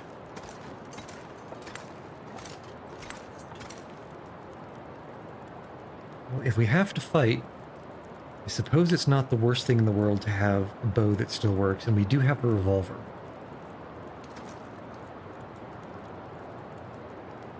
But if I was to shoot an arrow at him, it would be a high-quality arrow, and I'm kind of loath to lose one of them. But I'm more loath to get mauled by a bear. Definitely more averse to that situation.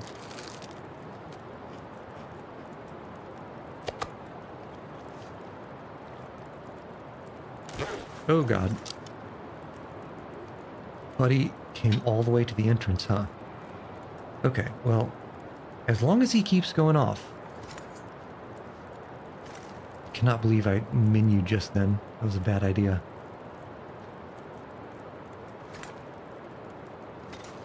Maybe if we just stay sneaking.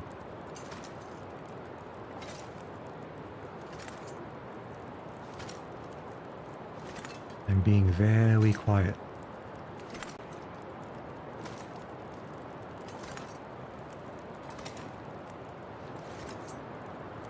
Still heard a little bit of snuffling out there.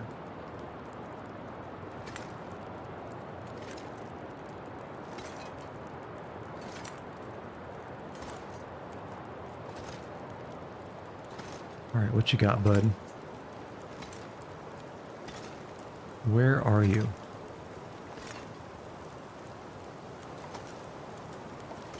You're not going to be right around the corner to jump scare me, are you?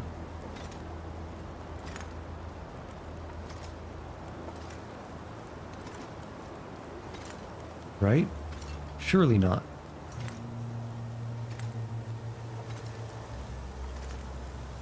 Okay. Okay, looks like he kept going on to the south. As long as he's just passing and he continues to just pass.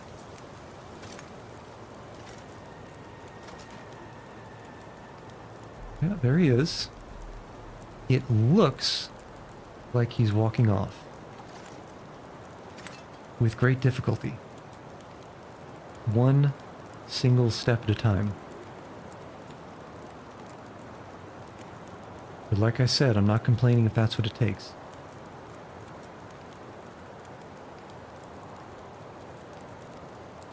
Okay, I think we're probably safe, at least until he comes back. But what I'm hoping is that he does a circuit and he's not going to come directly back this way. Alright, we'll continue cooking.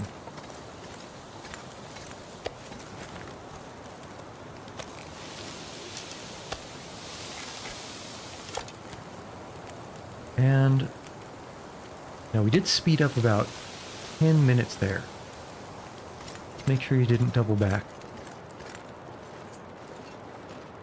Okay, no, I don't think he did.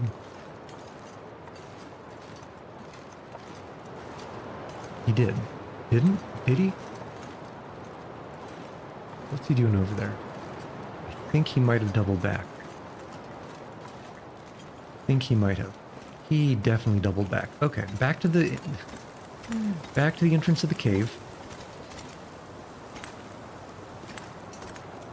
And let's just make extra sure. Yeah, stay on target. We don't need this. Haven't completed researching it. Well, what we can do is we can complete researching it. Because our skill is too advanced for this item. Now we can add it. Alright. Back into the cave. Into the depths of the darkness. It's gonna get a lot colder soon. It is the longest of darks.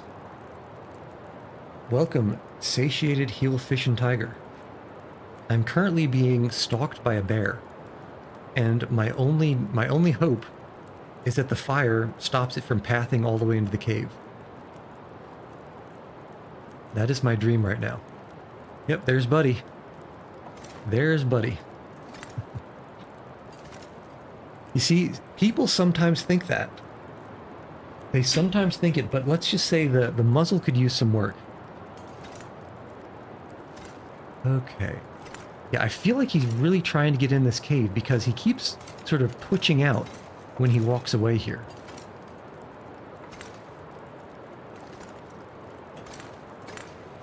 Okay, eventually, either this guy's gonna have to go or I'm gonna have to go. Someone's gonna need to do something about someone. Trying to think. Because last time he barely left and he came back. I'm only worried what happens when this fire goes out and I'm trying to sleep in this cave. Because that is kind of a bad situation to be in.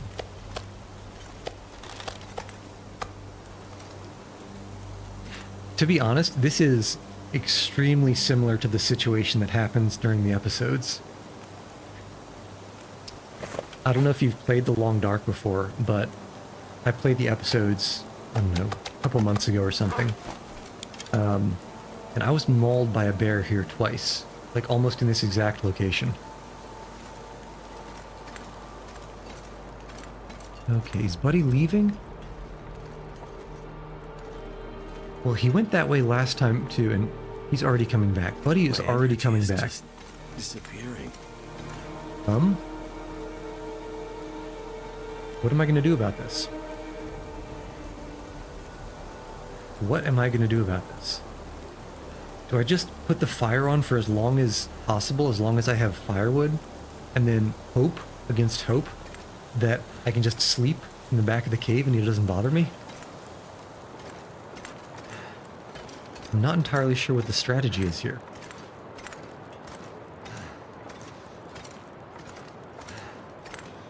For now, let's see if we can just get him to leave again. Oh, man. Goodness gracious. Goodness gracious indeed. Okay, well, there he is again. What you gonna do, bud? What are you gonna do? You're gonna walk away again, huh?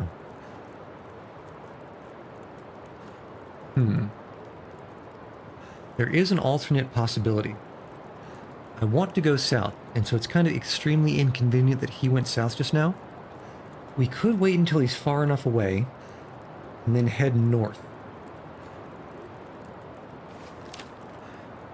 We could head north around here, and then do some kind of a loop or something. But at the same time, we're kind of stuck in this cave because our fatigue is non-existent. It is very much non-existent.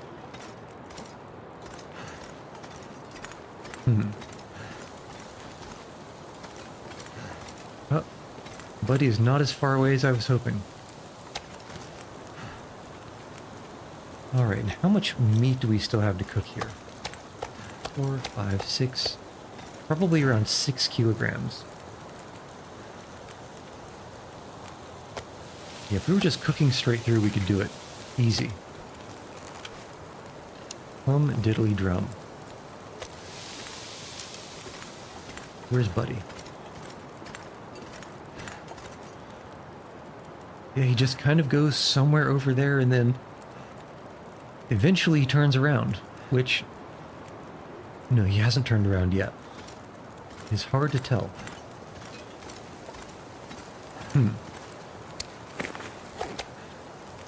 What to do? Oh, what to do?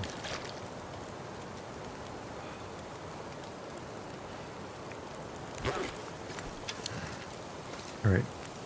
Here's a ballsy plan. We cook this all the way through. We peek to see what he's doing. Okay, he hasn't turned around yet. This is promising.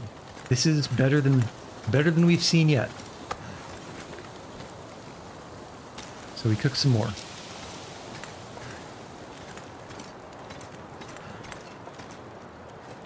Yep, don't see him yet. Okay. Now this could be the mistake. Passing time here. Okay, I heard a wolf bark. Yeah, so there's a wolf hunting the rabbits over there now. That's fine. That's not my problem. And hopefully a wolf over there means there's no bear over here. Okay. Okay, I'm feeling good about this. I'm feeling... Well, let's not say good about this. I'm feeling better about this. Need to cook some of this water.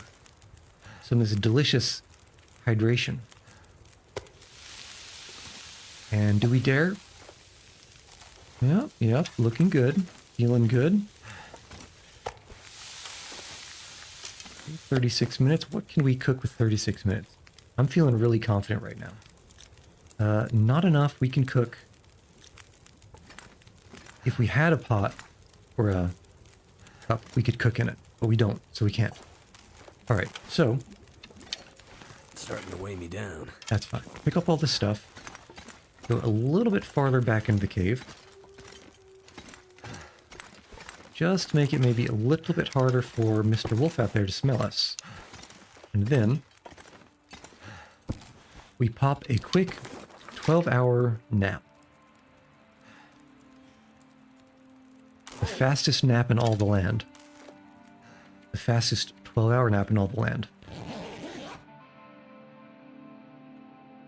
And hope we don't wake up with something nibbling on us. Alright, what's the word? The word is terrible visibility outside. Definitely not a good thing. Especially because I'm trying to do some surveying over here. Very rude of Mother Nature to throw all this fog our way. Actually, this visibility is horrendous. To the point where I am completely okay just burning time, hoping for better weather. Absolute waste of calories. Bear Grylls would be ashamed. But if you gotta do it, you gotta do it. And sometimes you gotta do it. And this is a time where we gotta do it. Still, play solitaire with myself. Oh, there we go. That's very nice. That is quite nice. Okay, so we head south. We hope that sometime over the night, Winnie the Pooh has vacated the premises. And we also hope that that wolf... No, that's a rabbit. I definitely heard a bark and a rabbit getting hunted last night before we went to sleep. So let's just be a little bit careful. Just a bit careful. On the plus side, I don't see anything. I also don't hear anything, which are my two favorite things to not do. All right. Yeah, no bear. The rabbits over there are not panicking, so the wolf isn't up on this plateau. That's very good. Which means I think we made it through. I'm pretty sure we made it through.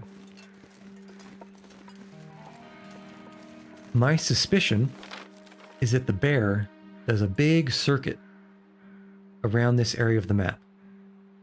And I think we caught him on the pass from 9 o'clock to 6 o'clock. That's when he caught up to us, and now he has passed. Hopefully, we have a bunch of time until he comes back. Now, if he turns around and heads back north, that would be a problem. That would be a problem. But until then, we can just hopefully do some surveying in peace. And I want to go... No, that looks too steep to stand on. So I suppose we could do it here and see what we can find. Let's do a sneak survey. Okay, not the best, not the worst. We can definitely hit one more before we get to the Spence residence. And also, let's not forget this beautiful birch sapling. We're about to cut it down in its prime. Oh yes. Show me the goods. Fantastic. Okay. Where are we exactly? So the edge is north and we want to go this way. Okay, so there are two open questions. One, where did the bear go? And two, how many wolves are loitering around the Spence residence? Usually the answer is a lot, but if the bear just headed down this way, surely there couldn't be too many. Surely. For example, I don't actually see any in the fields over here. Never mind. Never mind. They are right there at the edge. So, that's not great. Definitely not great. But it could be worse. Downside being 3 scent marks. 3 scent marks is kind of a lot of scent marks.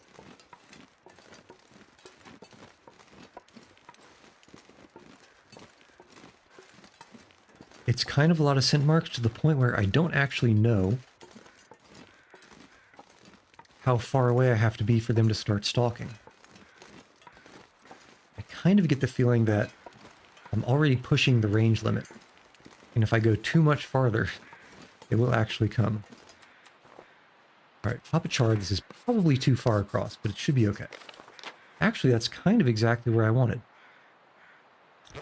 Okay. Oh, hello, where did you come from? Well, he's hunting us. Let's deal with this. It's gonna kind of be a waste. Ooh. I don't think I'll be bringing his meat down. We'll see. And pop. The rare unicorn wolf. Okay. Anyway, let's see if this is a shortcut or something. Perhaps a way around the estate.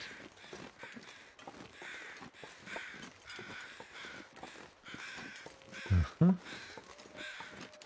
I'm not sure if this looks promising yet or not. There may be a way past these rocks in a little valley, but I'm not yet convinced. I'm suspecting this is a dead end. And yet, it looks like there is a way through.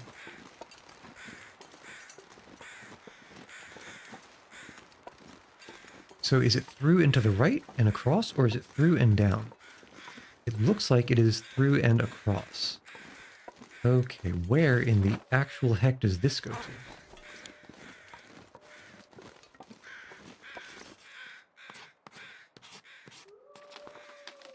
Okay, that's probably the last charcoal we need here. Let's take a quick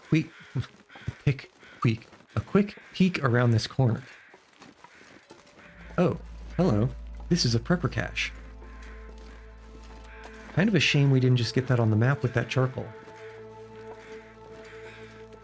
I was really only expecting a shortcut around those wolves. But you won't see me complaining. In fact, with this prepper cache, it might actually be worth it to go back and harvest that wolf.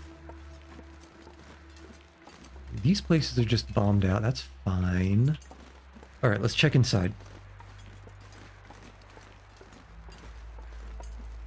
Check inside the house. A tiny little house with the airlock door. I need to drop something. Okay. Unfortunately, I dropped the storm lantern.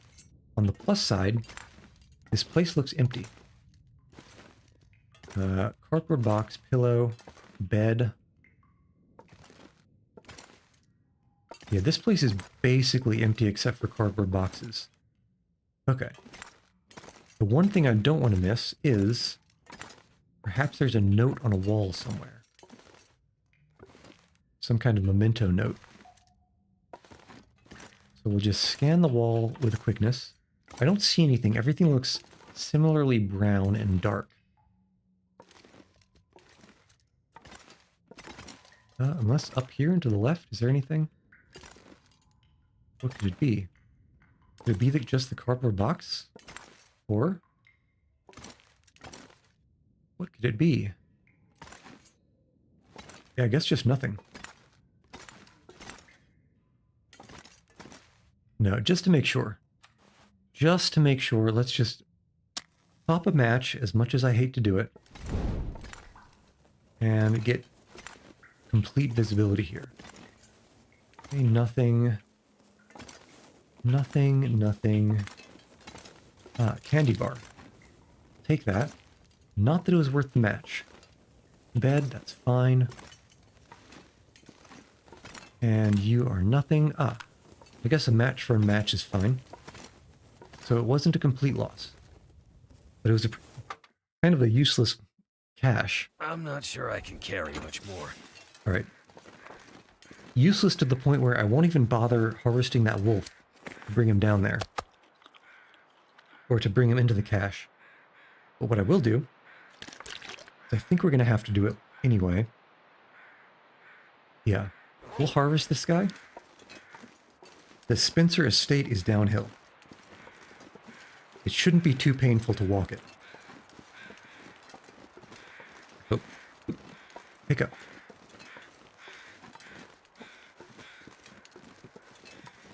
Actually, the venison too.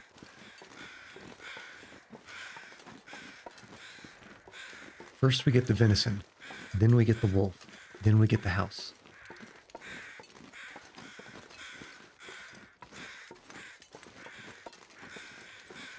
Here we are. Okay. Only 0.8 of a kilogram. I mean, it's like a little bit more than a pound of meat, right? Where's our wolf? Wolf is this way.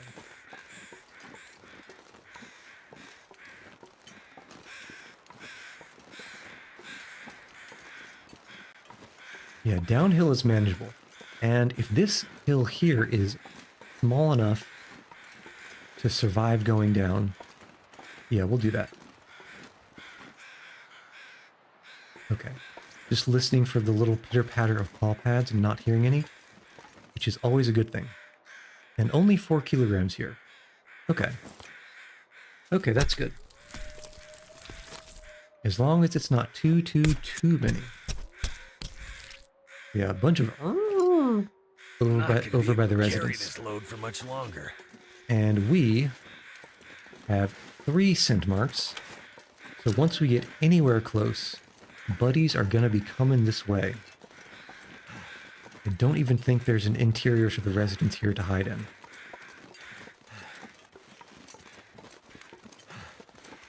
Just stick there.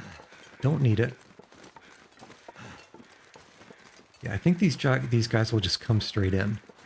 We may need to just handle them.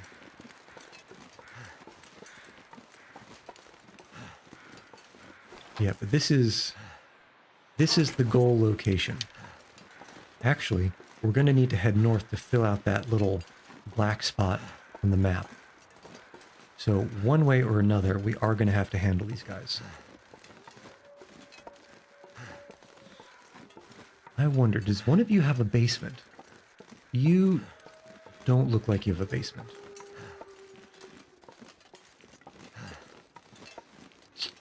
Although you probably also have geometry. Oh, the wolf couldn't handle. Oh, so these guys were really hunting, huh? I don't think I'll be able to get into one of these houses. Unless, perhaps here. That's going to be a no. Okay, so... Alright, new plan. We walk this guy around, and we try to get into that barn thing. I hope he went around to the right.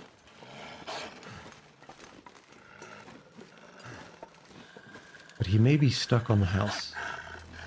I think he ended up going around to the left. Unfortunate. But we just need to be a little bit careful not to get too close, I hope.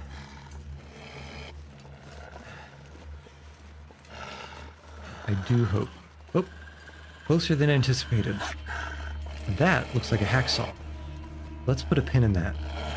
We can check that later. Uh-huh. Uh-huh. Yeah, I think we can outwalk him here. It feels like a thing that should be possible.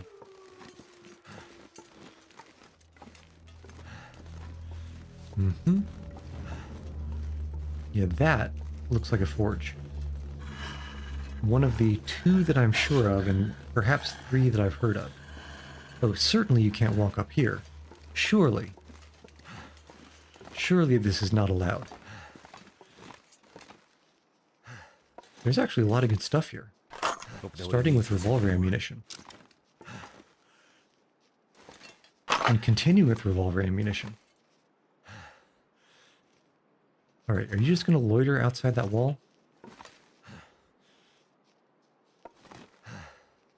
Well, if you are, I'm going to read this note left behind. Do you see the stars? Do you see that you are there? It's a fault of the mind to perceive separation. The same fault creates time. Look around, observe. Your father was trying to preserve what we have. The boxes hold the seeds of the universe. Breathe deep and persist. Fix that goal in your mind. Concentrate on a single flower. You'll feel that warmth on your cheeks again. This is just a signal from beyond. It's just a passing cloud from another world. The songs of birds will fill pink skies. Remember, the weakest light breaks the deepest darkness. I think backer 4783 might have been on some edibles when he wrote that. Alright, so is Buddy just going to chill there? I think he might. So, what do we have? What kind of containers do we have here? First off, let's drop all of this uncured gut. We do not need this at all, and it's just making us smell it. It's not curing though, but that's fine. That was expected. Scrap metal, fine. Search the good boxes, fine. Matches, I'll always take them. What have we got here? This is Storm Lantern, don't need it. Simple Parker, don't need it. You are Work Glove, don't need it. Coal, eh. Take it or leave it, honestly. Scrap metal, take it. Here, fishing tackle, take it. Yeah, hey bud. Yeah, try getting up here. That's what I thought. Why are there no 3 of them?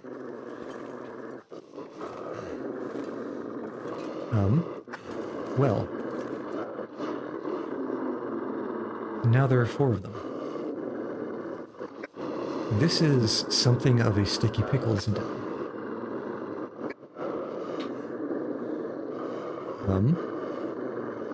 What do we want to do here? We have the arrows, but do we want to waste the arrows? I feel like they'll start running away if I... Pansies.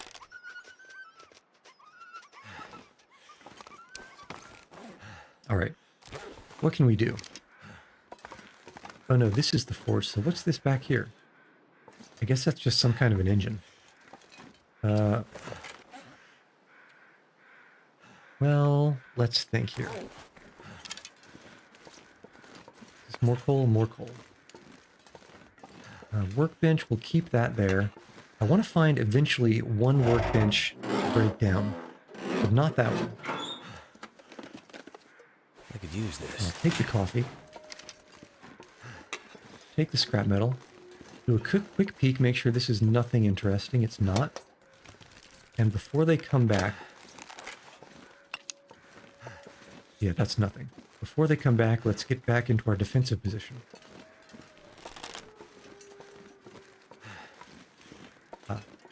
Now this stuff will come in handy. Survive the outdoors, improves the fire starting skill. What is our fire starting skill right now? F is for fire starting. It's already max. Don't need that book. Here we got some simple tools. Take these, and really they're only useful on the workbench. A ton. I mean like a ton of firewood here. Lots of reclaimed and lots of just pure logs. And that's a wolf noise. Please let me up here before the wolf comes close. Okay. Now we're safe. Yeah, buddy, get out of here. Get out of here, buddy.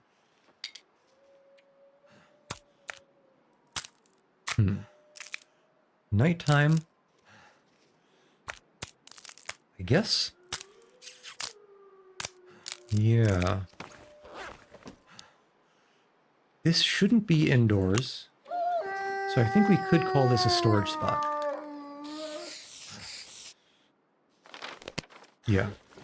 And what can we do? We can toss meat in here. Probably the cooked meat. We can bring most of the cooked meat. We can bring any of the raw meat and cook it on the way back. In fact, we might even cook it tonight. There's not really much of a fire pit here, but at the same time, what's the chances that we really run out of wind cover? All right, still 3 scent marks. We can drop pelts. Oh, of course we have 3 scent marks. We're carrying a bunch of raw food. All right, what is our firewood situation? 2 sticks and some coal. Let's start a fire and get cooking.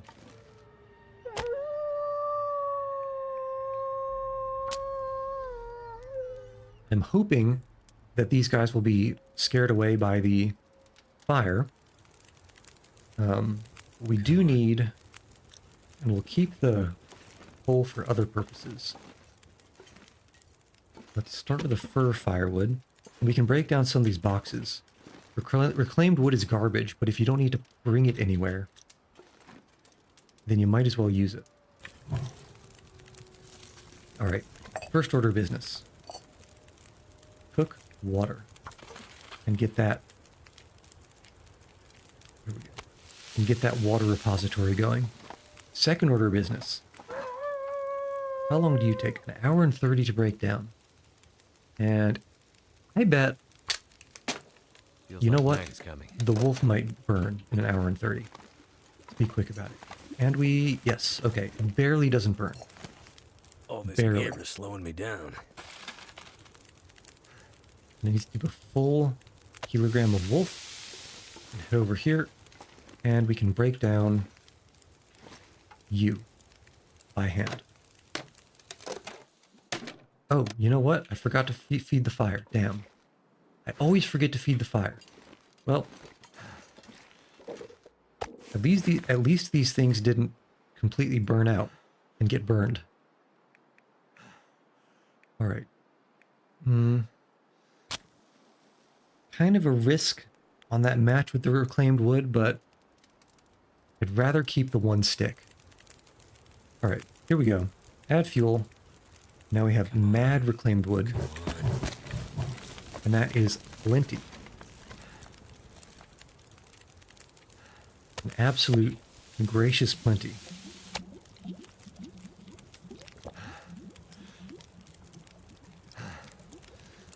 Let's go. Let's go. Let's get cooking.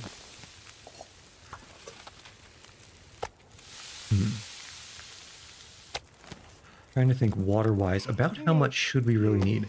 6 kilograms extra. 6 liters extra of water ought to be plenty. And we've only got 3 wolves, huh? Well, honestly,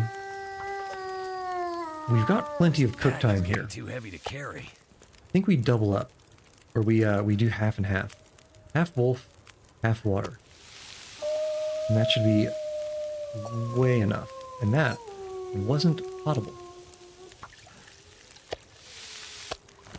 I picked it up too soon.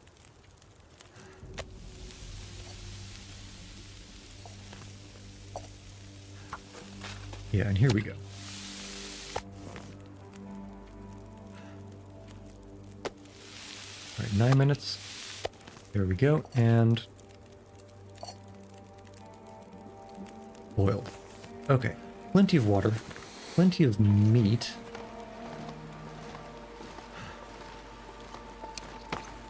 Yeah, 10 liters. Way more than we need here. Okay. Almost 3 liters ought to be enough to handle us until we finish this survey and head back to Mystery Lake.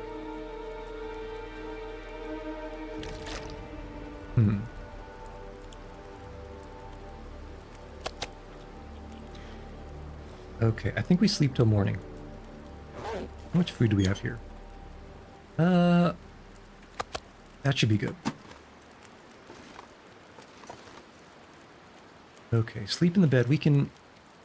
Actually, 9 hours will put it till probably a little bit after noon. Which could be good weather. The sun will be good. Will the fog? Please cooperate.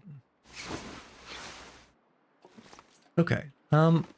Could be worse. But again, could be better. Only 1 cent mark. That's decent. Take the char. Actually, charcoal.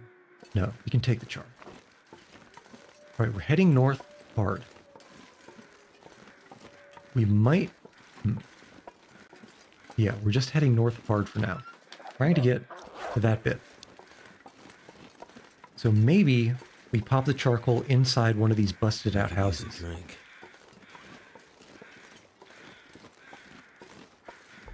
If we can get there. I'm hoping Buddy ran away far enough that he can't smell me. 2 deer. We don't need 2 deer over there.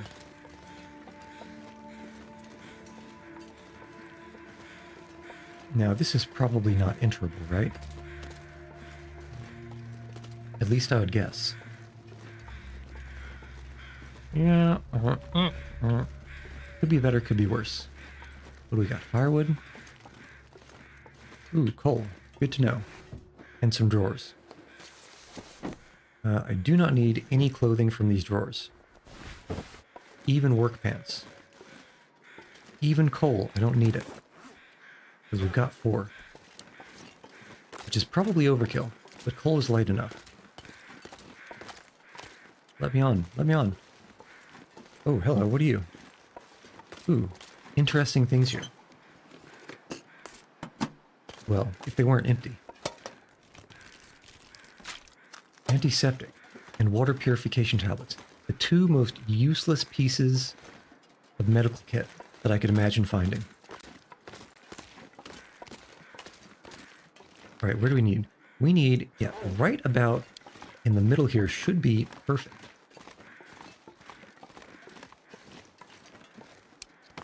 So, pop a char and hope that wolf doesn't get any closer. That, I kind of want to go a little bit over to the left there. But I don't know if the map will be so accommodating. Looks like we're heading this way. It may not be so accommodating. In fact, I'm almost certain it won't be at this rate. I suppose this is... Well, no. Kind of want to fill that out. Let's check this area here.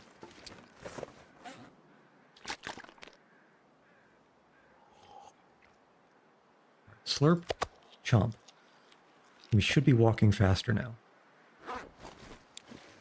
Alright, what are all these about? A bunch of toxic waste canisters. Take the scrap metal, because that I can use at the Ricken. Fire barrel, don't need it. Cedar firewood, don't need it. Anything out back here? Alright, what's our plan? If we can get across and around, that'll do it. Which I believe looks very possible. Yeah, I think that's the plan. We definitely can't go straight across there. Ain't no way. In fact, even parts of this might be a little risky. Okay, that's deer. Deer mean we're safe. This is risky. I'd rather go across here on the right where there's actually some... Honestly, how deep could it be there if there is land poking up here? But I don't trust it. Okay. Deer, oh dear.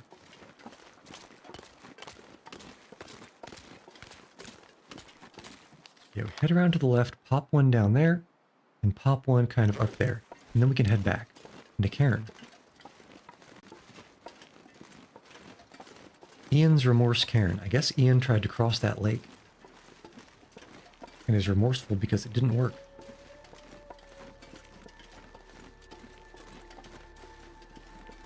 Yeah, this should be pretty chill. As long as we don't run into that bear again. Again. Again.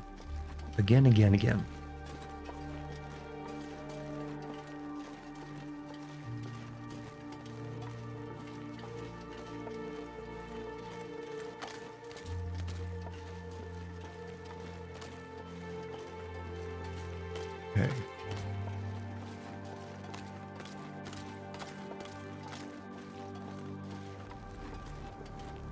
Yeah, it was a very good idea to drop all of those skins and guts to only have one scent mark.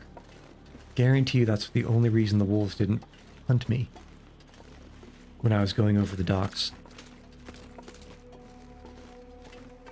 But we are getting a little bit close here.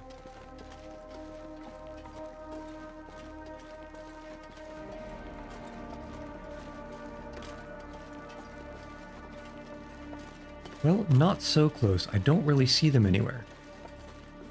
Not anywhere that's concerning as far as getting to me is concerned. Yeah, I don't see them. Let's get onto these little islands here. Yeah, we'll get onto these little islands and we'll pop it. That should do for anything we need in the south.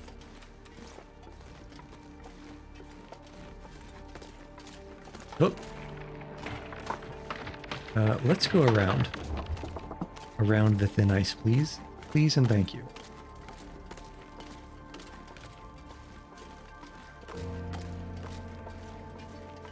Okay. Yeah, this is going to be completely safe, he says. Whatever that little blob is, it looks kind of suspicious, but I don't think I care enough to check it out. Probably just a deer or something. Alright, right here. If I can please get on the land, please. Just tiny little shin. Alright, fine, here.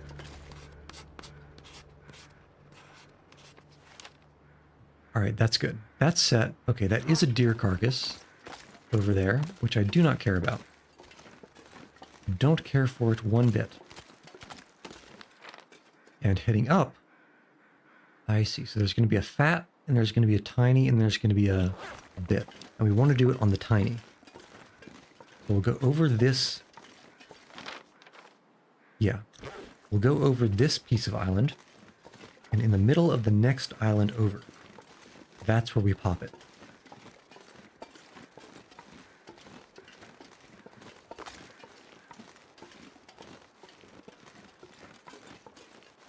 So close. I can almost taste it. This is pretty much the last thing that I would care to survey in the map. It only took who knows how long to get here. Okay, now, surely that looks like a small enough distance to traverse without it being thin ice, right? Surely. I think so. Actually, I'm less confident now. But I guess we're okay. As long as we make it halfway. This is it, everybody. This is the final charcoal that we need for the final bit of the final. Yeah, there we go. Okay. I'm pleased with this. All right. Let's head back to the camp office at Mystery Lake, and we'll call it there. For anyone who's still hanging around. Now, don't leave too early. If you do, you're going to miss me getting mauled by a bear, as I'm sure is going to happen on the way back. Seems like a typical thing that would happen to me. And next time the goal is to verify that there is indeed a forge on the shipwreck of the Ricken. If there is, that is very... Hello. What are you? I thought you were going to be more interesting. But again, I'm never going to complain about a magnifying glass. So the next order of business for next time is we're going to find out what's at the Ricken. Actually do a proper job of looking into it. Like I apparently didn't do the 2 other times that I went there. And then we're going to start the challenges.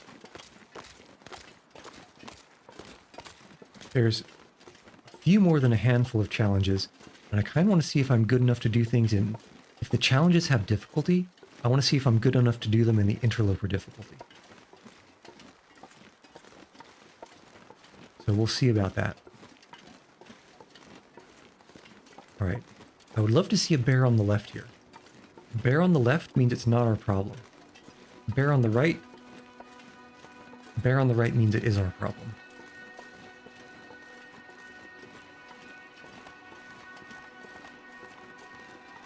But so far, I've got no bear.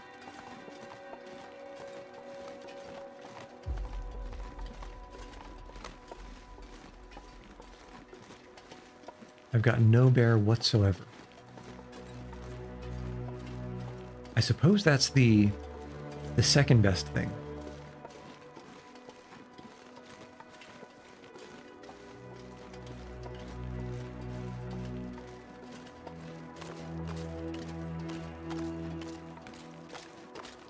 Okay, I think we're... Well... I think we should be good to get out of the muskeg at this rate. We're on the train tracks.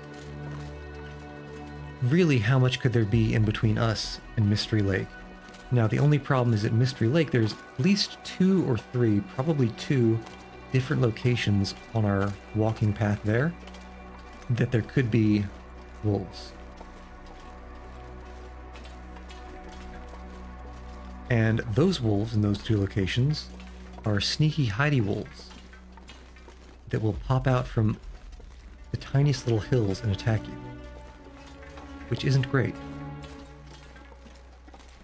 Definitely not great.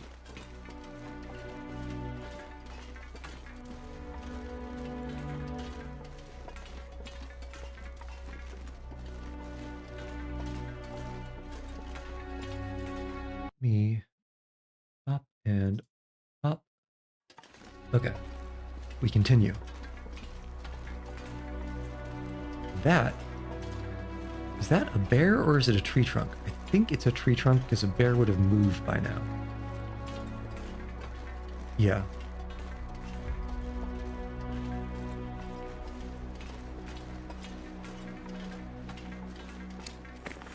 All right.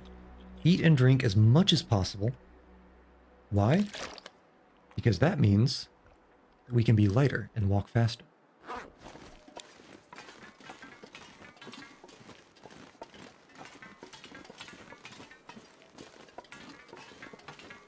Also because who wants a rumbly in their tumbly? It's not great.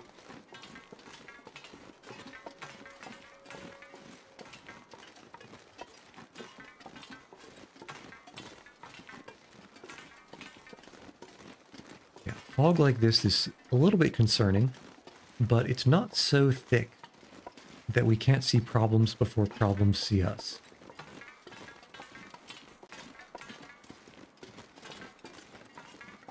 Got some kind of a deer carcass over on the left. Not my problem and not my interest. So we're walking right on by.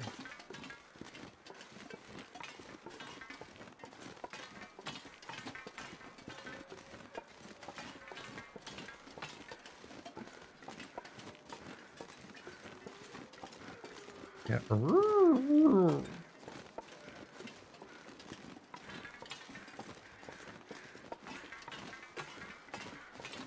I suppose we can also check inside this train car to see if I have left anything behind there. I probably didn't, but it's good just to check. Alright, we got a bedroll. How broken is it?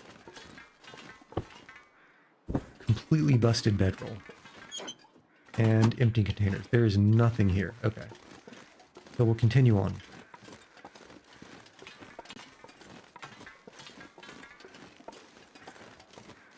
Walking on and on and on. Yep, there's our bear. There's Winnie the Pooh. Yeah, I knew it. I didn't know he walked all the way over here. Wow. That is a ways out of his way. Almost literally the other side of the map from his bear den.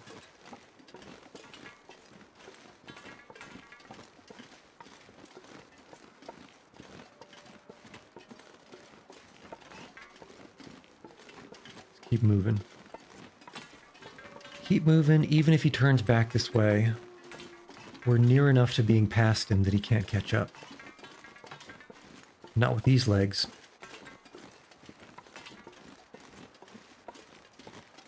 Yeah, no, we're good. We are set. Even this area we've surveyed. We are very set.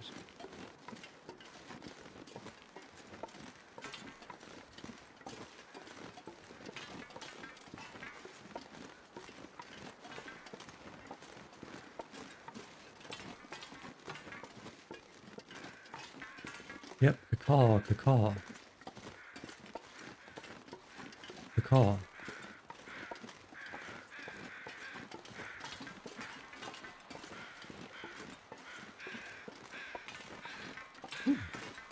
Wow.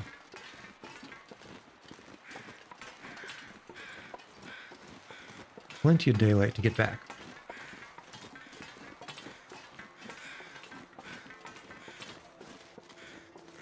Definitely plenty of daylight.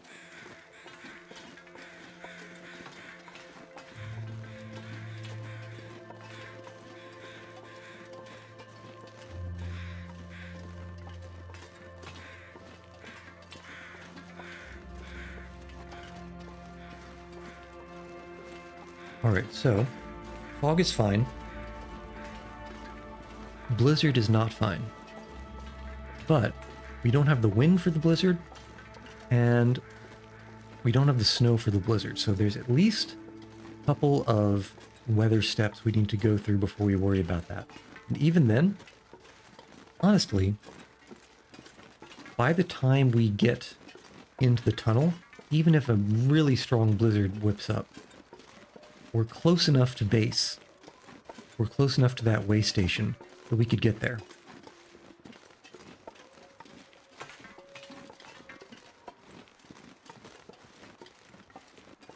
Alright, so this is, at this point, basically free to get back. Basically gratis. Yep, I remember that. Making that campfire before I had such strong clothing.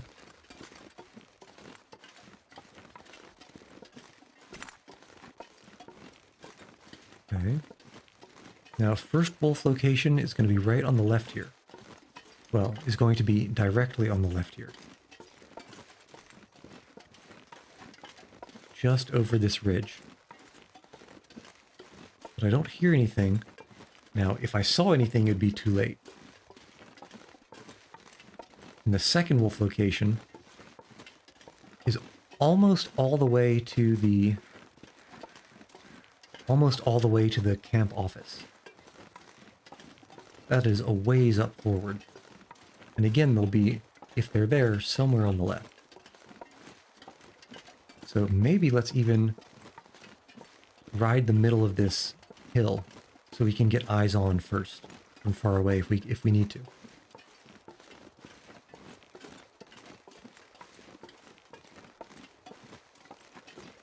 So far, so good.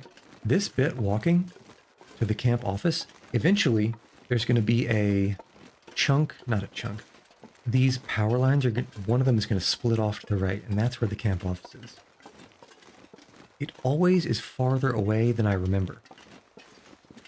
Okay, nobody on the left here, huh? I think we should be okay.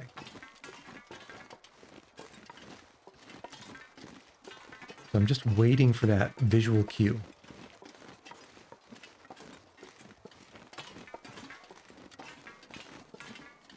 And one day we'll see it. One day. Yep, there's Buddy. So it looks like there are three places. There's one directly across from the office, one here at this gap, and one over where Buddy is. So let's try to skew to the right. Hopefully he'll be more to the left. And with any luck, not that I get luck, with any luck, that one scent mark. Actually, we already routed him. As long as we can move quickly. Yeah, he ran over to the left. Okay, we should be good distance-wise. Even if he does start hunting us, he'll be behind us. Yeah, and this is where the power line breaks off. And he was there. Deer was there. Who knows? Rabbit was there. Who knows why he wasn't hunting? Some things are not meant to be understood.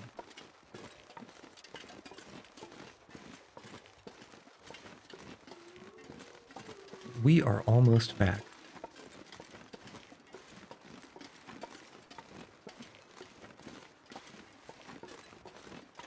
All right, here we go. Home away from sweet home from home. Because this is like, I'd call it a quaternary base. I think there are 3 other bases that I would prefer, that I would call more established than this one. All right, anything we can dump out here? Not really. And the food situation is still all right. All right, here's what we do. Go inside, grab the save. Too much stuff to carry. All right, so we got the save. Let's call it here. Next time will be the final tail end dregs of the survival mode, and then we'll check out some of these challenges. Like these guys. Whoops. Didn't mean to double click. These guys. Okay. All right. Once again, thanks for, I guess, watching if you have been. And as you've seen, I've been Yuchi and I've been trying. I'll see y'all on the proverbial flip side.